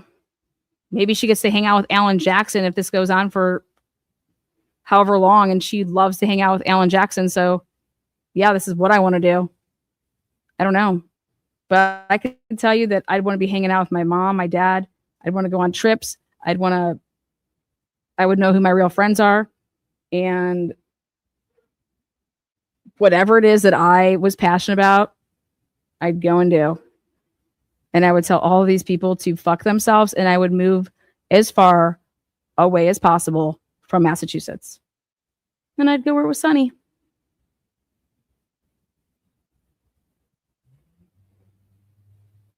Yeah. I'd love to talk to your husband. Ask him if he needs a good criminal researcher, even a civil researcher. When you need timelines, that's the same thing. Does your husband do divorce, though? Because I think family law is a crime in and of itself. Yeah, the last place I would ever want to be is in a court. It's awful. It's so much stress, you know? And I mean, hey, I don't know.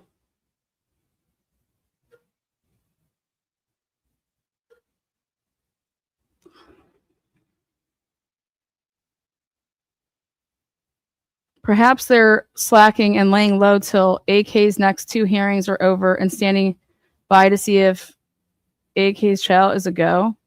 AK's trial is a motherfucking go. Oh my God. Aiden Kearney is so fucked, it's not even funny. Just like how Karen Reed was found guilty of that one thing, which was drinking and driving, because they went off of the statute, and here, there's evidence of this, and what are they came back? Well, guess what? This jury, for him, they're going to have a whole slew of options to pick from to say, yep, we're going to give you that, we'll give you that, we'll give you that. You think a jury's going to come back on, I don't know, whatever this indictment was, it was something like how many charges? You think they're going to come back with not guilty on the entire thing? That's not how Massachusetts operates. That's where I'm learning how Massachusetts operates, and that's never going to happen. So he's going to be found guilty because it just matches the statutes that he's guilty of. If you want to change the law, then fucking go lobby for that shit. They have Turtle Boy so fucked. And if Turtle Boy's smart, he wouldn't say a word tomorrow.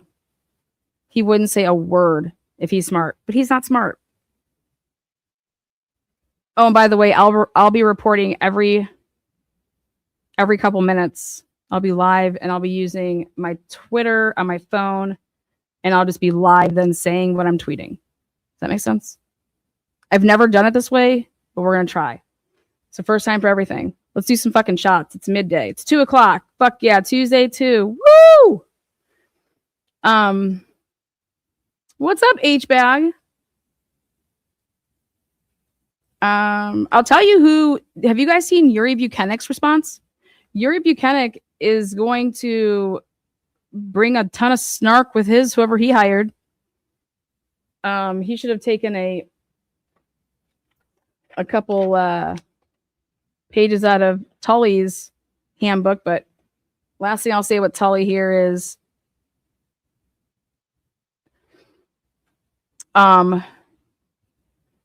okay, wait, hold on. We're getting incoming. This is breaking news.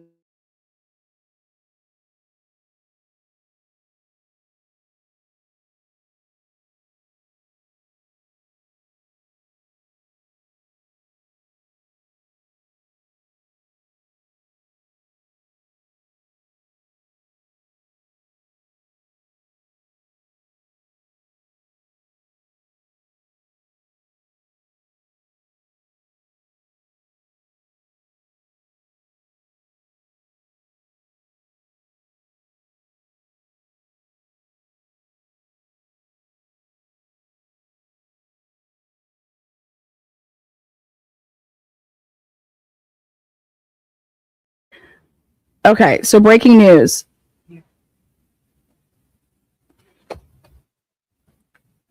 Aiden Carney hired he said an expert to go through Meredith's, well, let's just say this way, for Meredith's case.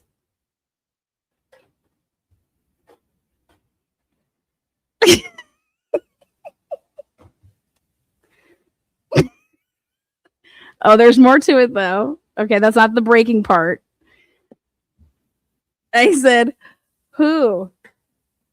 Who did this motherfucker hire? Who? And what did he possibly give them? Okay. I said,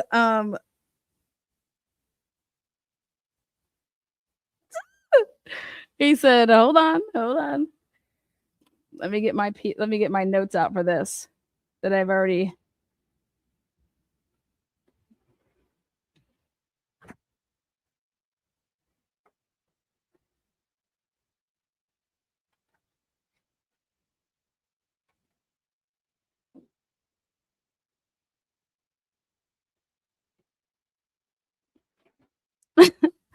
You guys are gonna die. I've been doing some work behind the scenes with. Hang on 1 second.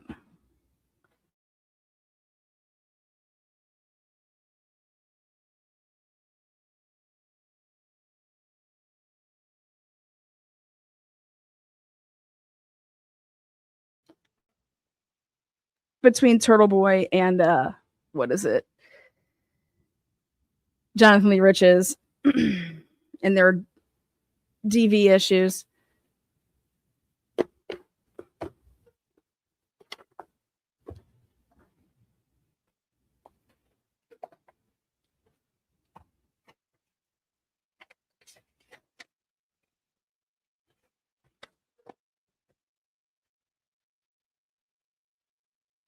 Okay. All right. So I did.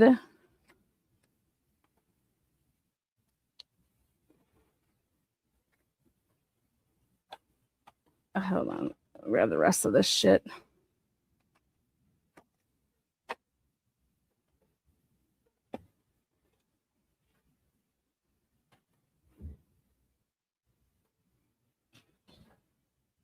Okay.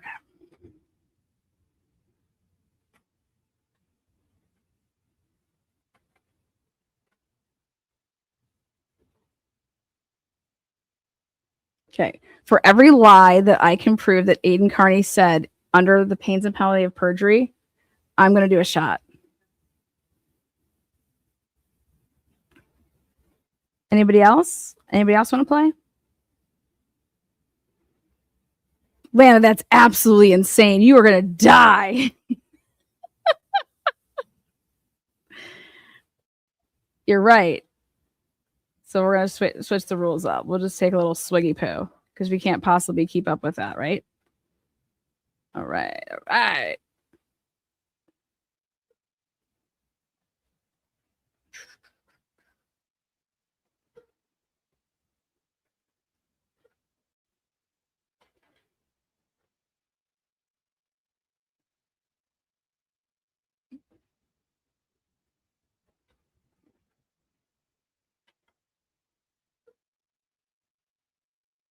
Oh, no.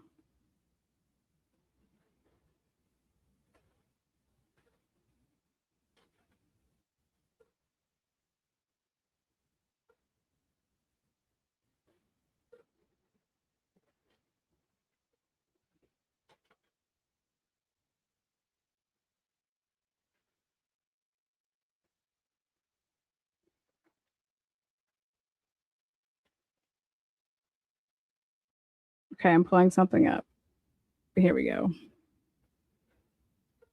Just to show you a little piece of how we operate around here. This is the type of stuff that I encourage people to look into.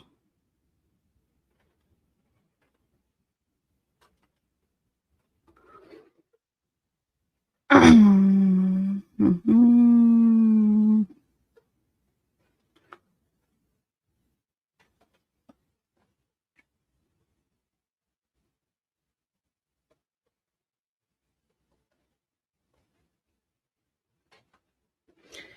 At 12:18 and 47 seconds, this is the outgoing call to Jen McCabe's cell phone for 36 seconds.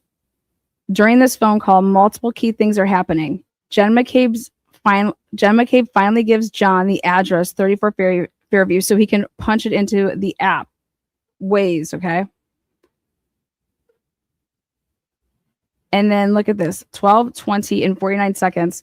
Higgins texts John, "You coming here?" Do you see this little dot that's blue right here? Do I need to make it bigger?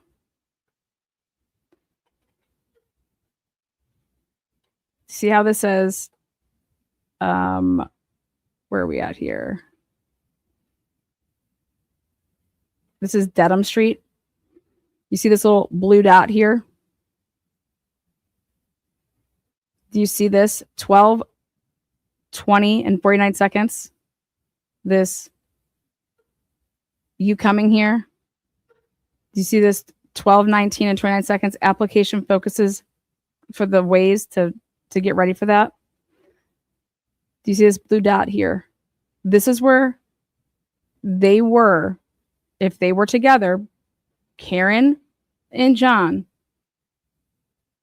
And so at 12:20, the vehicle is stopped. And this is when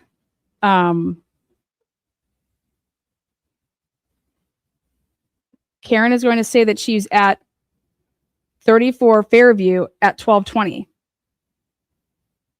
Well, I am praying to God that somehow this gets to Karen, because where you're at, Karen, is that you think you're at 34 Fairview. You think you're there. But then this is straight from Ian Whiffin's shit. So you want to use it. Okay? Because this is where John gets out of the vehicle. And this is where John, and it's actually right before this, where he starts walking all over. And this is not 34 Fairview. This is your best evidence to show that you thought you dropped him off at 34 Fairview. And this is where you sat and continued to wait and wait and wait and wait and wait and wait.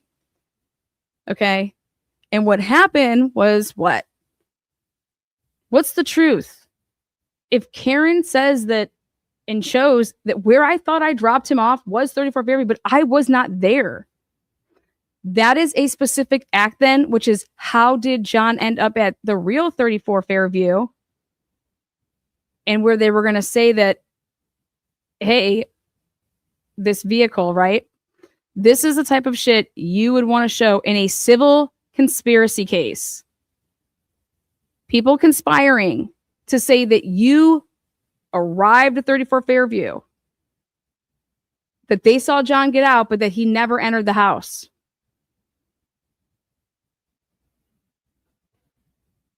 How did John get to the real 34 Fairview?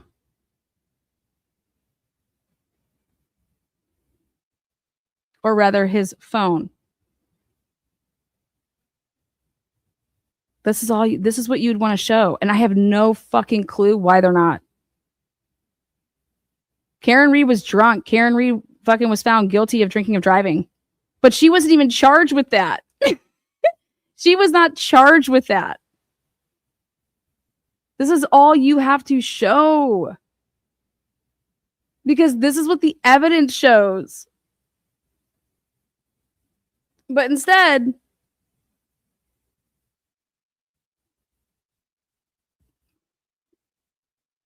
and this is why you said, yeah, I didn't see him go in the house. I did not see him go into 34 Fairview. Well, because you fucking didn't. Because you weren't nowhere near 34 Fairview. Right here. And this is why at 12:38, when you leave the area, if you were over there by 34 Fairview, you would have actually been on a different cell tower, but you're on the one over in Hog Heaven. And there's a reason. Because that was the last cell tower that you hit on before the one with John at his house. And that's because of where the fuck you were, girl. Go check it out. Can't make this shit up. So, but this is what I do. So, cheers. Now, back to Aiden Carney and his stupid ass. Aiden Carney is the victim. Perpetual victim. The never-ending victim. Peter Pan. Never-ending. The never-ending story. The never-ending victim. Never Neverland. I never wanted to grow up.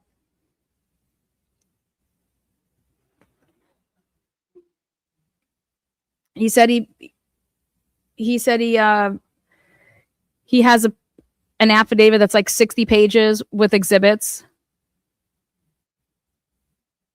And the reason he's telling you guys this is because, hold on.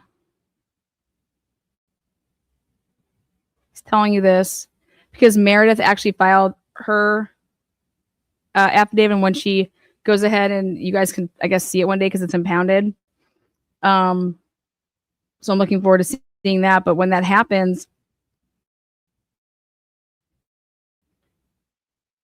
I have a feeling that, because I was like, what the fuck is he talking about? Why is he even mentioning the shit that he's mentioning? This doesn't make any sense. What is he doing?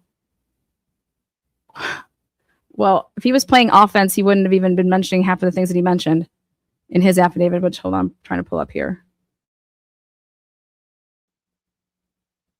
Okay.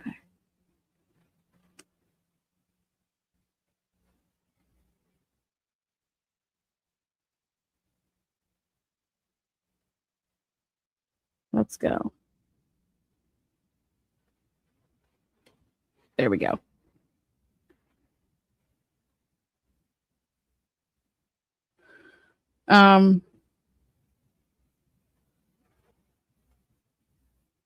If I was Meredith,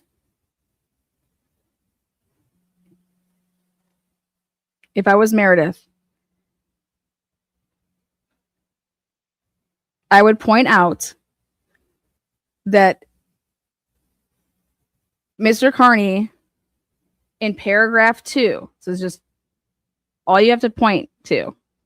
In paragraph 2, he tells the courts that he learned about me in my past right here because of a woman that was his what was this?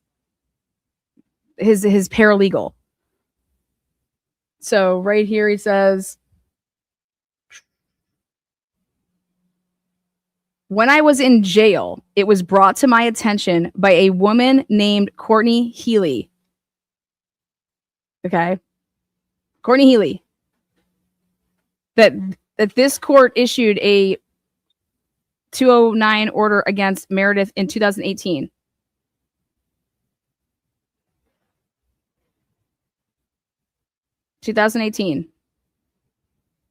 And it was because when she admittedly hacked into her ex-boyfriend Samuel Teplin's work email account multiple times and sent his bosses an email pretending to be him. Do not get caught up in any of this, Meredith. Do not. The only thing that matters in this entire paragraph is while he was in jail, that's chronological order. So that would be in January and February of 2024. Okay. He was told about this, and that is how he found out about your past. Period. Then one needs to ask, and it's all you have to say to the courts is, this is how he is claiming to know about my past. Because then he says, I was petrified that she would do the same thing to me, and she has done all of that and worse. So before ever meeting you publicly in person to touch you, feel you, see you, he is absolutely petrified of you, Meredith. And he was so petrified of you because he thought that you were going to do the same thing to him.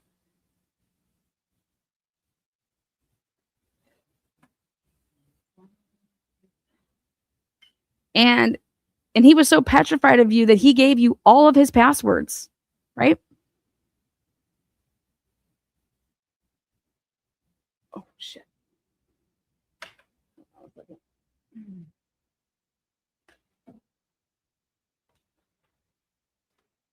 The first thing that he did when he got out of jail. Okay. Ready for this? You need to have your lawyer focus on one thing and one thing only. Paragraph 6, literally within 4 paragraphs of each other, Aiden Carney lies. And now he claims that how he found out about your past is, he says, I did not want to be with Meredith after several months. Well, according to Yuri Buchanan, several months, that number that he assigns, do what Yuri did. But I was afraid to leave her after reading the court records and discovering how she treated her last boyfriend who broke up with her. This paragraph is in direct contradiction with paragraph 2. To sit here and say that after several months, I wanted to break up with Meredith, but I was afraid to leave after reading the court records and discovering how she treated her last boyfriend. He knew how she treated her last boyfriend in January of 2024. When Courtney Healy told her everything. Okay? Do not get stuck in this game of weeds with Aiden Carney. Meredith, do not do it. You do not need to. Right here within the first 6 paragraphs, he has contradicted himself and he has lied. Because either 2 is true or 6 is true. Or fuck it, none of them are true. Okay? This in and of itself is what you call for a judge to see and deem this is not credible. Okay? Now, Meredith, please, the only thing that you need to focus on is an act done by Aiden Carney. And that act is Aiden Carney. Ain't no doubt about it. And you can prove it. Aiden Carney recorded Karen Reed and then attempted to frame you for a fucking felony. Do you understand that? You and Aiden had broken up. You were not communicating. The facts show that. You broke up in July. Aiden Carney decides to record a phone conversation with Karen Reed. Period. Aiden Carney then contacts you to tell you about his felony.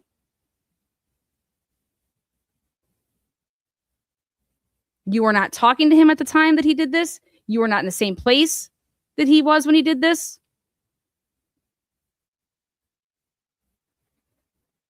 Why would Aiden Carney tell you this?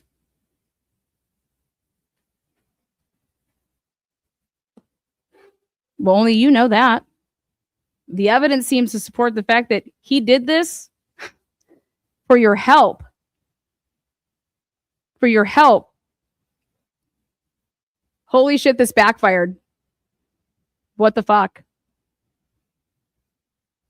But really, was that the reason that he contacted you? Nope. He contacted you, Meredith, to fucking frame you for the phone call being recorded. And that is a felony.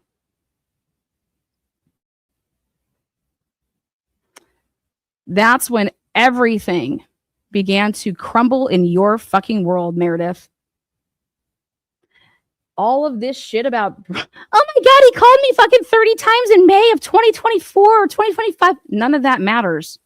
Why didn't you go to the fucking courts in May? If you start talking about this crazy shit in front of a magistrate, you will lose, and you should.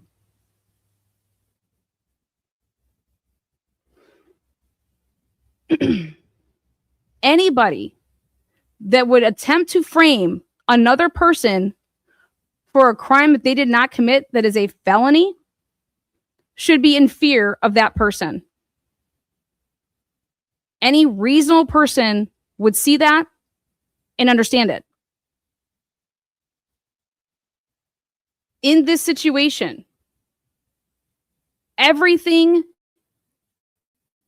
Meredith, that has happened to you flows from the act and the act alone of Aiden Carney. Aiden Carney is going to sit there and tell the magistrate that I have no control over Purple Kool-Aid and all these other fucking ridiculous channel names, and who's ever doing, people are calling her work. It's not me. It's not me. And he's right. It isn't him. If you go that route, you will lose, and you should. If you do explain to the courts, because the evidence is there, that this man attempted to frame you and tell the world that you, Meredith O'Neill, recorded Karen Reed. And he told this to his followers to do what? Meredith is the reason this is happening. Meredith. Well, what's happening? That the movement's divided. Meredith. You need to focus on this event alone. And that's it. Because that's when everything happened. You would not do what? Publicly announce that he didn't record Karen Reed. This is called coercive control. He was going to take away your friends, your family, your networking, your networks. Because if he tells the world on his public platform that you did X, Y, and Z, oh my God, what will happen? Well, everyone's going to be fucking enraged, inciting hate towards you. Those are acts done by Aiden Carney and Aiden Carney alone through the means of using a digital device to frame you in the public for something that you didn't do. And that's called a felony. He's trying to frame you for a felony. Wiretapping Karen Reed. Disseminating wiretapping. That's a fucking crime too. Sending it to Karen Reed.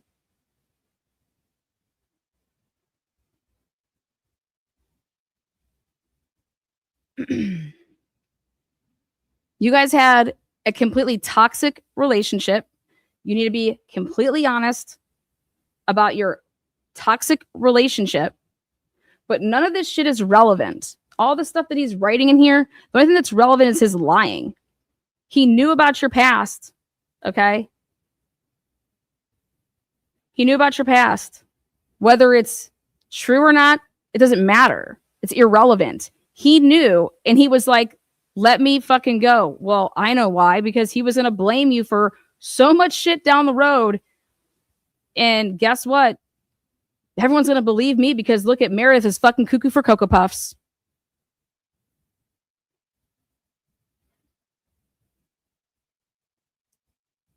He exploited your past, not the other way around.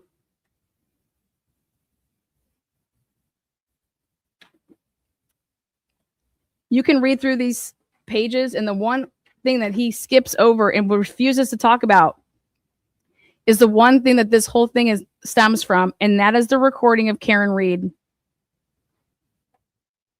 When you wouldn't do what he wanted you to do, Meredith, he wanted you to either claim that you fucking did the recording yourself or claim that he didn't. When you wouldn't do these things that he wanted you to do,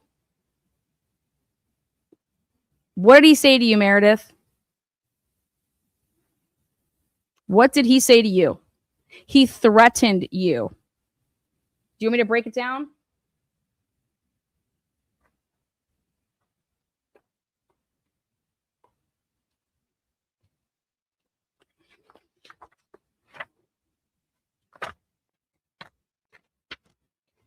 He used coercive control, Meredith.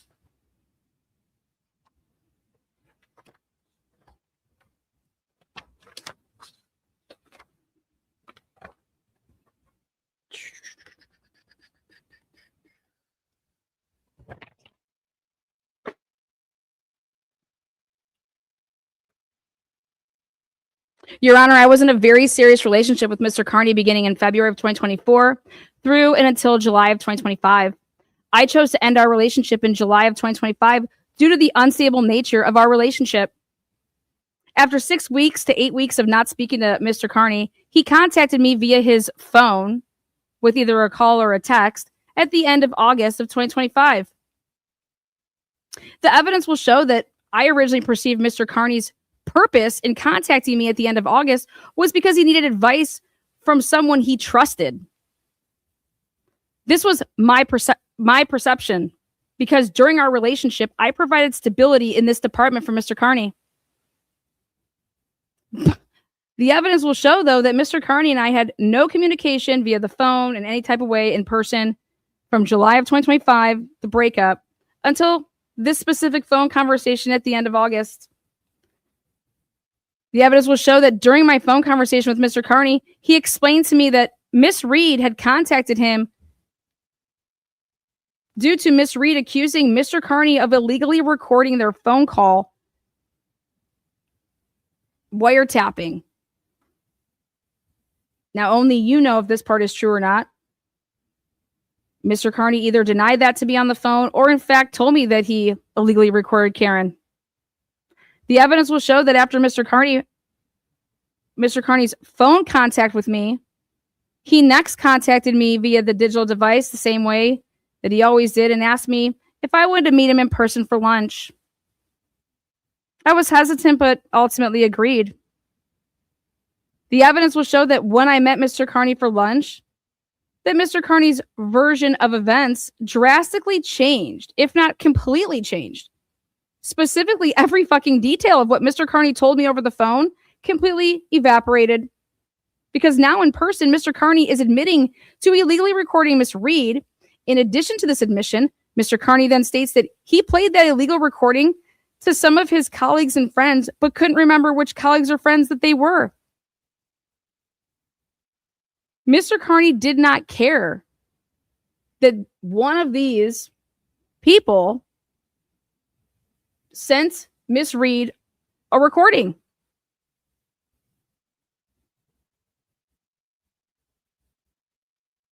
I've known Mr. Carney for how long? And this departs from his normal practices in life. This is me speaking. This is how I knew that Aiden Carney was the one that sent the recording to Miss Reed, because Mr. Carney would never, ever let somebody off the hook that fucked him. Mr. Carney continued by explaining that he believed one of those people recorded his recording of the phone call with Miss Reed without Mr. Carney's knowledge, and then sent that copy anonymously to Miss Reed and her defense team. Mr. Carney believed this because Miss Reed contacted him and told him that her defense team had received an anonymous email with the recording of their phone call. The evidence will show that I believe that Mr. Carney was betrayed by someone that he trusted as they went behind his back to throw him under the bus with Miss Reed. I attempted to offer him advice on how to approach Miss Reed and to provide some public relations advice with handling the public once this all comes to light. However, what I never anticipated is that Mr. Carney was in fact setting me up by attempting to frame me, by planning to tell the public that it was me who illegally recorded Karen Reed and sent the copy to Miss Reed and her defense team. Because that's exactly what the fuck he did.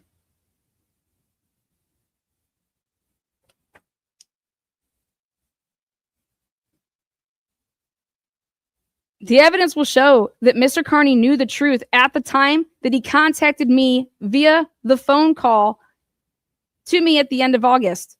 That one, he knew that he illegally recorded a phone call with Karen Reed, felony wiretapping. And that two, that I was not the person who illegally recorded Karen Reed or sent her any recording. Mr. Carney's intentions or complete disregard for the truth with this situation are able to be inferred by the preponderance of the evidence that I will be presenting today. The evidence which comes from chronological order of events, which all flow from Mr. Carney's initial actions and words that have had a profound negative impact on my life, and which I am entitled to relief under 209A. I am seeking the court's help to learn the facts of my situation that brought me to the courts, and once those facts are learned, that they will comport with meeting all of the requirements under 209A, in which I am able to seek relief and be protected from Mr. Carney's coercive controlling tactics that continue to affect my daughter and I today.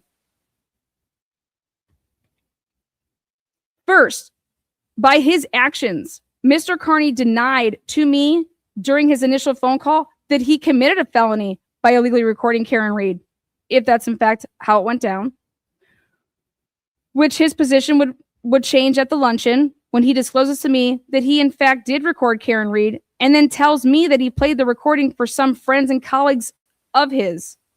At this luncheon, he played this illegal recording for me.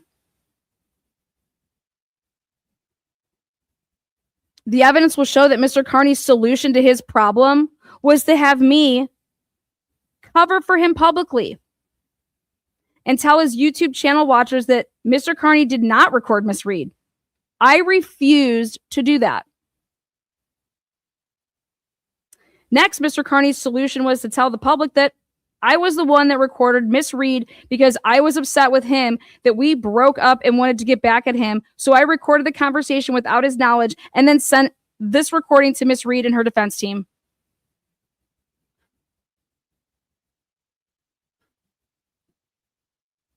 I would not do that. The reason Mr. Carney required one of these two acts from me was because he was currently out on bail. And if Mr. Carney's bail could be revoked, if Mr. Carney's bail could be revoked if he was brought up on other criminal charges while out on bail, such as felony wiretapping. The reason Mr. Carney required the evidence will show that once Mr. Carney realized that I would not support him in the capacity that he was seeking by committing a felony for Mr. Carney, conspiracy after the fact to pervert / obstruct justice and or an accessory after the fact, Mr. Carney then began to threaten, harass, isolate, control, coerce, or compel me to reconsider my position of helping him or be prepared for serious consequences. You want to go to war with me, Meredith? The fuck does that mean? Well, I would hope, Meredith, you took that as a fucking threat. You want to go to war with me? You think you're going to go against all these people? The evidence will show that Mr. Carney, immediately upon my lack of cooperation to cover for his bad behavior, he began conducting in a pattern of behavior which is consistent with coercive controlling tactics, specifically using and weaponizing his social media platform and influential status to disseminate a known false narrative to hundreds of thousands of people for the purpose to isolate me from my friends, relatives, and my support networks by weaponizing his influential status, his social media platform, and known false narrative.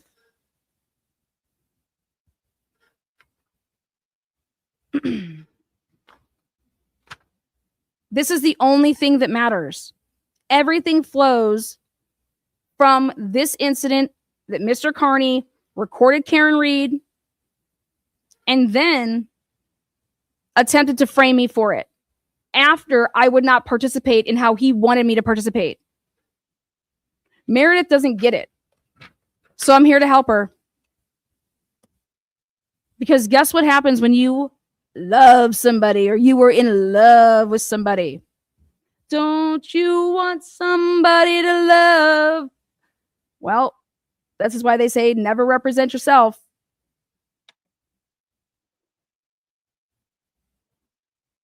When I went back and saw that Jimmy was under the impression that they caught Meredith in the act, I said, oh my God. I said, what the fuck did Turtle Boy tell Jimmy and those other people, such as Nurse Kim, such as the Glare, these people that he supposedly played it for, because that's the version that he gives to Meredith, you know? But that's not the version that he gave to other people. He told other people that this is how I have to catch her, because I know that she's hacking into my shit, and I know that she did X, Y, and Z.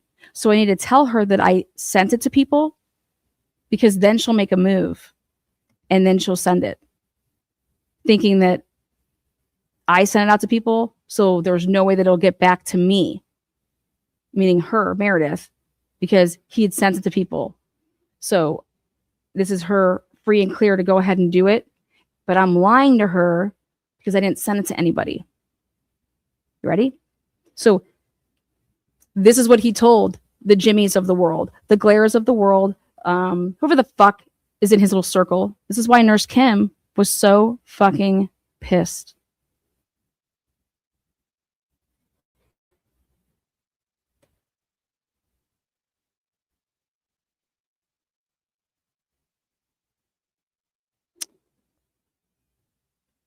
And the reason people bought it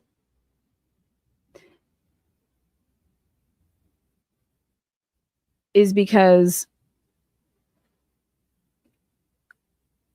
he told them this story before Karen Reed, before he ever sent it to Karen Reed.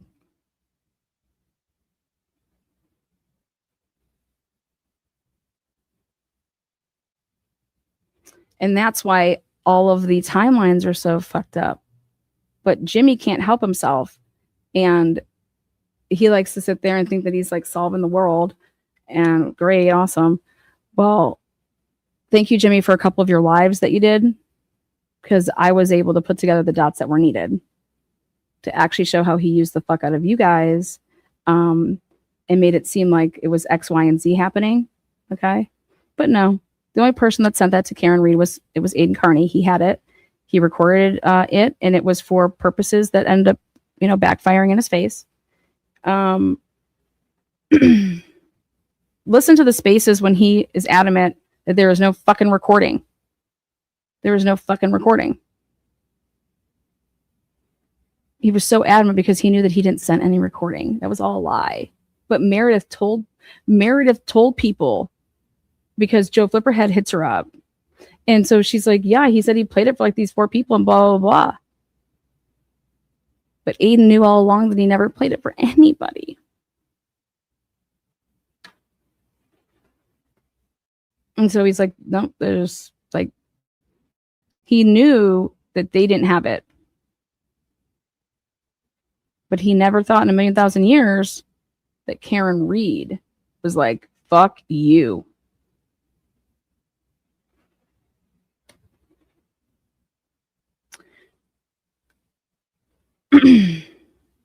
So the only thing that matters here, all the stuff that he wants to talk about, you should read all this shit. None of this stuff matters. Even if it was true, it doesn't matter. Because this is absolutely crazy. Any judge is going to say, well, why didn't you come and bring this up to me back then? And he's going to say, listen, Meredith, this is the only thing that matters, Meredith.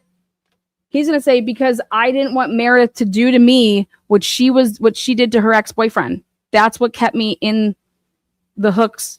And that's why I cannot emphasize this enough. The only thing that matters here, Meredith, is paragraph 2 and paragraph 6. Because this will not allow him to have that argument or that claim. The judge will see through it. Okay? The judge will see that is not true. Because anybody in their right mind, if your paralegal is telling you this while you're in jail, right? And provides you with all of this knowledge. And now you want to try to say that she stole your passcodes because of how she would know how to hack and shit like that? No. Sorry. This is how you say you found out about it was your paralegal before you ever got out of prison. In paragraph 6, you said after a couple of months, you did some reading, and that's after reading her court proceedings, that's when you became afraid of her.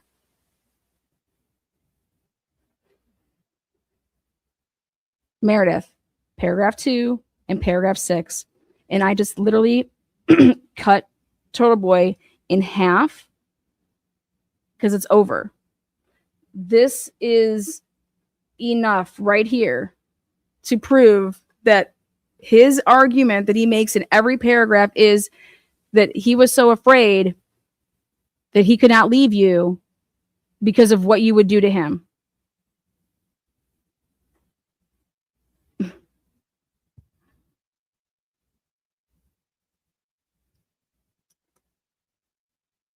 It comes down to credibility. Okay? Do not get into the weeds with this man. You're going to bury his credibility because of 2 and 6. Okay? Your lawyer has to object heavily to him narrating anything. Credibility.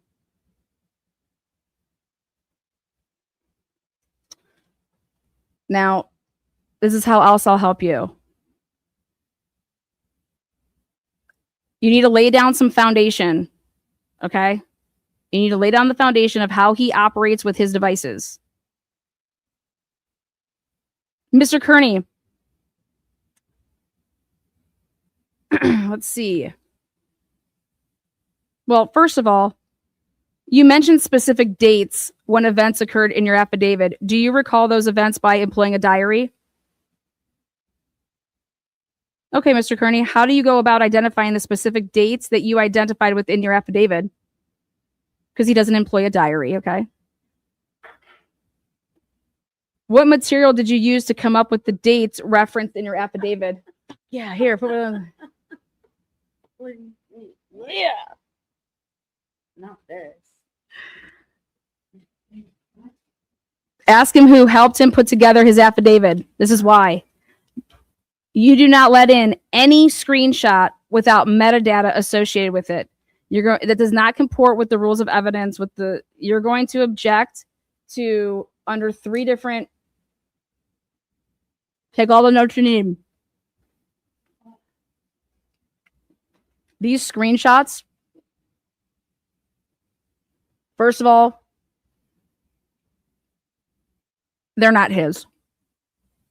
They're not his. He comes out on the internet and asks people to send him stuff, take clips and do this and do that.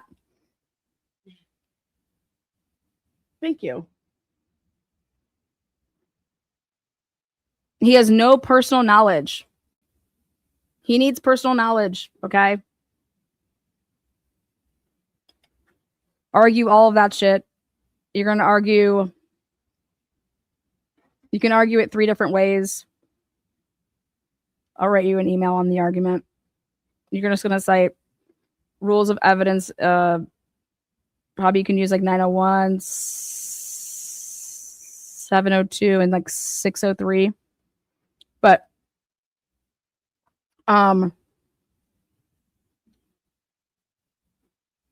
lay down foundation with his October 11th arrest and the seizure of his devices.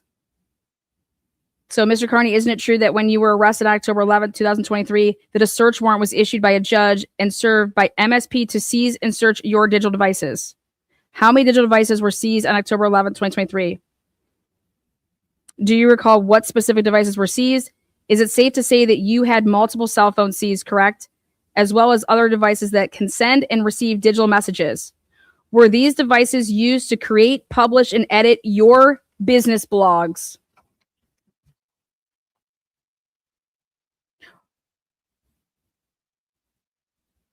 What about to use your social media accounts? So Facebook, Twitter, Instagram, YouTube, any other platforms you use to conduct business. When you were released from jail after being arraigned the following day, October 12, 2023, did you receive all of those devices back? The answer to that is no, he received none of them back. He then had to go out and get new devices, Meredith, okay? So since the government kept your devices, did you obtain new devices? What new devices did you obtain between October 13th and December 26th of 2023? And you used those devices to run your social media platforms such as Facebook, Twitter, YouTube, Rumble, and streaming services. And it would be those newer devices that you have in your possession and control that you use to communicate with myself, Meredith O'Neill. Is that correct? Now, prior to turning yourself in on December 26, 2023, due to a warrant out for your arrest for assault and battery, what did you do with those new devices that you just mentioned you had?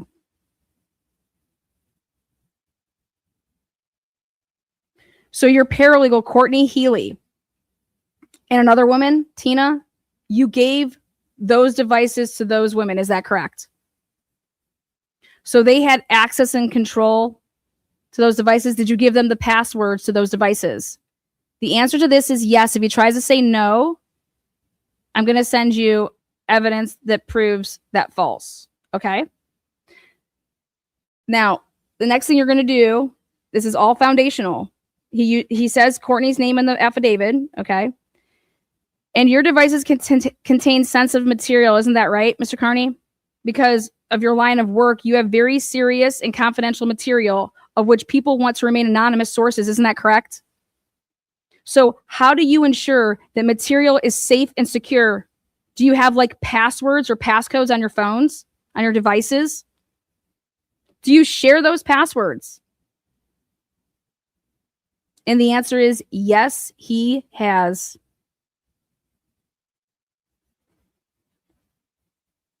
In a motion that he filed, he gave his attorney and his paralegals his passwords because there was a taint team. Meredith, I'm going to give you the material. But this is really important on who had access and who knew the passcodes into those devices. Now, along with the devices having password protection on them, the Twitters, all these social media platforms, these you have your username and then you have a password. Okay. Lay the foundation with that.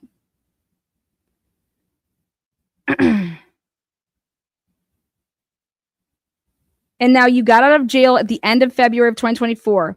Did you get those devices back? Did you change the passwords on those devices? Remember, he said that he hired an expert, Meredith. Okay. Did you change the passwords on those devices? He himself says that he hired an expert. An expert would be able to, if they downloaded his shit, they'd be able to tell when he changed passwords for material. It's very important. Then you're going to say, well, either way, you had passwords, correct? Because he may say, I don't remember if I did or not. Well, how often do you have a business? What's your business practice? Do you just keep the same password for like years? Ask what his normal business practice is with changing his passwords. Don't ask for the passwords. We want to know your business practice with that. What's your personal practice with that? Either way, you had passwords, correct? And in fact, those phones and devices that the state took from you in October of 2023, those were password protected as well, correct? Because that is what you normally do. Isn't that correct, Mr. Carney? You password protect your devices as a normal business practice of yours, correct? And so when you began dating me, Meredith O'Neill, you had all password protected devices. Isn't that correct?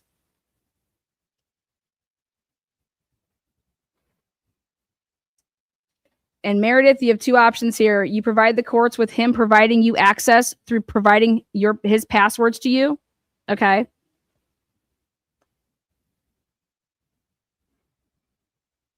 And there's two other ways, and I'll email you that. Okay, Mr. Carney, I'm going to ask you, and if they ask you what you did in preparation for today's hearing, you need to say you watched Truth and Transparency YouTube channel. Well, why did you do that? Well, I don't know. Somebody told me to fucking watch it. And she laid out how the fuck this lying ass piece of shit was going to come at you.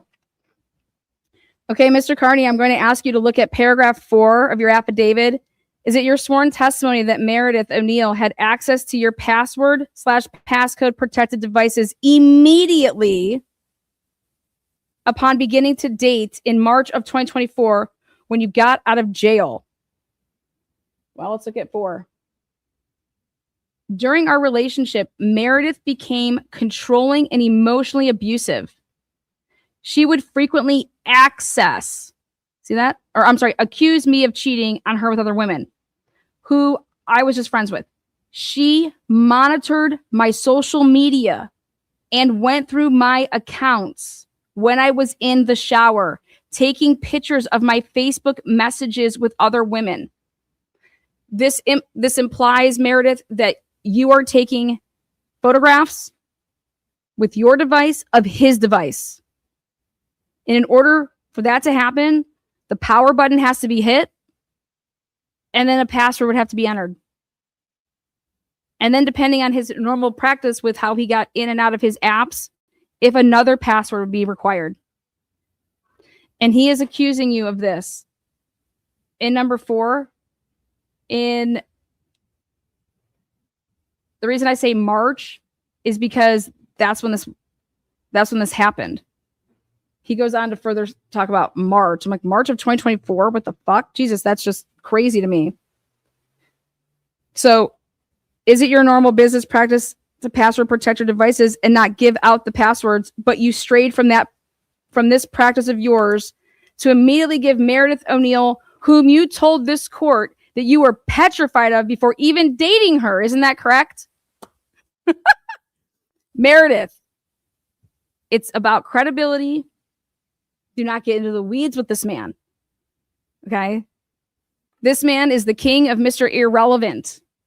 The shit he talks about is absolutely irrelevant. Well, then you're going to ask some questions that have to do with the TRO. Okay?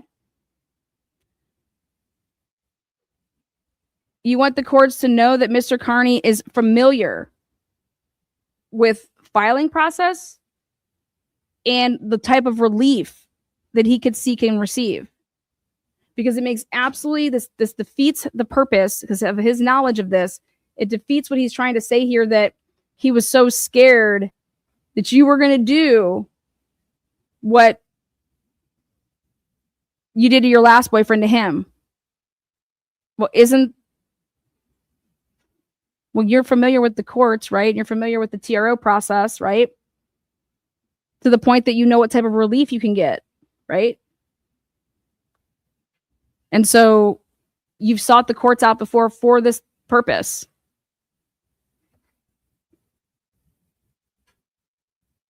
You've been hacked before, right? Mr. Carney, first of all, it's safe to say that you're familiar with the concept of how to obtain a TRO. Isn't that correct? You have filed a couple of these in your days, correct? Were you petrified of those people? And so that would mean that you had prior knowledge that the courts would and could offer you relief, protection from the reasons stated in your affidavits in September of 2024. Isn't that correct? So, Mr. Carney, you are asking this court to believe your sworn statement that you waited 2 years to file this affidavit with the courts because you have been so scared of Meredith O'Neill, even though you have known, because of your experience with these filings,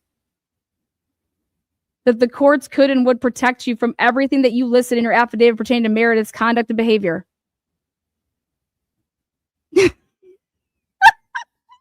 Do you see how you're laying the work? Like, this is not believable. He filed on you because you filed on him.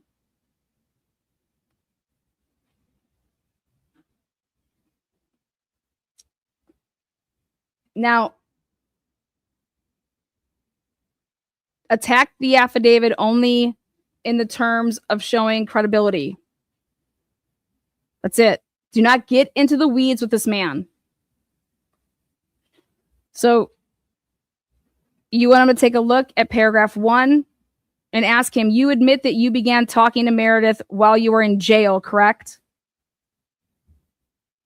And isn't it true that you wrote in your affidavit that while you were in jail between January and February of 2024, that you were already petrified of Meredith O'Neill prior to ever dating?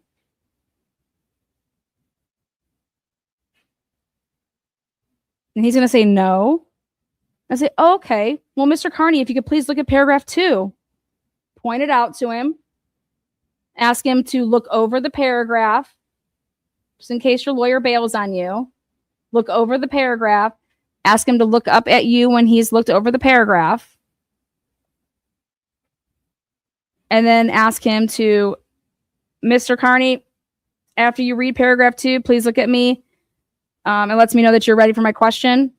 So, Mr. Carney, isn't it true that you provided the courts with hearsay statements as to why you were petrified of Meredith O'Neill prior to ever talking / meeting up in the beginning to date Meredith O'Neill? And so you can do one of two things here, Meredith. You can ask the courts to strike that from the record as hearsay statements from Healy, right? He's in here writing all of this shit that are not his statements. This is what he learned from who? Homegirl. Is she there? Is she going to be a witness? Fuck that. So I would ask, now if you want to leave it, it's for the purposes of completely annihilating him on paragraph 6, right? So me, I'd leave it. And I would say, so Mr. Carney, isn't it true that you provided the courts with hearsay statements as to why you were petrified of Meredith O'Neill? Yep.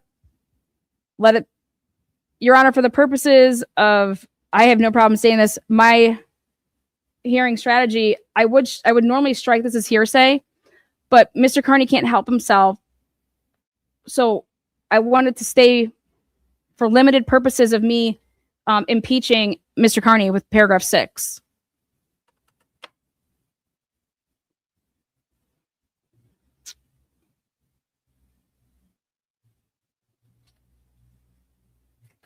Now, if you choose to go the route of you want it struck and it's hearsay, then you would argue that First of all, is Courtney Healy listed as a witness? That's stuff that needs to be offered up by her. So Mr. Carney needs to comport with the rules of evidence. These are out-of-court statements offered for the truth of the matter asserted, and that does not meet the hearsay exception rule. So I would object, and I would like it struck from the record. Now, Mr. Carney, isn't it true that you acknowledge that your relationship with Meredith falls under MGLC 209? You want him to acknowledge this because you're trying to get a restraining order. So have him admit that your relationship falls under this. Perfect. I think it's important for the courts to know that he's out on bail, and I would be offering that. So I would be asking him, Mr. Carney, you are currently out on bail. Isn't that correct? And that's it. That's all that's relevant. Mr. Carney, isn't your affidavit suggesting to this court that you realized prior to ever meeting Meredith O'Neill, which is prior to February of 2024, and while you were serving time for domestic violence, specifically assault and battery, that Meredith O'Neill was petrifying to you?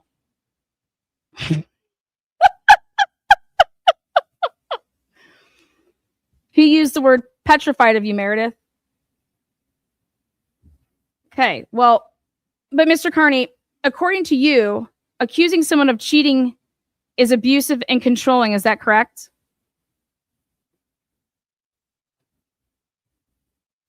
Why? Well, Mr. Carney, please look at paragraph 4. During our relationship, Meredith became controlling and emotionally abusive. Well, why? Well, she would frequently accuse me of cheating on her with other women. That's abusive. You want to identify for the courts what he deems is abusive, and that would be questioning. Well, Mr. Carney, isn't it true that Meredith questioned you about extramarital affairs, and that is your definition of abuse?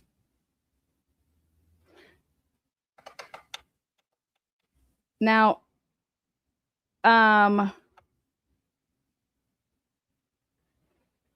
it's important here. You can use paragraph 4 to show that, Mr. Carney, staying with paragraph 4, you claim, quote unquote, that she monitored my social media. Is that correct? Mr. Carney, are you a limited public figure on YouTube, Twitter, Facebook, etc.? So all of these accounts are public. Is that correct? So monitoring your social media is simply following your public posts, videos, and blogs?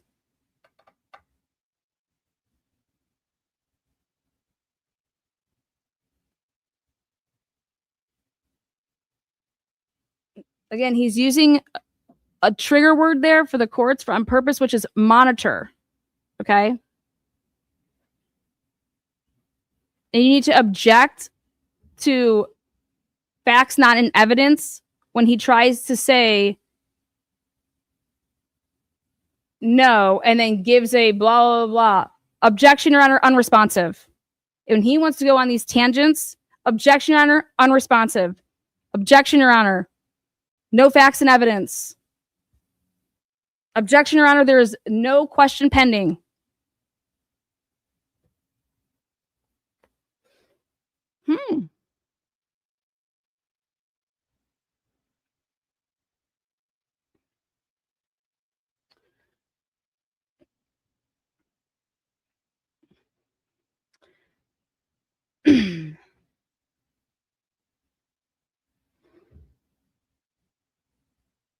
Mr. Carney, staying with paragraph 4, you claim that Meredith O'Neill went through your accounts, but you do not list any accounts, correct? And then move on. Mr. Carney, these accounts are all password protected, correct?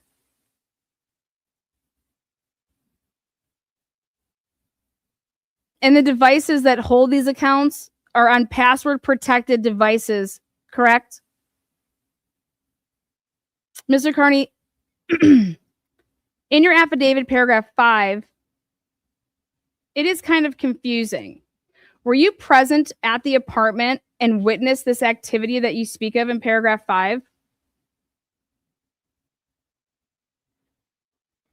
If he says no, strike it from the record.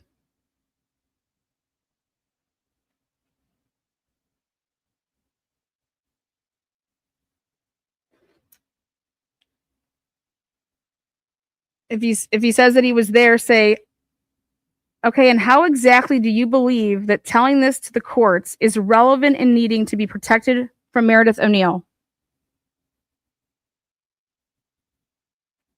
When did this occur?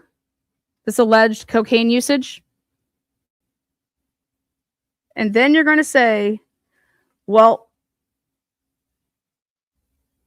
Mr. Carney, you had such a big problem with this alleged illegal behavior, yet you never reported this illegal drug use to the police. Is that correct, Mr. Carney? And you never kept Meredith O'Neill away from your children. Is that correct, Mr. Carney?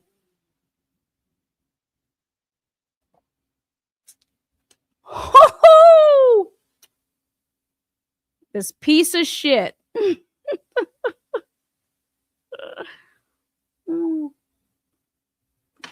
Cheers.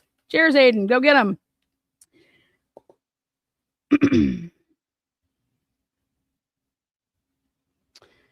Mr. Carney, if we can go to paragraph 6. Mr. Carney, you just told the courts in paragraph 2 that you knew of Meredith O'Neill's alleged behavior with her ex-boyfriend from Courtney Healy, your paralegal, telling you about this prior to ever dating Meredith, correct? So here in paragraph 6, did you forget what you claimed in paragraph 2 about how you learned of this alleged past of Meredith O'Neill? Do you suffer from amnesia, sir? So were you lying in paragraph 2 or were you lying in paragraph 6 as to when you learned about this alleged past behavior? Mr. Carney, in paragraph 6, aren't you now asking this court to believe that you yourself discovered Meredith's past court record and read about what she did to her last boyfriend months into the relationship verse in paragraph 2, learning from Courtney Healy? That is how you discredit this entire thing. Mr. Carney, how many times did you try to break up with Meredith?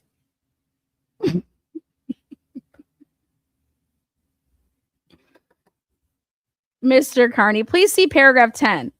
Why are you telling the courts that on the day that I finally ended our relationship, if you had broken up numerous times?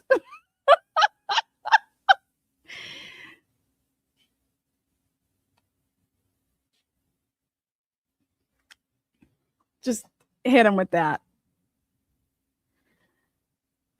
Mr. Carney, you want the courts to believe that number 10, this is fucking great, Meredith. You better use this shit. Mr. Carney, please see paragraph, I'm sorry, stay with, I think it's 10 there, yeah. Mr. Carney, do you have locks on your doors at your house? Did Meredith O'Neill have keys to your house? Well, Mr. Carney, can you please look at paragraph 11? Is it your testimony to this court that Meredith O'Neill entered your house prior to you arriving home on the day that you, quote unquote, finally ended our relationship? How the fuck did she get in? How did Meredith O'Neill gain access? Did you call the police to report Meredith for breaking and entering, trespassing, anything? You state that when I arrived home, Meredith was in my bed crying. Mr. Carney, what workout or gym did you use in January of 2025? Mr. Carney, when did Meredith give you an Apple iWatch? What was the occasion? And where did you keep this watch from December 25th, 2024 to January 20th, 2025? So how did it become in the possession and control of Meredith O'Neill if she bought and gave you the watch for Christmas?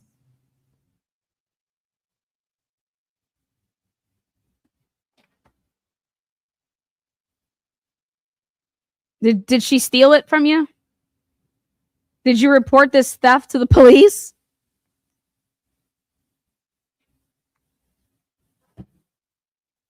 Isn't it true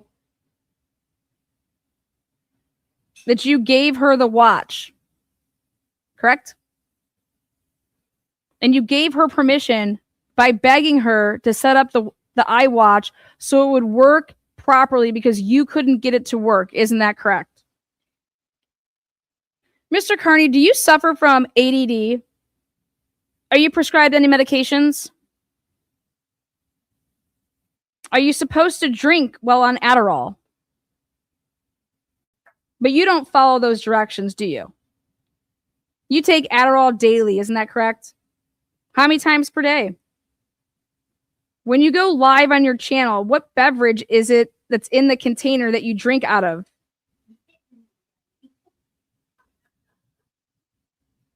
Oh, so that isn't an alcoholic beverage? Mr. Carney, I'd like to remind you that you are under oath. Mr. Carney, what is the name of your YouTube channel for the record here? And you do live broadcasts usually on Tuesdays and Saturdays?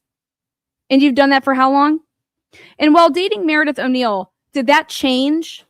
Were you unable to go live on Tuesdays and Saturdays? Were you unable to have any live broadcast that you ever wanted while dating Meredith O'Neill? In fact, while you were dating Meredith O'Neill, you were making more money than you ever did on YouTube. Isn't that correct? So while you were scared and petrified, you were just raking in the muns, right?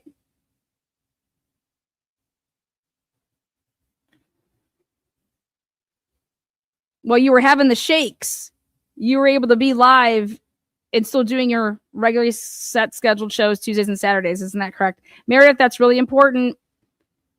He does not have to deviate from his schedule whatsoever. People that are struggling that claim that they're not able to do stuff like that. Make sure you get on the record of the name of his channel and show the exhibits so that you can get it on the record, the screenshot of his YouTube channel. Have him identify the handle. Exhibit 2, the Twitter account, the clearance account.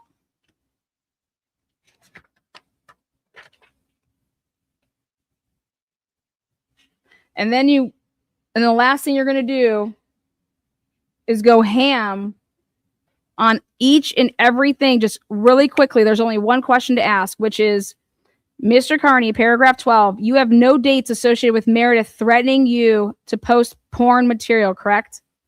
Mr. Carney, you're aware of the Massachusetts statute about revenge porn, correct? You didn't go to the police to report Meredith O'Neill for threatening to revenge porn you, correct? Move on. Mr. Carney, paragraph 13, what date is associated with your allegations that Meredith, quote unquote, stole my phone extraction from my bag, which contained all of my phone data up to October 11th, 2023? And what proof did you provide the court that Meredith stole said extraction besides your sworn statement that says, in quotes, she is the only one who had phone extraction, end quote? Then you're going to show that she is not the only one that had that. The links that were set up with Google. Then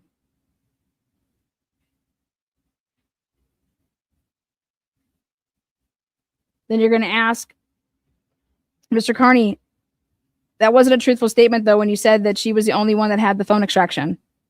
Meredith isn't the only one who had the link of your phone extraction. Isn't that correct? Your phone extraction was put on a Google Drive link. Isn't that correct? And isn't it correct that the link was created without password protection? And when was that link created? And by whom was that link created by? And isn't it true that the link was given to you directly by the person who created the link? And isn't it true that you gave that link out to numerous people, to include Meredith O'Neill? And you're going to show him giving it to who? Mark Betterow. It's usually the opposite way. Your attorney is giving you shit. You're going to ask him, who extracted your phone data, Mr. Carney? Who did the data work? And then you're going to say, I thought you told the courts that Meredith was unable to help you extract the data out of your phone for your legal defense. So how could Meredith steal anything on January 20th, 2025 if there was not an extraction because you guys could not figure it out?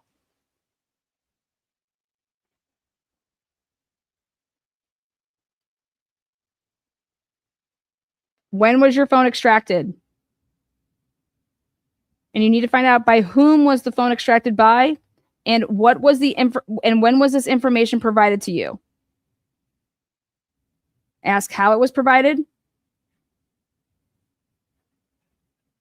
And you need to say, so how could Meredith O'Neill steal something that was provided to you?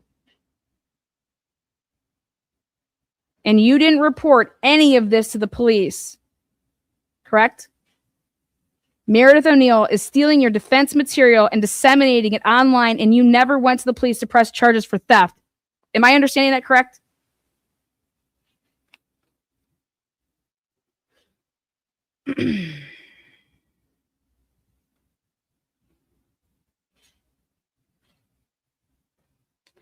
Mr. Carney, what date is associated with when you say, in quotes, previously asked her to download the extraction to help with my legal defense, but she couldn't do it and gave it back to me, end quote. So Meredith O'Neill is telling you that she couldn't do it, right? And she gives it back to you? But that isn't the link, right? That's actually a hard drive, correct?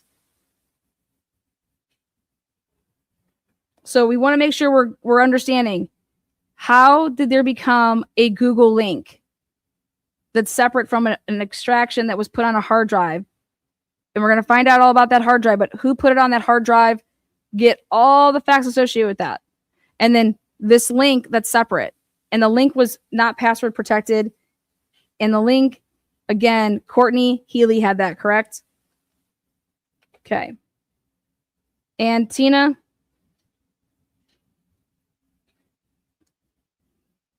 And does Tina work on your case anymore? And she doesn't work on your case anymore because you don't trust her. Isn't that correct? Maybe she does.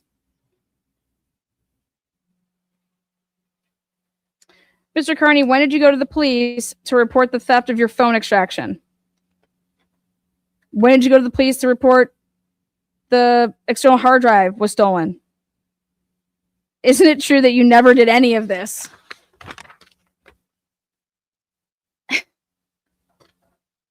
All of these are alleged crimes, and you didn't report any of it.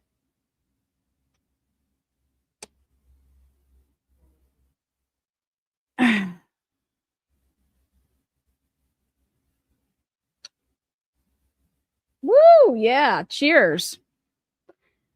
She is the only one to have my phone extraction, and she stole it from me during our relationship.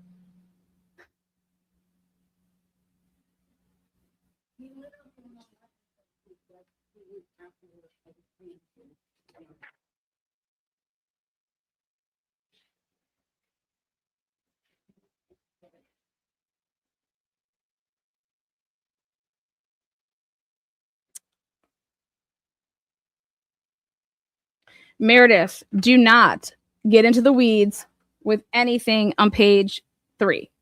None of it. None of it. None of this is relevant. It is April now? April of 2026.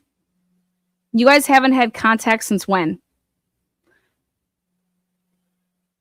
It is important to explain to the courts that, and that's why you only have to focus on that one incident.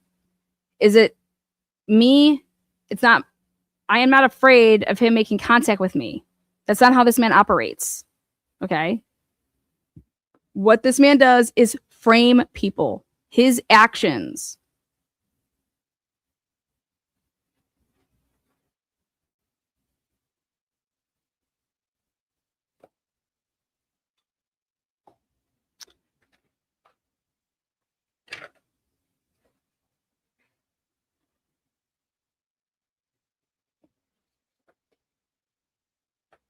I take that back, Meredith. You can talk about one thing, and it's going to be number 19.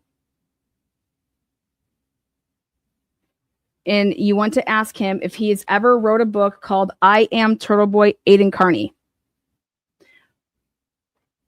Yes, I have. Okay.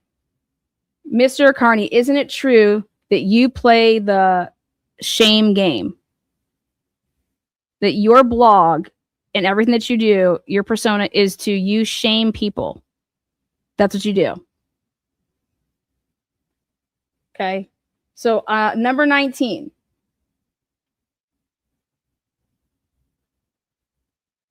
And if you really want to be specific, Meredith, you can say, I'd rather be more specific. And what you're going to do is you're going to take this book, okay, and you're going to ask him to look at page 243.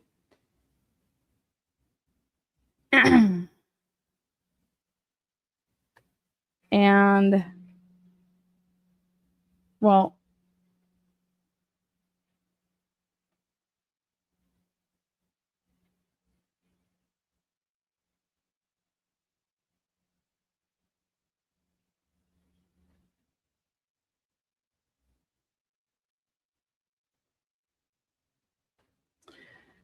yep. Ask him to look at page 243 and say, my vision for this blog isn't to hurt people who have reformed their behavior. Everyone makes mistakes, but everyone is also capable of changing. You can be a completely different person after living life for 10 or 15 years. Therefore, I will take down any blog in which the person who was featured for poor behavior messages us and shows sincere contradiction. We believe in ratchet redemption. Right? We believe in ratchet redemption. Right, Mr. Carney? Turtle Boy reforms behavior and brings out the best in people. Right, Mr. Carney?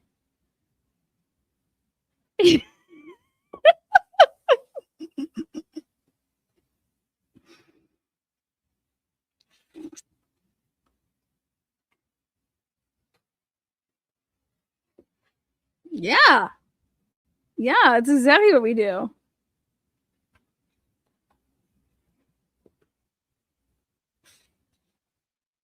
Mr. Carney, can you look at page 222? There we go.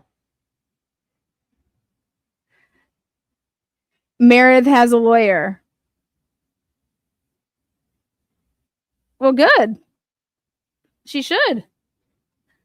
Turtle Boy did what Turtle Boy always does. Named and shamed. You see that? Named and shamed. So that's what you do, right? You name and shame. So number 19 here. What does it say? On November 26, 2026, Meredith posted the video of me crying on the floor in her apartment, which I don't know she filmed until she posted it. She did this prior to any sort of online postings from me about her. Prior to this, I only said positive things about her publicly, despite my feelings about her behavior, because I wanted to move on peacefully and protect her image. She has shared this video dozens of times, and it has been viewed millions of times on social media in an attempt to humiliate and embarrass me. Mr. Carney, do you believe that a restraining order is for protection from humiliation and embarrassment?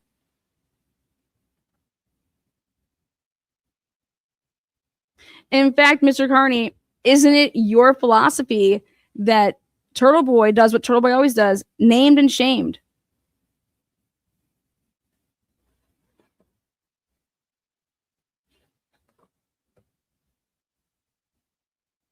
And so Meredith shamed you, right? And your answer to that is to come out and get a restraining order, right? Mr. Carney, aren't you filing affirmative defense for freedom of speech for a current case right now? So nobody can have freedom of speech except for you. Okay.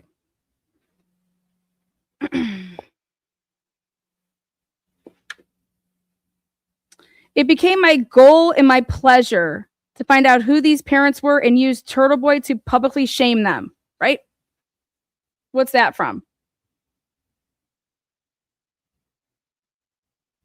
So you weaponize your platform, correct?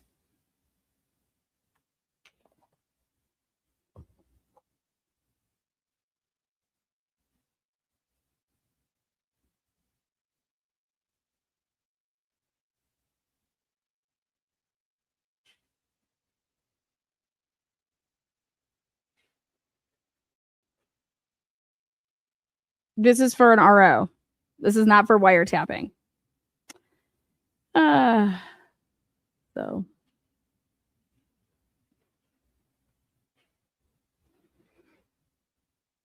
this is absolutely ridiculous. The extraction came out after his last court date. He sent it out hoping it would get his case dismissed. Yep. Trying to pull a dateline.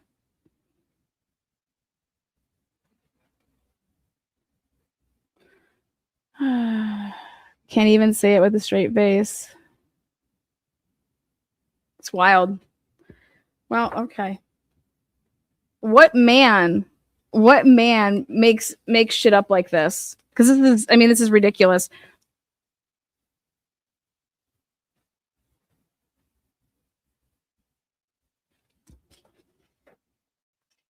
And here's Just Machado checking stuff off, saying, "Yep, this happened. Yep, who gives a fuck if it happened? It matters what the fuck matters from it. Like, so, and I guess you don't get it, but this guy can only dish it out, but he can't take it."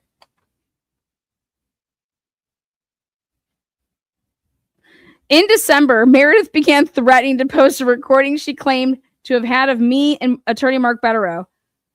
You said the word threatening. Did you go to the police? Nope. Mark Betterow, an attorney, didn't tell you to go to the police? Nope.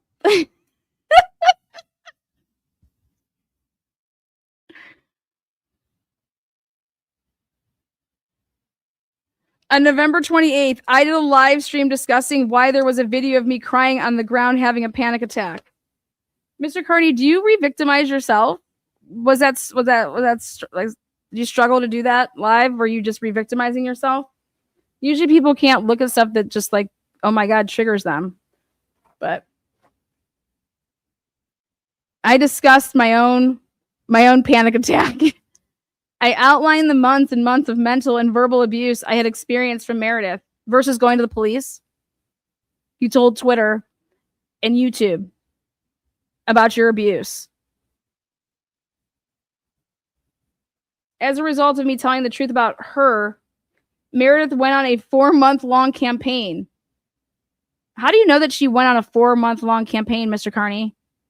Do you monitor Miss Meredith O'Neill? She's not a public figure. You do realize that, right? So your friends send you stuff that Meredith does, knowing that it gives you panic attacks?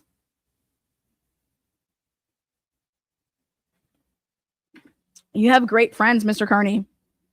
Let's send this to Aiden. Oh my God, look at what Meredith said about you.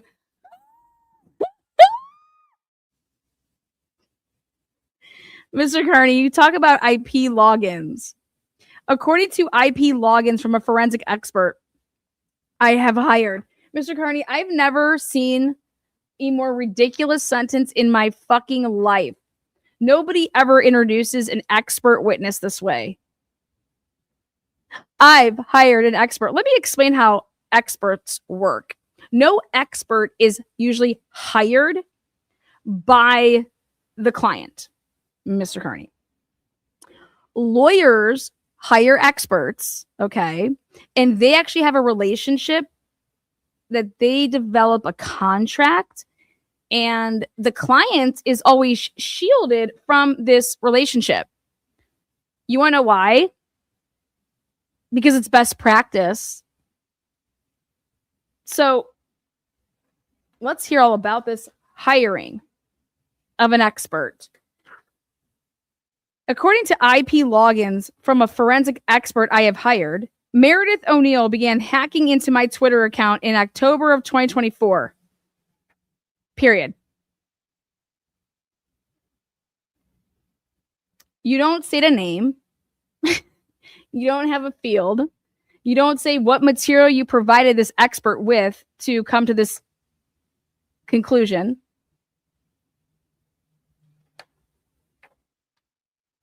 This is absolutely insane. Then you say, as a result of me telling the truth about her, I'm sorry. You then say, she knew my password after learning it during our relationship. Meredith learned your password. It doesn't say passwords. It says password. You only have one password for all the devices you have. No wonder all these people fucking hate you. No wonder all your sources have been revealed. Because you don't have any policies set forth in place to prevent that from ever happening. Who knows if he's representing himself? He needs to not even go, period. If he's trying to win his big case, I would let Meredith have her fucking stupid restraining order and keep myself off the stand. But he filed and put all this shit under the pains and penalties of perjury like a fucking idiot. Because he believes in winning little fucking anthill battles within himself than winning wars. This motherfucker loses every war because he's too busy winning anthill titties battles. So stupid. Guy's facing 100 years. Fucking comes out with an affidavit that's like a little girl's diary. Stupid fuck. I can't wait to find out who this forensic expert is.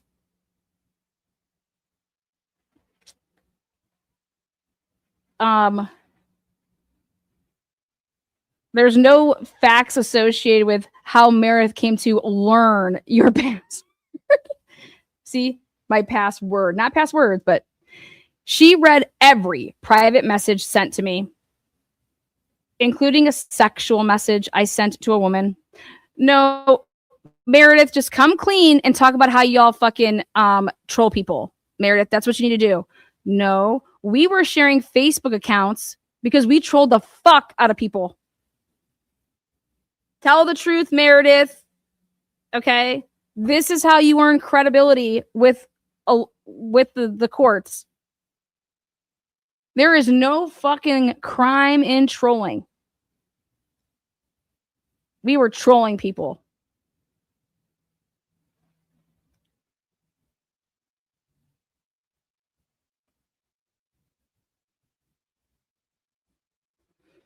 She read every private message sent to me, including a sexual message I sent to a woman. She then messaged that woman's boyfriend to alert her that her and I were communicating in a sexual manner, seriously alarming the woman. What does that even mean? Seriously alarming the woman. She has a history of attacking any woman who she believes is in a relationship with me.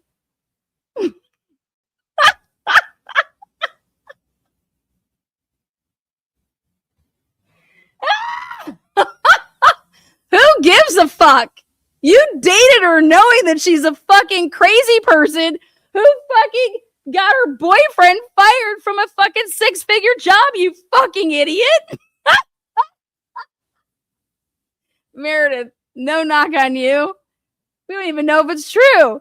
But this motherfucker thought it was true, and he's like, let me put my dick in. Woo! Fucking idiot. Absolutely. This dude is the dumbest motherfucker. Let me give her my password. I'm sorry. This is just going to make me laugh. Woo! Oh my God. Do you see all this stuff? Yeah. As soon as I get out of jail, I'm giving her all my passwords. She's my kind of girl. We're going to go fucking tear up the world together. Yeah, let's do it. Meredith was already talking about having a baby with me. Meredith's already talking about moving in together. And you sat there and allowed it. Last time I checked, usually two people are having a conversation. Like, but see, Meredith, you cannot get in the weeds with this shit. This is the stuff that will get you. This is what he wants. He wants to talk about all this shit that just doesn't matter. None of this shit matters. The only thing that matters is the reason why you went to the courts. And if you truly went to the courts because of any of this shit, then you should not be granted one. Because you two are both fucking psychotic and go be psychos. Okay? But I'm hoping that you went to the courts because of what he did when you wouldn't agree to protect him and take on felonies for him. And when you wouldn't agree, that's when the coercive control and trying to destroy you all set in motion. Because without the recording of that phone call and what he then went to do, nobody's making channels about you. Nobody's doing anything to you. Nobody's, none of these trolls are these other channels. That's why what you have to realize is you cannot go down this route of saying, I know that he's this account, this mayor, state, blah, blah, blah, and he's writing this stuff. You cannot say those things because unless you can prove that, it doesn't matter. That's not what matters. What matters is what happened to you when you would not agree to take on a felony for him. Because you had been with him for 2 years. Had anybody been trolling you? Had you lost your job?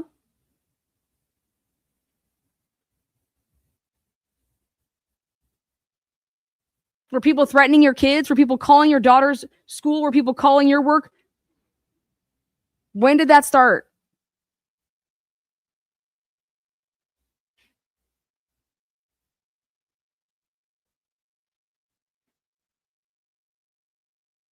You can clearly handle people having an account and saying you're crazy.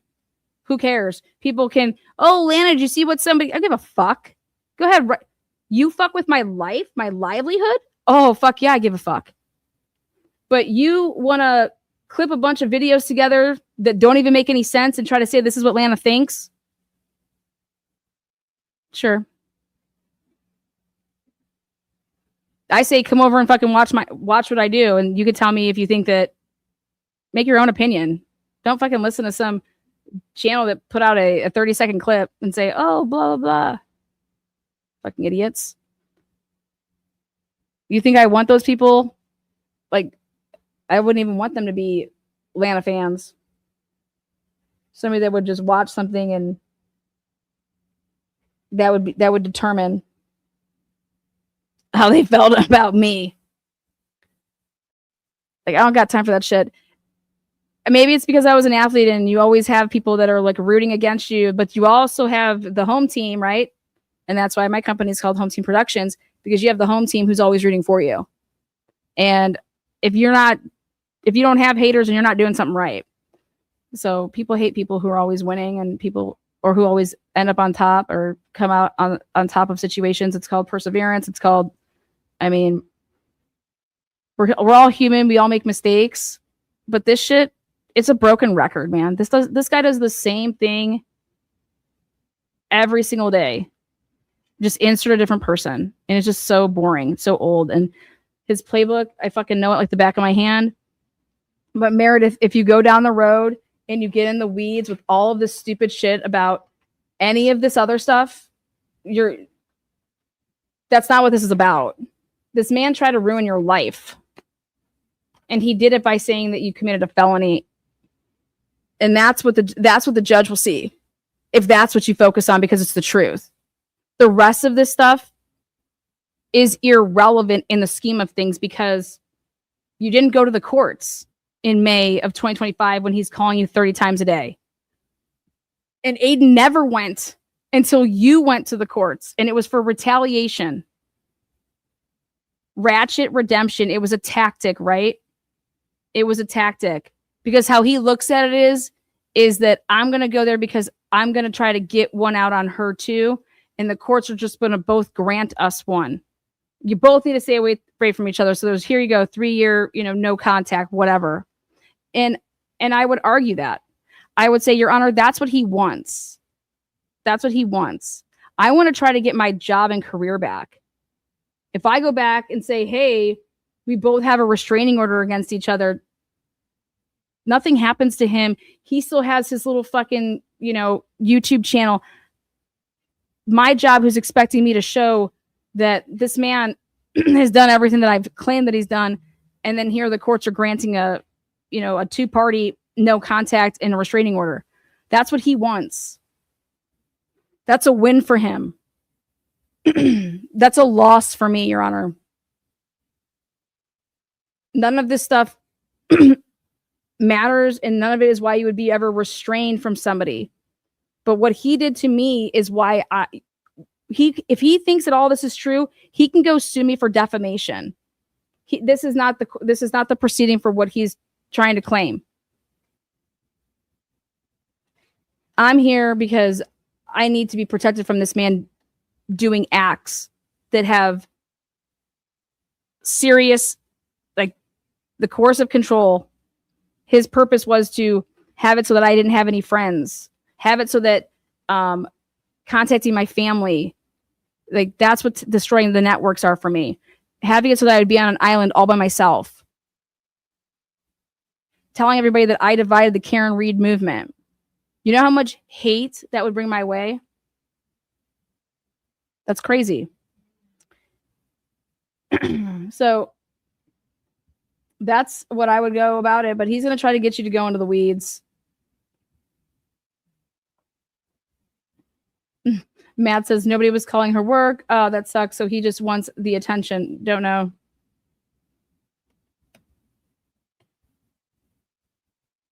He's over here thinking this is going to be a 6-hour ordeal because Lindsay Gaetani's was 6 hours. Lindsay Gaetani got a restraining order because you fucking put your hands on a woman. And if Lindsay Gaetani wasn't such a fucking hoe, whore, leg-spreading cunt and had an ounce of integrity, you would still have that restraining order on your ass.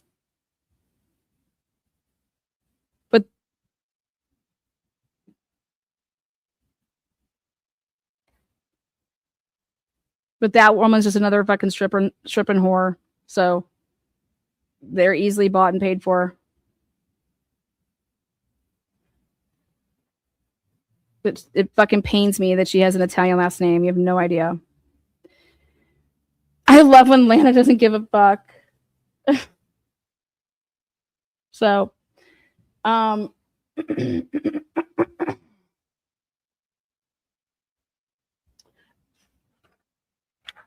I guess we'll close it out by saying Matthew Farwell, his little filing here. Let's see.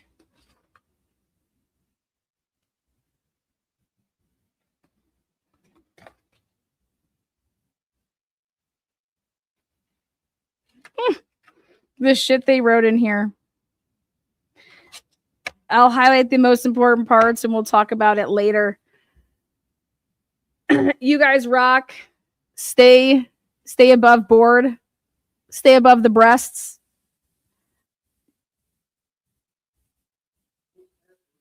Yeah. Stay above the breast.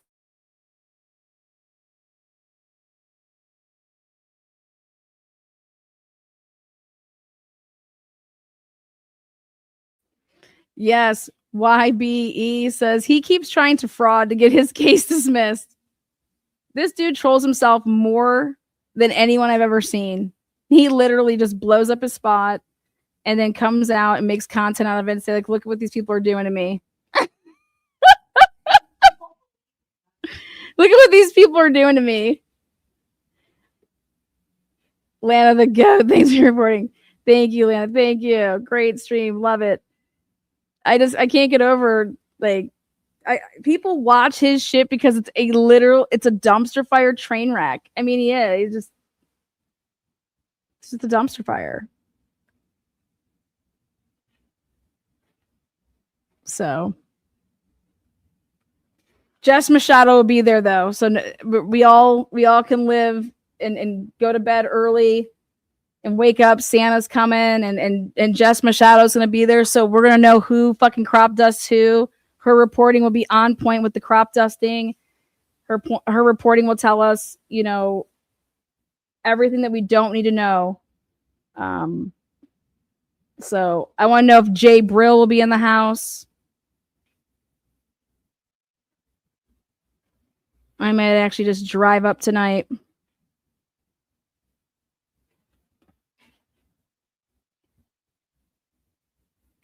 Remember, he sent he records his victims, doesn't let them know about it, and then tries to send manipulated recordings out to other YouTubers for them to post so that they can, get in trouble with him, putting out fake recordings or misleading recordings of victims. Like, he is no different than these fucking people. If that man had a badge, you think that he'd be one of the good guys? Ask yourself that. Ask yourself if he had a badge, if he'd be one of the good guys. This man already has little man syndrome. Give him a badge and a little bit of power. Are you fucking kidding me? He'd be just like Matthew Farwell and fucking on the job. So it's just mind blowing. His behavior is criminal, and it's so dangerous because he was protected. He would literally write stories about people before the Karen Read case, and if you didn't give him shit to beef it up, or then he would get you to come on his show and, hey, we're going to make some shit up and add so that it could be, more salacious, and it's like, the fuck? Go watch that old shit. It's so ridiculous. It's so ratchet. It's like, this is Jerry Springer, man. And why hasn't he gone back to it? If he was so successful, like doing that type of shit, go back to it. And I'm telling you, Karen Read was going to be one of his ratchets until he saw money another way.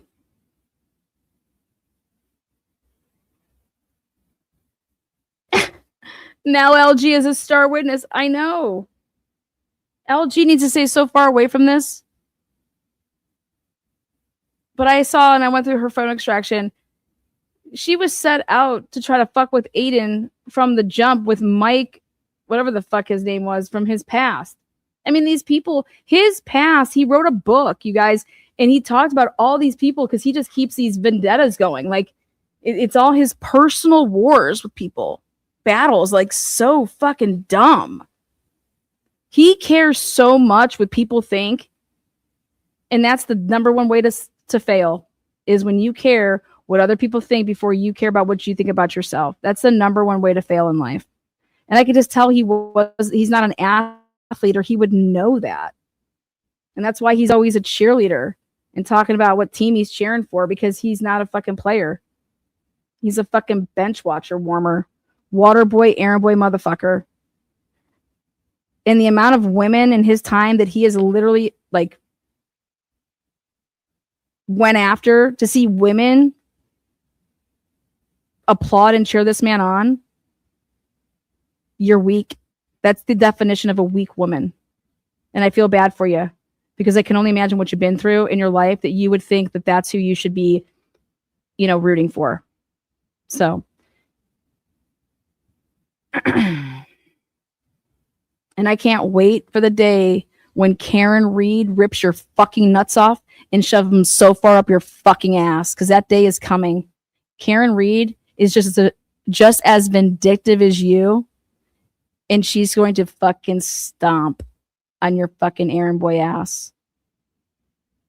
And it's going to be fucking epic, because I'm going to be there for that.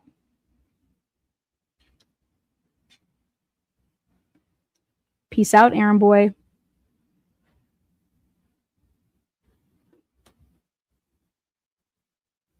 Who needs a petty stream when you have the truth